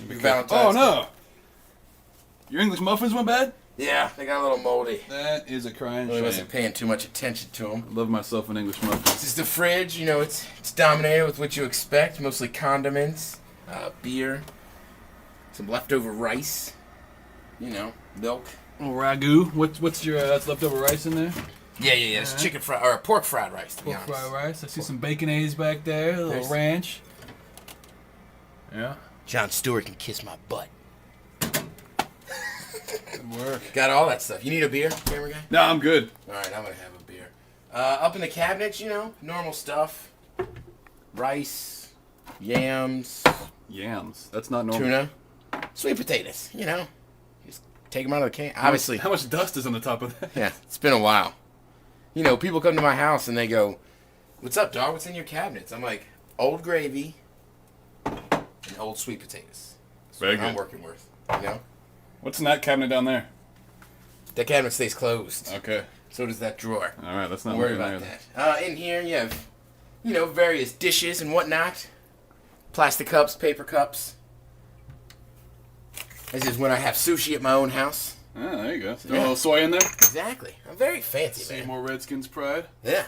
Did you see the Redskins flag when you walked in? Glasses. Oh, whose bowl is that? Please don't film those. Oh, those bowls are not there. Tell you one thing, they were never at yeah. I'm still impressed by this mail stack. It's an impressive stack of mail. The Men's Room returns with Miles and Thrill. All right, cut him. It's a 5:08. We will drink and toast with the shot of the day. And we do have your headlines on the way at 5:50. But first, quick check out with Mike Hawk and some of the stories and headlines he is not working on. Well, thank you, Miles. To avoid accusations of cheating by using AI on their assignments, college students are now using AI humanizer programs to basically dumb down what it is that they're putting out. Which is amazing. So to not get caught using AI, they use AI because there's another AI that can make it look less AI-y. We were saying earlier, and the amount of time it takes you to do all that, just do the assignment. Right. Just go to work. You know, you get tired of things, just whatever it is, someone saying the same word all the time, whatever. I'm so tired of hearing about this crap. About AI. I don't know, it's going to be the rest of my life. I know. But it's like, man, it's every single It's finding its spot. day. And what did they expect people to do with it? Right. You couldn't introduce anything for good, but when everyone has access to it, right, it's probably in the minority, but the people that are going to use it for the wrong purposes are probably going to use it first. It's a universal corner cutter. Like, shoot, Yeah. you can't get mad at students for doing it. There are people that are doing it all over the place that are using it to replace people all over the country. Calculators, computers, automated. I mean, right, it's just the new version of the same old thing, man. Correct. It's a shift in our society. Yeah, it's coming. But everyone acts surprised. Can you believe students are using AI? I'm like, yeah. Right. Yeah. We just cheat. I said, we cheated. We just different. cheated. Correct. If I had, look, and this is just me, how I was as a student, God knows if I had AI, I would use AI for everything. I would not have done anything. Right. Man, I used to go and buy, even just like with books. Cliff Notes? In college, when you had to buy your books for your classes, right? I would go to the bookstore and they had used books. So you could buy a brand new one or you could buy a used one. I would scan through every book in that freaking store until I found the one where someone highlighted stuff. Yep. Put notes in the book. I looked for one that was the most marked up one I could find. That way I could just skim through what that person thought was important. You never read a chapter. You read the 3 paragraphs they highlighted. Yes. Right. How many people had get into a profession where it's not about what you know. The more you know doesn't matter. It's about how resourceful you are. That's what this is. Yeah. You know, even what you guys were doing, it's cheating. It's resourceful. Sure. You know, look at what we're doing. Like, I don't have to know anything. You ask me a question, I type it into Google, and I figure it out. Yep. I don't have to know anything. And you don't. That's right. I don't know a I damn thing. fully support what you're saying. You're the dumbest person I've ever met in my I'm life. actually an AI robot. Like, I'm just a generated image on YouTube. And look, man, you know, as much as people go on about AI, there's sex dolls. Absolutely. Right? I mean, just saying. Like, you find a workaround with anything. Yeah. Because there is some stuff about it that's cool, right? Sure. But even now, there's some serious things going on, and people are putting out AI photos that obviously, just given our career, I worry about it. So it's like a thin line of like how much I want to engage with it and don't. Sure. Absolutely. Have you ever read the AI chat GPT on our show? No. You've told me about this, and I actually want to check that out. What? No. What do you mean? Does it just get worse? Is it translating what we're saying? Or? No, it just gives an overview. And then it'll give you an example of a joke I would say or a joke you would say. And you're just like, and my buddy was doing it. I was like, stop. I need a job. Right. Even when you get emails now, they have like the AI summary. Yeah. And I'll glance at it. I'm like, that is not the meat of what this email. Yes, that thing was said, but correct. That kind of has nothing to do. You know, Mike wants to know how you're feeling. It just says, hey, man, what's up? This has nothing to do. Mike did not ask me how I'm feeling. Mike inquired Steve on how he was feeling today. Right, exactly. I'm like, well, sort of. A new study found that being a night owl can be hard on your heart. Well, that sucks. And it wasn't saying the practice of being up late. It was more what comes with being up late. The things that you you're get into. doing while you're doing it. Okay. Right. I did not read the whole thing. I feel a little better. Like what? I'm not working on it, Ted. I'm just an AI image. I don't know what the hell it is. I just tell you what the information I've been given. Subtract 15 years off your life. What were you doing late night then? That stuff. Like now, I'm just up late, but I'm not really doing anything. Before, when I was up late, because I couldn't sleep. Oh, yeah. Like that stuff I found. If you're doing drugs or whatever. I didn't say that. Like, I don't know what it is. Like, I just stay up late. Yeah. Oh, I didn't do anything last night. Stayed up till 1 a.m. for no reason. No reason at all. Yeah. I podcast. There's the podcast out. KISW.com. Scientists warn that mosquitoes' thirst for human blood is increasing. Why? Don't ask me why. I don't know. But how can it increase? That's been their livelihood as long as I've been alive. Well, they've eaten other animals, man. We're tasting better these days. We're diabetic. We're sugary. You think it's what we eat? Gotta be. Like, look, man, right. We'll bite any animal, but there's something about the hairless two-legged monkeys. They are freaking delicious. Absolutely delicious. We're like the protein shake.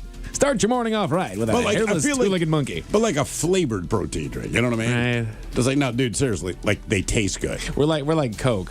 Yeah, blood is blood, but they're delicious. Well, he's right though. Like, you ever had that Core Power? No. Jesus, protein drink. It's head and shoulders above the other ones. Right, that's what I'm saying. So maybe we're like that to them. Probably terrible for you, but who cares? But again, though, I never liked them anyhow. They've been sucking blood as long as I've known them. Like, oh, it's increased. Has it? Will we notice? Maybe that's the difference. Guns have gotten more violent. Well, they only have one purpose. Put your thinking caps on, Jen. It's time for the Merriam-Webster word of the day. I give you guys a 10% chance of success on this one. It is a noun brought to you by the letter B. It's a formal word that refers to speech or writing that is meant to sound important or impressive. Bougie. But that is not sincere or meaningful. I like bougie, but no, that's not bougie. It sounds Jamaican. A bitchy. I was going to say bull ass, but let me think here. Formal word that refers to speech or writing that is meant to sound important or impressive, but that is not sincere or meaningful. Boisterous? The word is bombast. I would never have guessed that. Yeah, man. I just think of bombastic. You are very bombast. I call me Mr. Bombastic. It was a cut, Mike. You're not wrong. Thank you, sir. Yeah, I'm with you. I heard it too. Pornhub is about to become unavailable for many in the UK due to a new age verification requirement. Is this them asking you? No, I think they're trying. They had an issue with what they're doing with their age verification. I don't know if it's that they're not wanting to do it. I don't know if it's that they're doing something that's going further than what they're okay with. I don't know what the dispute is, but they're not coming to an agreement, so Pornhub is about to go down in the UK. No pun intended. Ayo. I mean, look, by the time all this stuff happened, I was well over 18 years old. But again, if I were not, and you asked the question, am I access to boobies? Is that on the other side of this question? Yes, I am 18. And the thing is that Pornhub is not the only place that they can go for boobies. I know. It's like Walmart closing its doors in the UK. Like, don't worry, they'll find where to get their stuff. Oh, yeah. There's lots of places. You were the most convenient, and your marketing was fantastic. But there's a lot of other places we can go. I'll tell you right now, if the kids there are the same as they are here, which I imagine they are on many levels, Pornhub to them is like Facebook. Sure. They're like, okay, yeah, take that away. Whatever do we do? Keep going to the sites we've been visiting, fellas. Right. How long before we get a porn website whose name does not reference porn whatsoever? But don't you think people would get pissed? I guarantee it already exists. Oh, it does. Just to fly under the radar? Like, I'm not kidding. I watch porn. I have never been to Pornhub. There you go. Oh, you're missing out. There's plenty of other sites. Yeah. Hell, you don't even need a site anymore. Just hop on social media. Yeah, true. Facts. It ain't hard. Facts. You know what? As long as we're talking about luxuries, let's talk luxury foods. You good, Ted? Yeah, I was saying it ain't hard to find. Ayo.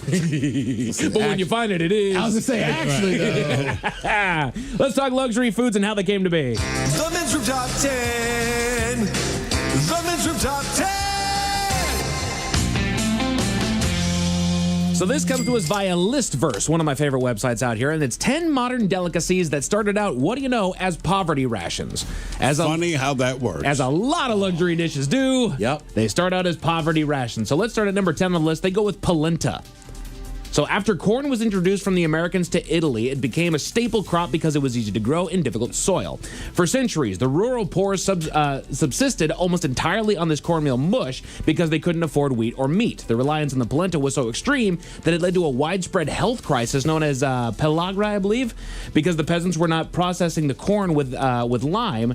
They suffered from severe niacin deficiencies and resulted in a peasant's disease. The modern transformation of polenta occurred when chefs began to experiment with textures and enrichment of the dish by adding large amounts of butter, Parmesan cheese, and cream. Right. And then it was elevated to a luxurious comfort food. And crispy and delicious, if done right. I don't know that I've ever had polenta. It's not bad. I mean, it's fairly flavorless, but it's good. The little bit of flavor you get's good. Think of like moist fried cornbread. Yeah. Okay, like corn, cheese, butter, I'm in. Right. I mean, that's it.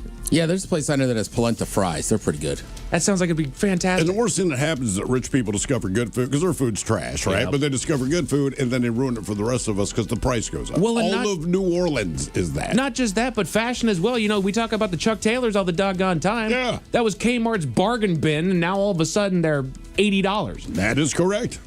Back to more modern delicacies that started as poverty rations. Sushi.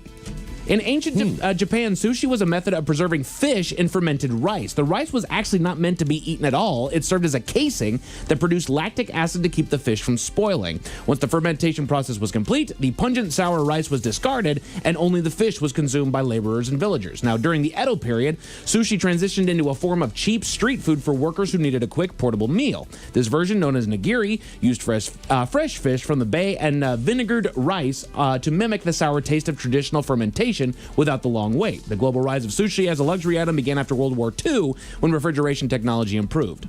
Makes sense. Makes sense. So there you go. And of course, I didn't know that one. Yeah. I feel like I know most of them on this. I will know most of them on the list. I didn't know that about sushi. You might. You will know this one, though. Very, very good French delicacy. Escargot. They're snails. They're brother. snails, man. The idea of spending an absorbent amount of money on that is insane to me. And it's exactly what you think it is. For centuries, snails were a famine food for French peasants who lacked access to traditional livestock. And because snails were abundant in vineyards and required no land or feed to maintain, they provided a free and accessible source of protein during periods of crop failure. Yeah. You literally could just pick them up and eat them. Yeah, butter and garlic, man. Delicious. The transition to a delicacy began in the early 19th century when a chef served snails to Tsar Alexander I, which... bold move, Cotton. Yeah. By stuffing the shells with high-quality butter, garlic, and parsley, they transformed the muddy taste of the snail into a vehicle for rich flavors. Anytime I see it, I'll order it. Every single time. I had the one time. I'm good. They're fine. I just won't pay the money for it because I'm like, they're snails, brother. Right. I mean, come on, man. Come on. Like that's. If they do it right, though, they have like a crunchy top, like a creme brulee. Sure. They kind of drop them down in those little holes with the butter. 10 modern delicacies that started as poverty rations. One that's come up in my life here after I met a certain woman, quinoa. Before the Spanish conquest, it was a sacred staple of the Incan Empire. Now, when the Spanish arrived, they viewed quinoa as a pagan crop and a symbol of indigenous identity. They discouraged its cultivation and replaced it with European wheat as a part of a broader effort to reshape local diets and culture. They were moving in. Yeah. As a result, quinoa was the pushed... equivalent of putting a Starbucks in the neighborhood. There you go. The quinoa was pushed to the margins of society and became associated with the lowly indigenous farmers of the high Andes. Global boom in early 2000s completely inverted this social hierarchy. Western demand for gluten-free, high-protein grains caused the price of quinoa to skyrocket. And ironically, it made the former peasant food too expensive for the very people who had preserved it for centuries. Yeah. And in the end, it's quinoa. I don't know, but I just don't think of that as a high-end food. Neither do I. It's right. not so It's just much a that it's different way to get, food. like you said, like dietary and some stuff. grain, but people will spend money on it. And, you know, most of the time you see quinoa on a menu, they serve it with something quote-unquote fancy. Right. It's not like grilled cheese with quinoa on the side, or it's always quinoa and then whatever it's with is something that sounds all sparkly and all that. Shout out to that quinoa salad at Costco, dude. It is so good. Yes, I sir. love that thing. Modern delicacies that started as poverty rations. When you reach the upper echelons, you're rich. What food is always at these parties? Lobster. Caviar. You're absolutely right. Damn Ted. it. Well, caviar is... I know it's on that list. It was once so common in Russia that it was sold by the bucket. Sturgeon eggs were considered a byproduct of fishing because the eggs spoiled quickly. They were a cheap, salty snack for laborers. In the 19th century United States, caviar was so undervalued that it was served for free in saloons. The shift to luxury status occurred through aristocratic endorsement and environmental collapse. Ted, just, you know, someone on YouTube already said lobster. Okay. Yeah. Absolutely. Right. I just thought I was right on that one. Caviar, by the way. Overrated. Yeah. And it's not like you get full on it. Right. Like, to me, if you're giving me food, it should contribute to my stomach being full, and it's not that good. Now, I could just put a lot of salt on something for you. Dip it in seawater and boom. Give me a tapenade. I'm fine. I like tapenade. Oyster. I love tapenade. Oysters. There you go. Mid-19th century, oysters were the ultimate street food of New York and London. They were so plentiful that they were sold from stalls on nearly every corner for just a few pennies a dozen. For the working class, oysters were a primary source of protein that was cheaper than beef or pork. They were often used as a filler in meat pies to bulk up meals without increasing the cost. Yeah. There's a famous statue in London of a cat eating an oyster. Oh, no kidding. Because they fed it to this cat all the time. They would just get the oysters out of the River Thames. Damn. That's why they call the sandwich a po' boy. Which now cost a bunch. This era of abundance ended when industrial pollution and over-harvesting decimated the oyster beds. As the once clean waters of the Hudson and Thames River became contaminated or stripped bare, the supply collapsed, and they transformed from a cheap caloric filler into a rare, high-risk luxury. Ted, when you reach the upper echelons of money, what is always at all these parties? Lobster. You're damn right, it's Let's lobster. go. Perhaps the most famous example of a trash food that climbed the social ladder in colonial New England, lobsters were so numerous that they were routinely washed up on shore in piles 2 feet high after storms. Regarded as sea insects and considered fit only for the most desperate members of society. In fact, having lobster shells in your yard was seen as a sign of extreme poverty, signaling that you could not afford real meat. I don't care. The reputation of lobster was so low that it was frequently used as fertilizer for fields or as bait for more desirable fish. Laws were passed in Massachusetts towns limiting how often prisoners could be fed lobster, as it was considered cruel and unusual punishment. Instead, they used to feed lobster. I want to say like the first Thanksgiving meal, first couple of them. It was all venison and lobster. Yeah. The change began with the advent of the railway and the canning industry. People living inland who had never seen a lobster and were unaware of its low status found the canned meat to be absolutely delicious, and chefs soon realized that when drenched in delicious butter and served in a refined setting, the so-called sea insect could be sold at a premium. You notice how butter keeps showing up here? Yes. This is garbage. Put it in Put some good butter. Butter on it. And then I'll leave you with this last and final modern delicacy that started as poverty rations. I had so many sandwiches of bluefin tuna. It was probably not bluefin. Today, a single bluefin tuna can sell for more than $1 million at auction, but for most of history, it was considered nearly inedible. In the early 20th century, Japanese fishermen viewed it as an inferior fish. It was often buried as fertilizer or relegated to cat food. Bluefin was a lowly catch that often required heavy marination just to make it palatable. The dramatic reversal in status occurred during the 1970s with the rise of international air travel and changing global diets. As people grew accustomed to fattier foods like beef, the rich texture of bluefin tuna suddenly became desirable. You know, it's funny because, like, Southern barbecue, same thing, right? You give broke people the crappiest meat, so they cook it slow. You end up with brisket and all that. Nobody was dying for brisket. Now you kill for brisket. Correct. Right? Yep. Pretty much everything in New Orleans, like when you go to the French Quarter, because all the rich people lived out in the Garden District, they had the plantations and all this stuff. All the broke people were just shoved into the French Quarter, but as a result, you know, like 18 different ethnicities. They had to figure out a way to coexist. They started trading spices, trading recipes, and they created what we know to be New Orleans food, which now commands this high price. And I'm like, broke people invented this. Leave it alone. Crayfish. Right, exactly. The idea of paying to eat that is insane to me. A man in India wanted to get into the local medical school, but he may have taken it to the extreme, Miles. What was that extreme? Tell about it at 5:50. Thank you, sir. Headlines are coming up at 5:50. In the meantime, have we made it to drinking time? Somebody out there deserves to be recognized. And the men's room knows just who it is. So to you, we say, bottoms up, sailor. You're the toast of our shot of the day. Drink time it is, and as usual, we head to the drink desk and Steve Throwhill to find out who we're toasting. Yes, indeed. And today we toast a man by the name of Larry Shea. Now, I'm not sure where Larry is from, but he is a self-professed and so-called golf bettor. His issue is that he's not a very good one. So last week, he guaranteed on social media, so that millions of people can see the posts, that pro golfer, one Scotty Scheffler, would not win a golf tournament in California. If you know anything about golf, I think that's a bad bet. But nevertheless, he bet against Scotty Scheffler. Well, he posted, quote, if Scotty Scheffler wins this week, I will only eat Wendy's chili for a month. It's not happening, folks. Zero chance. Well, Scotty won. And Larry says that he will hold himself to his word. So in a video update, he admitted that he was wrong. He congratulated Scotty, who does not care. And then he added, quote, the only thing I'm going to be eating until February 25th for breakfast, lunch, and dinner is Wendy's chili. No cheese, no crackers, just the chili. So far, he has still made good on his bet. He I bet he'll lose weight. His only regret so far is that he wished he had done the crackers. He's just doing the chili for all three meals, and he does admit that his bowels are not particularly happy.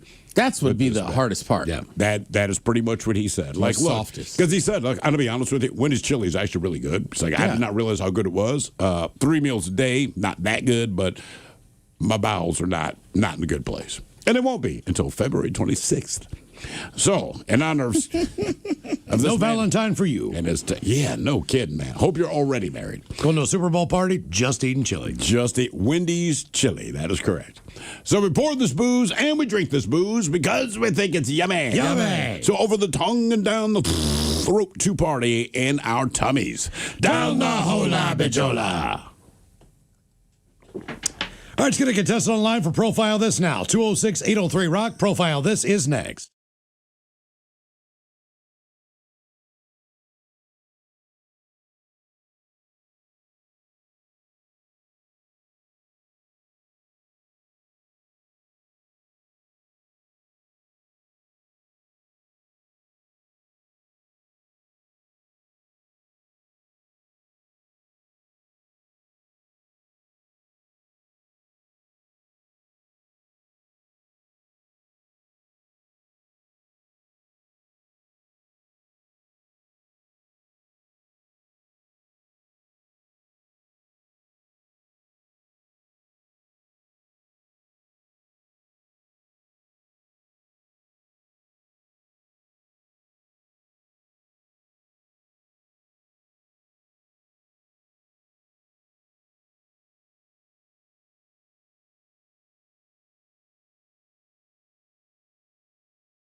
From coast to coast and around the world. If it's not important, you'll hear it here.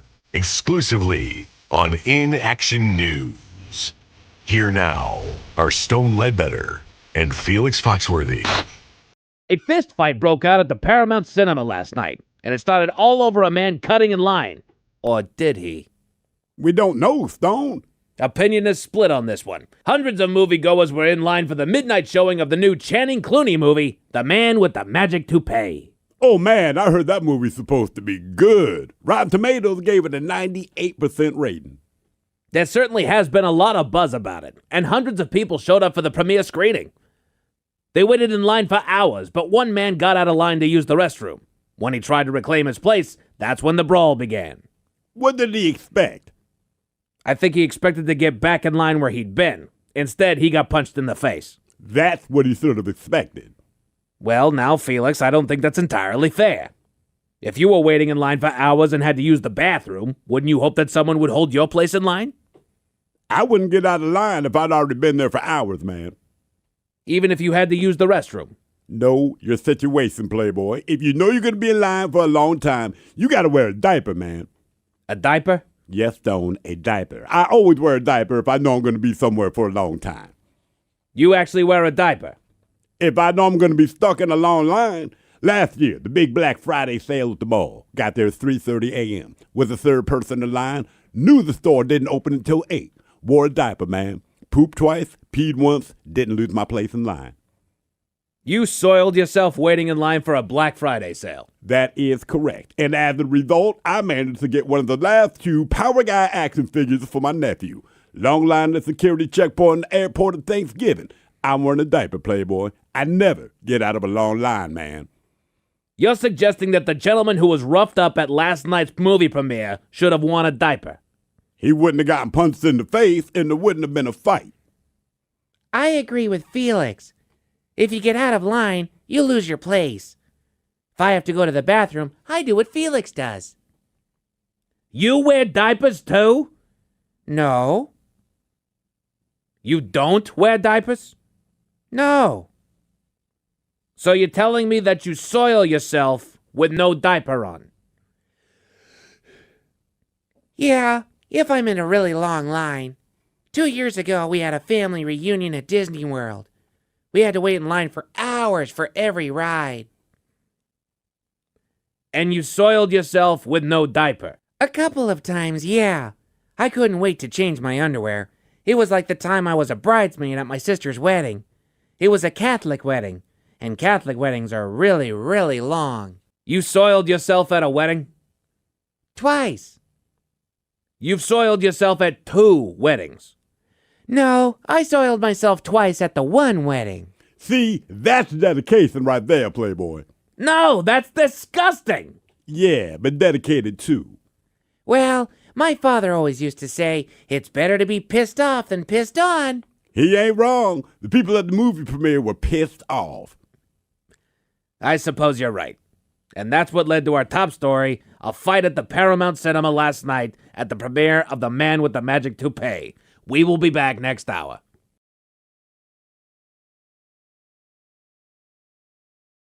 Hello, ladies. Like what you see? You know you do. But you can see even more by subscribing to your YouTube channel and social media pages. Just search In Action News. I'm working on an OnlyFans account, but I don't have feet just yet. But stay tuned.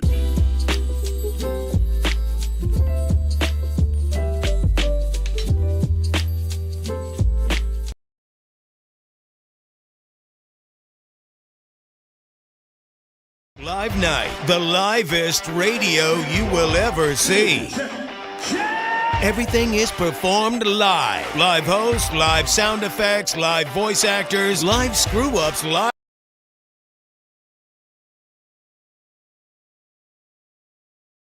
Xfinity. The Men's Room presents Profile This. And Stephen Throwhill, could you please tell everyone how Profile This is played? Oh, sure can, Miles. It's a simple game where we share with you a real-life news story, something that happened right here on planet Earth. And as you listen to the story, based on the stereotypes you believe to be true of people and the decisions that people make, we'll ask you what it is you think makes the story a story. Hello, Will. Welcome to the Men's Room. Hola. All right, Will, do you understand how this here game is played? Yes, sir. Fantastic. You have your choice of one of three categories today. We offer you Animalize This, where you guess the animal responsible for causing the problem. Hit Me With Your Best Shot, where you guess the unconventional object that someone chose to use as a weapon. And finally today, License to Spill, where you guess the substance responsible for creating the mess. Let's go. Hit me with your best shot.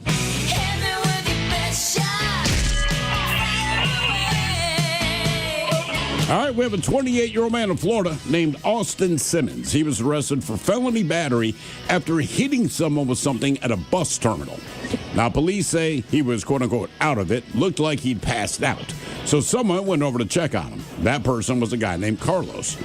Well, when he roused Austin freaked out and threw an object at Carlos. Now, it might seem minor, but still, it was an attack. Now, the police showed up and arrested Austin for battery.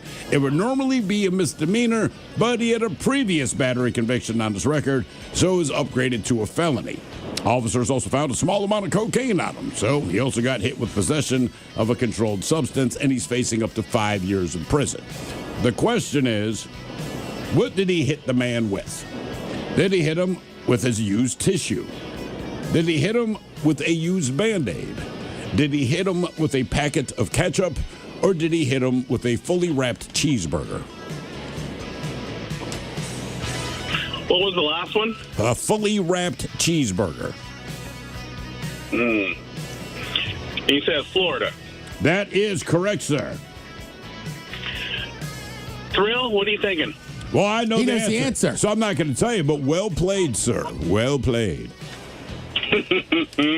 Does crack cocaine count as just a small amount of cocaine, or would they say crack? If it's cocaine, it's cocaine. Crack's crack. All right. Or they'll always say crack cocaine, but if it's coke, right, it's just straight coke. Seems odd this guy has powdered cocaine on him. And he's passed out. Those two things rarely go hand in hand. I'm going to go cheeseburger just because of the crack. He didn't have crack. He had powdered cocaine. Yeah. I'm going to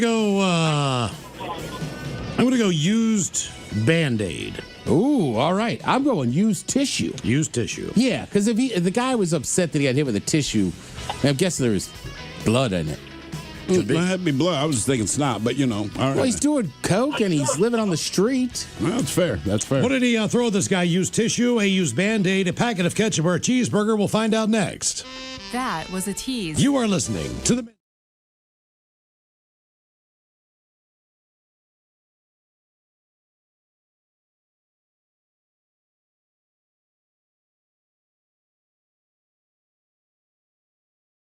Live Night, the livest radio you will ever see. Everything is performed live. Live hosts, live sound effects, live voice actors, live screw-ups, live laughs, and of course, live music. The Daily Mix Show, totally live. The Men's Room, totally live. Live Night returns February 13th. Live Night 2026. Yachty and naughty. No flares, no lifeboat. All live. What could possibly go wrong?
Listening to the Men's Room with Miles and Thrill. 99.9 KISW. Category, hit me with your best shot on Profile. Has got a Florida man arrested after hitting someone with an object at a bus stop. Mm-hmm. Apparently he was out of it. They did find cocaine on him. The question is, what did he attack this guy with? Or throw at him? Was it a used tissue, a used Band-Aid, a packet of ketchup, or a cheese burglar? And, well, that is the very question that we posed to you. Let us start with Miles Montgomery. Went with the old used Band-Aid. It was not a used Band-Aid. Ted went with the used tissue. Yeah. It was bloody because of the cocaine use. No. Well, that leaves you with the burger and I'm afraid a packet of ketchup. A packet of ketchup. That's it. He threw a pack of ketchup at the guy, but because he's assaulted someone before, it's now a felony. Damn. For a packet. Okay, not a ketchup bottle, just that little. Was he still like aggressive or just threw it? Like, I don't know that I'd call the cops if somebody threw a unopened packet of ketchup. That's part of it. So this guy went over to see if this dude was okay. It's like passed out on the bench. He didn't know if he's alive, whatever. Guy wakes up, quote unquote, freaks out, and all he did was throw the packet of ketchup. And that inspired the guy to call the cops. Damn. Yep. That's why people don't do nothing. What do you mean? Well, next time, just walk by him, I guess. Instead of trying to help him and wake him up, see if he's okay. You were assaulted with a packet of ketchup. It wasn't even an open packet, man. Now, for all TV news all the time, it's time for TV Time with Ted.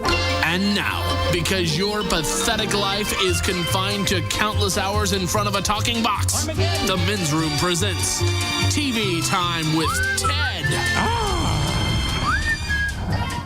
All right, your choices today. You got the Jimmys. Fallon and Kimmel. Colbert. Steven. Seth Meyers. Or Ted Smith. Anthony. Is it Ted or is it late night? It is right there. The title guys have teams of talents, writers help them come up with their monologues each and every night. It is up to you to determine, is this an actual late night joke and from whom, or could it be a The Ted Smith original? It's been so cold across the country that Disney World and Universal Studios have shut down their water parks to guests. But if you need parks to tell you not to have your kids at a water park when temperatures are in the low 40s, you're probably already a bad parent. The Ted Smith. Yeah. I wrote it better than that. No, but you're making a good point. I said you're probably not a good parent to start with. That would sound more like what they would say. Kids don't care about the water temperature. I That's know, one but- thing I've noticed in my lifetime. It could be free. It could be ice. They don't care. You say that, but you're talking 60s and 70s, dude. It's been 35. Oh, I know. No, it's I been know. 35. I know. I'm think saying you as a parent, it doesn't matter. Even Like, kids. no, Yeah. you're not getting in. People are like, can you believe this? They closed those. It's like water Yes. parks. I watch my kids jump into Lake Washington. I'm like, you're nuts. This country is in winter's icy grip, and the big freeze isn't over yet. 173 million Americans are under extreme cold warnings. Extreme cold warnings are just like regular cold warnings, except they come in Baja Blast. Colbert? Yeah, Colbert. There's Colbert. This country is in winter's icy grip, and the big freeze isn't over yet. 173 million Americans are under extreme cold warnings. Now, extreme cold warnings are like regular cold warnings, except they come in Baja Blast.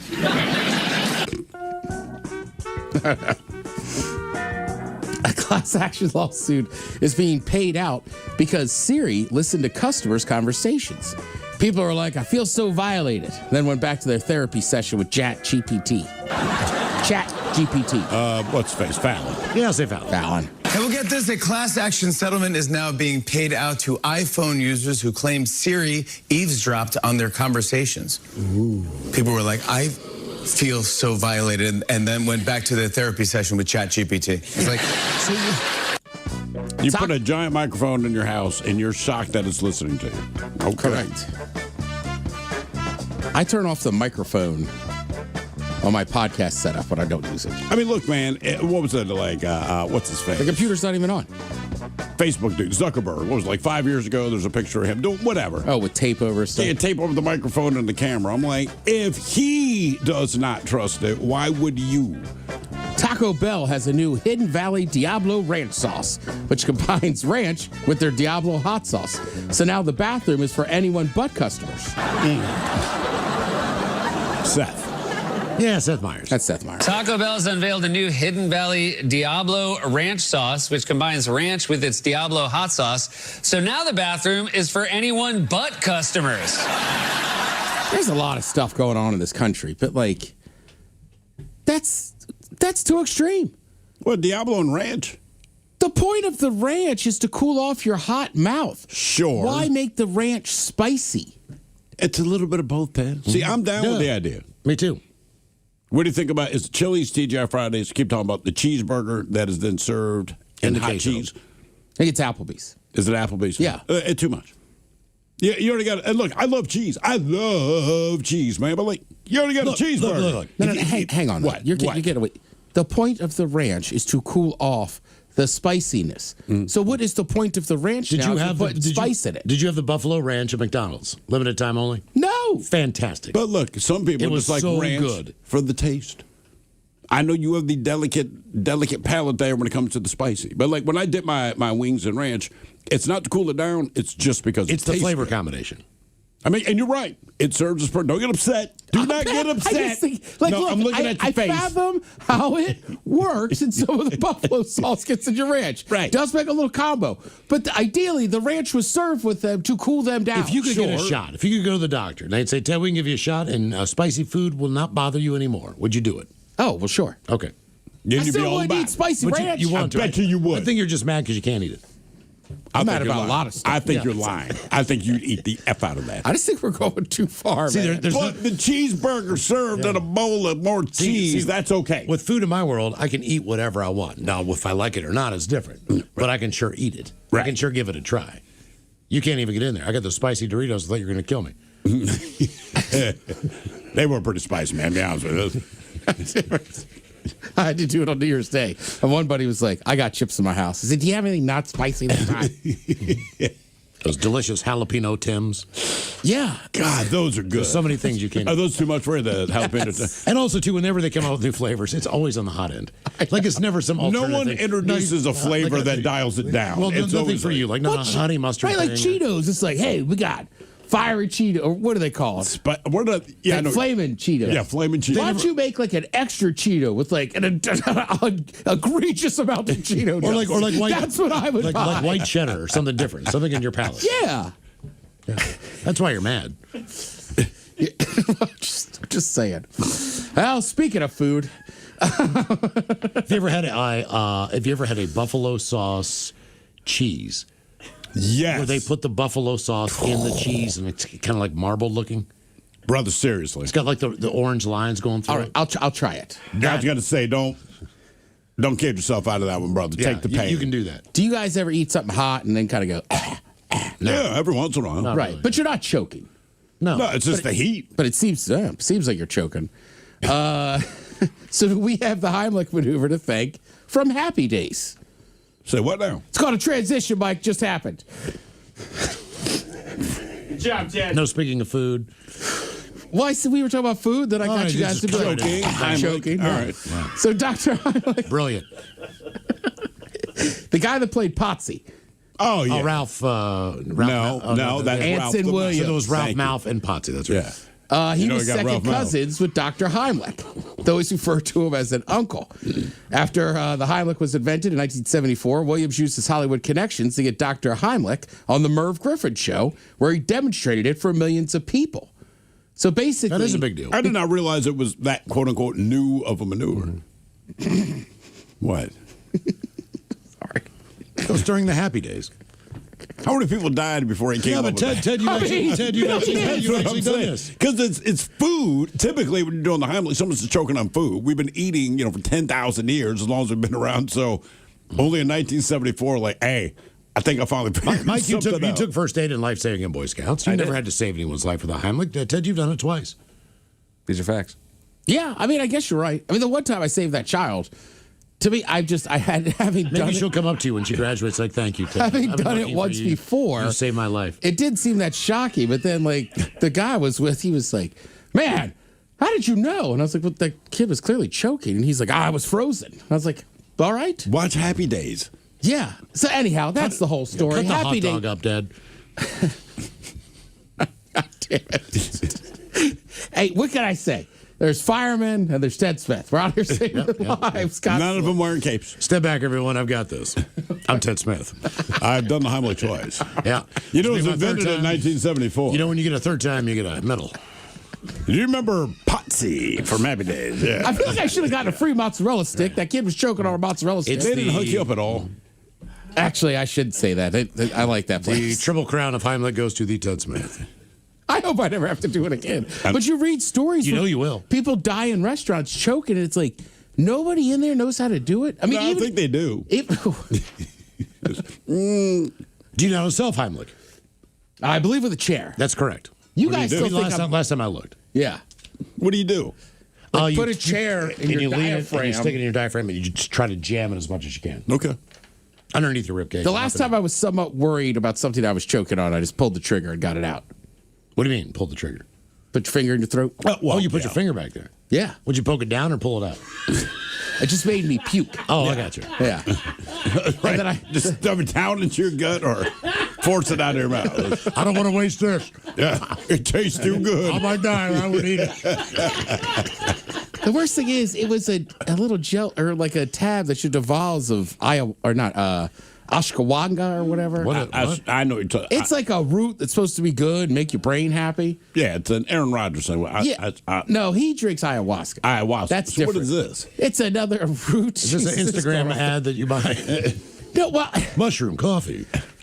Yeah, the main thing is like I didn't choke, but then I had to walk out of that bathroom and just look around this bar and be like, I hope nobody heard me and they're almost dying. Oh, were you like, Oh, you got up and went in. Like you were like quick on the Yeah. step. All right. And I was 10 seconds from having to open the door and be like, ow, which I didn't want to do. What was in there? That little gel cap. It was just a gel cap? Yes. A gel cap. Yeah, man. I mean, they're designed specifically to just go down. Yeah, I know. You got that teeny tiny throat. Yeah, I probably like in the. You need a blender for your food, man. At home, just in case. Get a Vitamix. Cheeseburger. I'm drinking it. Get your 19-cent dicks. Just put it in a blender. Drink it down like a smoothie. I am going to go get my 19-cent stick put the cheeseburger fries in today. there. Put it all in there, just in case. I told you, sometimes after a few beers, I got to consciously in my head the go, pickle Ted, on that chew. cheeseburger is bigger than that pill. Ted, chew. All right. Man. Jelly roll. Mike, you would know this. You watch WWE. Another food segue. Apparently, that one wasn't as smooth. Apparently, now that he's doing some of the WWE, he took his training very seriously. He moved down to Orlando and rented 2 houses. One for his family, one for his crew. Trained all day, then wrote and recorded music at night. Cool. Is he going to be all big and buff by the time this is done? Maybe. Because he dropped a ton of weight, but now he's doing that kind of training. Like, okay, that's something entirely different. I'll tell you what he's doing next, probably skin surgery. Yeah. My sister had that done. She said it sucked. Well, sure. Just the pain involved was awful. Like compression bandages, all these things all the time. I was like, yeah, that sounds like the worst part of losing weight. It is tough, yeah.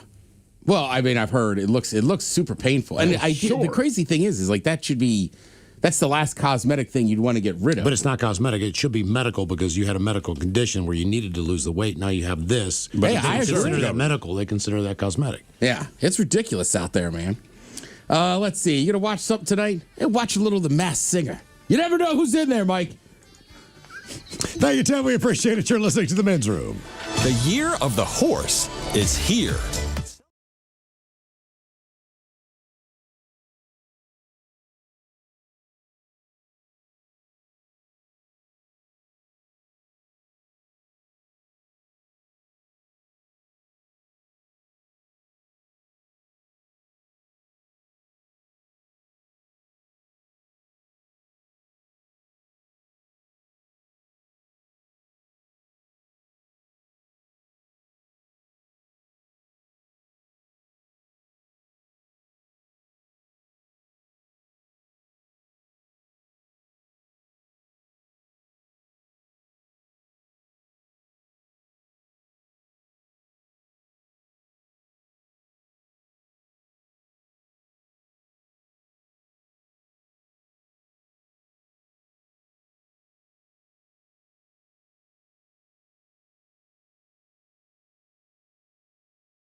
From coast to coast and around the world. If it's not important, you'll hear it here. Exclusively on In Action News. Here now are Stone Ledbetter and Felix Foxworthy. A fist fight broke out at the Paramount Cinema last night, and it started all over a man cutting in line. Or did he? We don't know, Stone. Opinion is split on this one. Hundreds of moviegoers were in line for the midnight showing of the new Channing Clooney movie, The Man with the Magic Toupee. Oh man, I heard that movie's supposed to be good. Rotten Tomatoes gave it a 98% rating. There certainly has been a lot of buzz about it, and hundreds of people showed up for the premiere screening. They waited in line for hours, but one man got out of line to use the restroom. When he tried to reclaim his place, that's when the brawl began. What did he expect? I think he expected to get back in line where he'd been. Instead, he got punched in the face. That's what he should have expected. Well, now, Felix, I don't think that's entirely fair. If you were waiting in line for hours and had to use the bathroom, wouldn't you hope that someone would hold your place in line?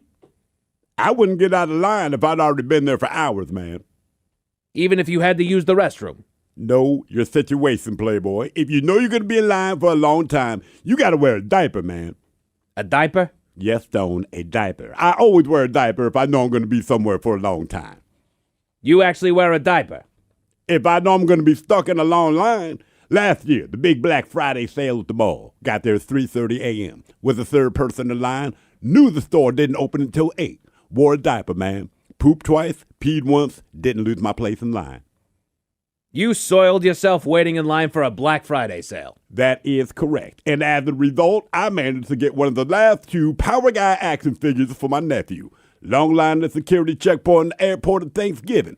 I'm wearing a diaper, Playboy. I never get out of a long line, man. You're suggesting that the gentleman who was roughed up at last night's movie premiere should have worn a diaper. He wouldn't have gotten punched in the face, and there wouldn't have been a fight. I agree with Felix. If you get out of line, you lose your place. If I have to go to the bathroom, I do what Felix does. You wear diapers too? No.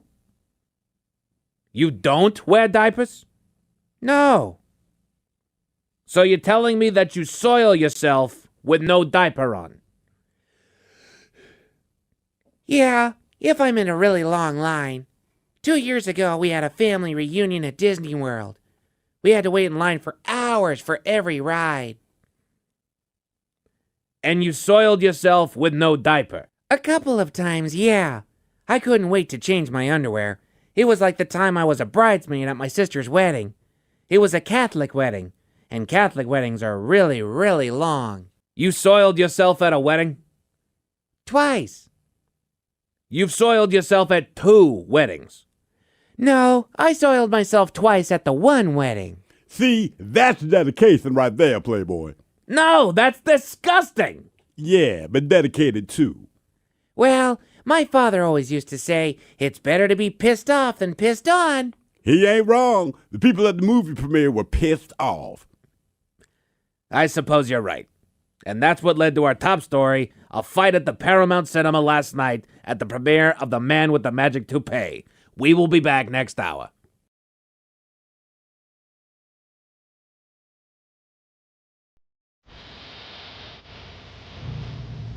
From coast to coast and around the world. If it's not important, you'll hear it here. Exclusively on In Action News. Here now are Stone Ledbetter and Felix Foxworthy. Tonight, for safety reasons, vampires are now only targeting universal donors. But first, disturbing news from the municipal airport earlier today. Plane crash? Thankfully, no. Nothing so tragic. No, authorities and multiple witnesses say that a naked man stormed a plane just before takeoff. Yeah, that sounds crazy, man. I'm inclined to agree. It said that the naked man entered the plane, stole the beverage cart, pulled the emergency slide, and slid to the runway with the beverage cart before disappearing over a fence. That is crazy, man. Do they have any idea who may have done such a thing? No one has identified the perpetrator, no, but they do have a surveillance photo of the suspect. Here it is on your screen. Felix, is that you? Who's that? Who does who look like me? The picture on the screen, Felix, is that you? That guy? Nah, man, he doesn't even look like me. Felix, he looks exactly like you. Yeah, I don't see it, Playboy. You're saying that's not you? Well, first of all, Stone, the man has a mustache. Wait, what? Why are you calling it a mustache? It's a mustache. What do you call it, Stone? I call it a mustache because it's a mustache. Tomato, man. No tomatoes or tomatoes. It's called a mustache. Okay, Playboy, call it what you want, but I don't have a mustache. And that guy you throwed on screen clearly has a mustache. That can't be me, man. Okay, stop calling it a mustache. And Felix, I'm pretty sure that is a picture of you. How do you explain the mustache? Easy. It's fake, Felix. I think you're wearing a fake mustache. Mustache. Stop. I think you were wearing a fake mustache, got naked, stormed the passenger plane, and stole the beverage cart. And why would I do that, man? While wearing a fake mustache? Felix, seriously, why do you keep saying mustache? It's irritating. Because it's spelled mustache. No, it's spelled mustache. M-U-S-T-A-C-H-E. What? Nah, man, it's spelled M-O-U-S-C-H-E. M-U-S-T-A-C-H-E. M-O-U-S-T-A-C-H-E,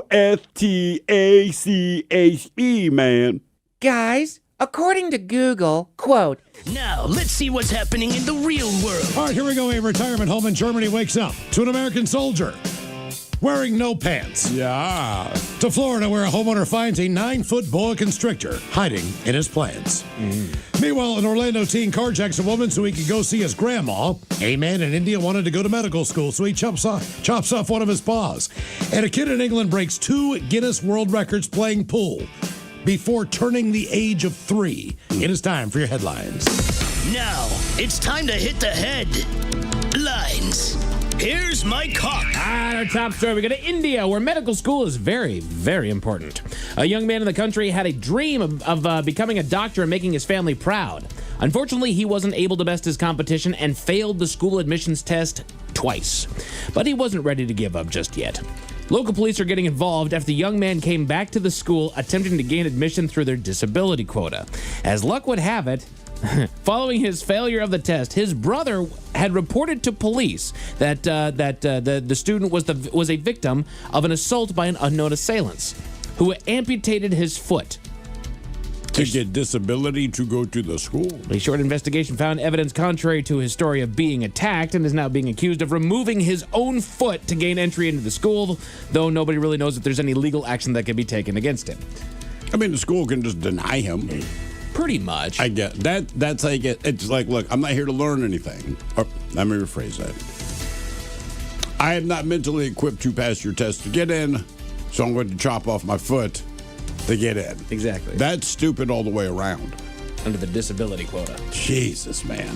Yeah, he was saying that he got attacked, and they used some blade to hack off his foot. They were like, this is too straight of a cut for a bunch of randos in an alleyway that attacked you and cut off your foot for no discernible reason. Were you attacked by a surgeon? Right. Yes. To Florida, where pest control reaches a whole new level. Authorities were called by a local resident after they went out to their yard to find a 9-foot boa constrictor lurking in their lawn. That's a big one. A sheriff's deputy was given the task of arriving on the scene to wrangle the serpent, which he was able to do without incident. Though he did take a photo of the beast to post to their social media pages, the animal was turned over to animal control and will be safely relocated. To where? Right, where you taking it? Right. Isn't it native there? Don't they have native doggone boa constrictors there? I mean, they weren't originally native, but now they're native enough. Native enough, yeah. I mean, they have anacondas. Yeah. They have pythons. If you have an animal, they've dumped it in the Okeechobee Swamp. My mom was always scared of snakes. We had a garter snake in the backyard one time. She's freaking out. I'm like, dude, it's not venom. Don't care. Get rid of the snake. Sure. She went in the house. Can't bear to look at it. I grabbed the thing, threw it over the fence into the neighbor's yard. There you go. I walk in. She's like, what'd you do with the snake? I said, it's gone. Mothers being mothers, like, did you throw it over the goddamn fence in the neighbor's yard? I'm like, okay, I did, but listen. It's gone. Oh, yeah. Oh, yeah. She was not pleased. Not our My problem. buddy Will, he had a battle, man. He had one going up his driveway, and I don't know what kind of snake it was, but he only had a kid's plastic shovel. That's not going to do it. It took 3 whacks. 3? Yeah. I'm surprised he got that done. With a crowd gathered around. Go Please clap. Well, same thing. The kids are screaming. He's out there. And he says he tries, and then he keeps coming up. He's like, Jesus. Just put it out already. Kill it, Dad. Still in Florida, an 18-year-old is behind bars for wanting to see his grandmother. A woman was sitting in her parked car talking on the phone when she was approached by the young man wearing a ski mask.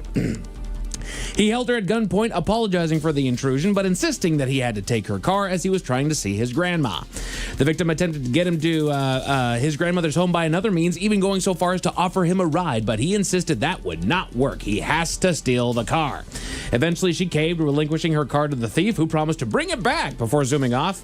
Didn't take long for officers to track down the young carjacker, who had already managed to crash their vehicle into another car that was on a lawn, and he was arrested. He's currently locked up in county, facing some serious charges. Why does anywhere in the state of Florida sell ski masks? Yeah, no kidding. Please tell me you order that off of Amazon. Like, look, if I'm in Florida and someone buys a ski mask, I'm like, where do you plan on robbing, son? There's no need for this. Right. Right? I mean, Where in the world are you going to go skiing with that doggone thing? It's Florida. You're buying a ski mask. Well, and I like it. She's like, I'll drive you there. What's the address? No, give me the car. Like, I'm going to get you there. Like, come on, man. No, I need to steal it. To Germany, where American soldiers like to take a nap. A local retirement home was the scene of an embarrassing incident as one of the employees was delivering breakfast to the residents. As they distributed food throughout the rooms, they noticed something off about one of their available rooms, mainly that somebody was inside that didn't belong there. Upon investigation, it turned out to be an American soldier, believed to have snuck in during a change in shifts. He was found intoxicated, with no pants on, passed out in the unit. An investigation has been launched in the incident, and nothing was reported as damaged. Yeah, This is a bad incident. It's fine. It's just you're in the military, so I'm sure when he has to go face is going to be a nightmare. Correct. But, like, who hasn't done that or something similar? Just accidentally ended up in a place that you had zero intention or knowledge of being? With no pants on, yes. Yeah. All of that. I'm just not in the military, so it's different. I apologize to you 3 times, dude. Just let it go, Mike. My bad. But just in case those stories have a bad taste in your mouth. Thankfully, there's good news. We go to England for a very impressive toddler. Guinness World Records has recognized a local 2-year-old as the youngest person to not only play pool, but to make a snooker double pot. The double pot is when 2 balls are legally potted with a single strike of the cue ball into different pockets. And he's also broken the world record for youngest person to make a bank shot. And the thing is, he's doing it on purpose. Right. Right. And he's how old? 2? He's not quite 3, so yeah, high 2s. Yeah, when he marked that second one, he was about 60 days from his 3rd birthday. I've also heard he's been playing so much snooker, he's the youngest guy ever to split the G. That's right. The young man's father admitted that he knew that he would excel at the game the very first time that he picked up a cue. That's putting it lightly. It just pisses me off that I know this kid can come to my home, go on the pool table, and school beat my ass. Also, tall enough to shoot? Snooker's a lot harder than pool. It is. Right. Weird rules. I mean, you got a smaller tip. Yeah. He gets up on the table. Yeah, the kid's like leaning on the table. Oh, okay. Yeah. Still. Speaking of sports. Not as impressive. That's a segue, Ted. What are you going to watch tonight? You got basketball over on ESPN, college hoops on FS1 and CBS Sports, and hockey over on TNT and True TV. The Torrents are also currently underway over against Ottawa over on Fox 13+. As far as your weather, the rain is upon us, gentlemen. Expecting periods of rain tonight with a low of 47. Tomorrow we've got more rain in the forecast and a high right around 53. That's it for your headlines with that. Mike Hawk is out. Thank you, sir. We'll see you next time for the head chef. Ted's Meat and Potatoes is back, and the game known as Big Dummy, the lovely Jolene, is up in seconds. Yes, indeed. It is all true, but in the meantime, well, we be all about this bitch. So until tomorrow, please do what you do best. And for Aletha's sake, stay beautiful. The Men's Room has been taped before a live studio audience. Wardrobe and makeup provided by Mantastic Limited. This has been a presentation of the Men's Room Radio Network. Oh, man! A Double Flush production.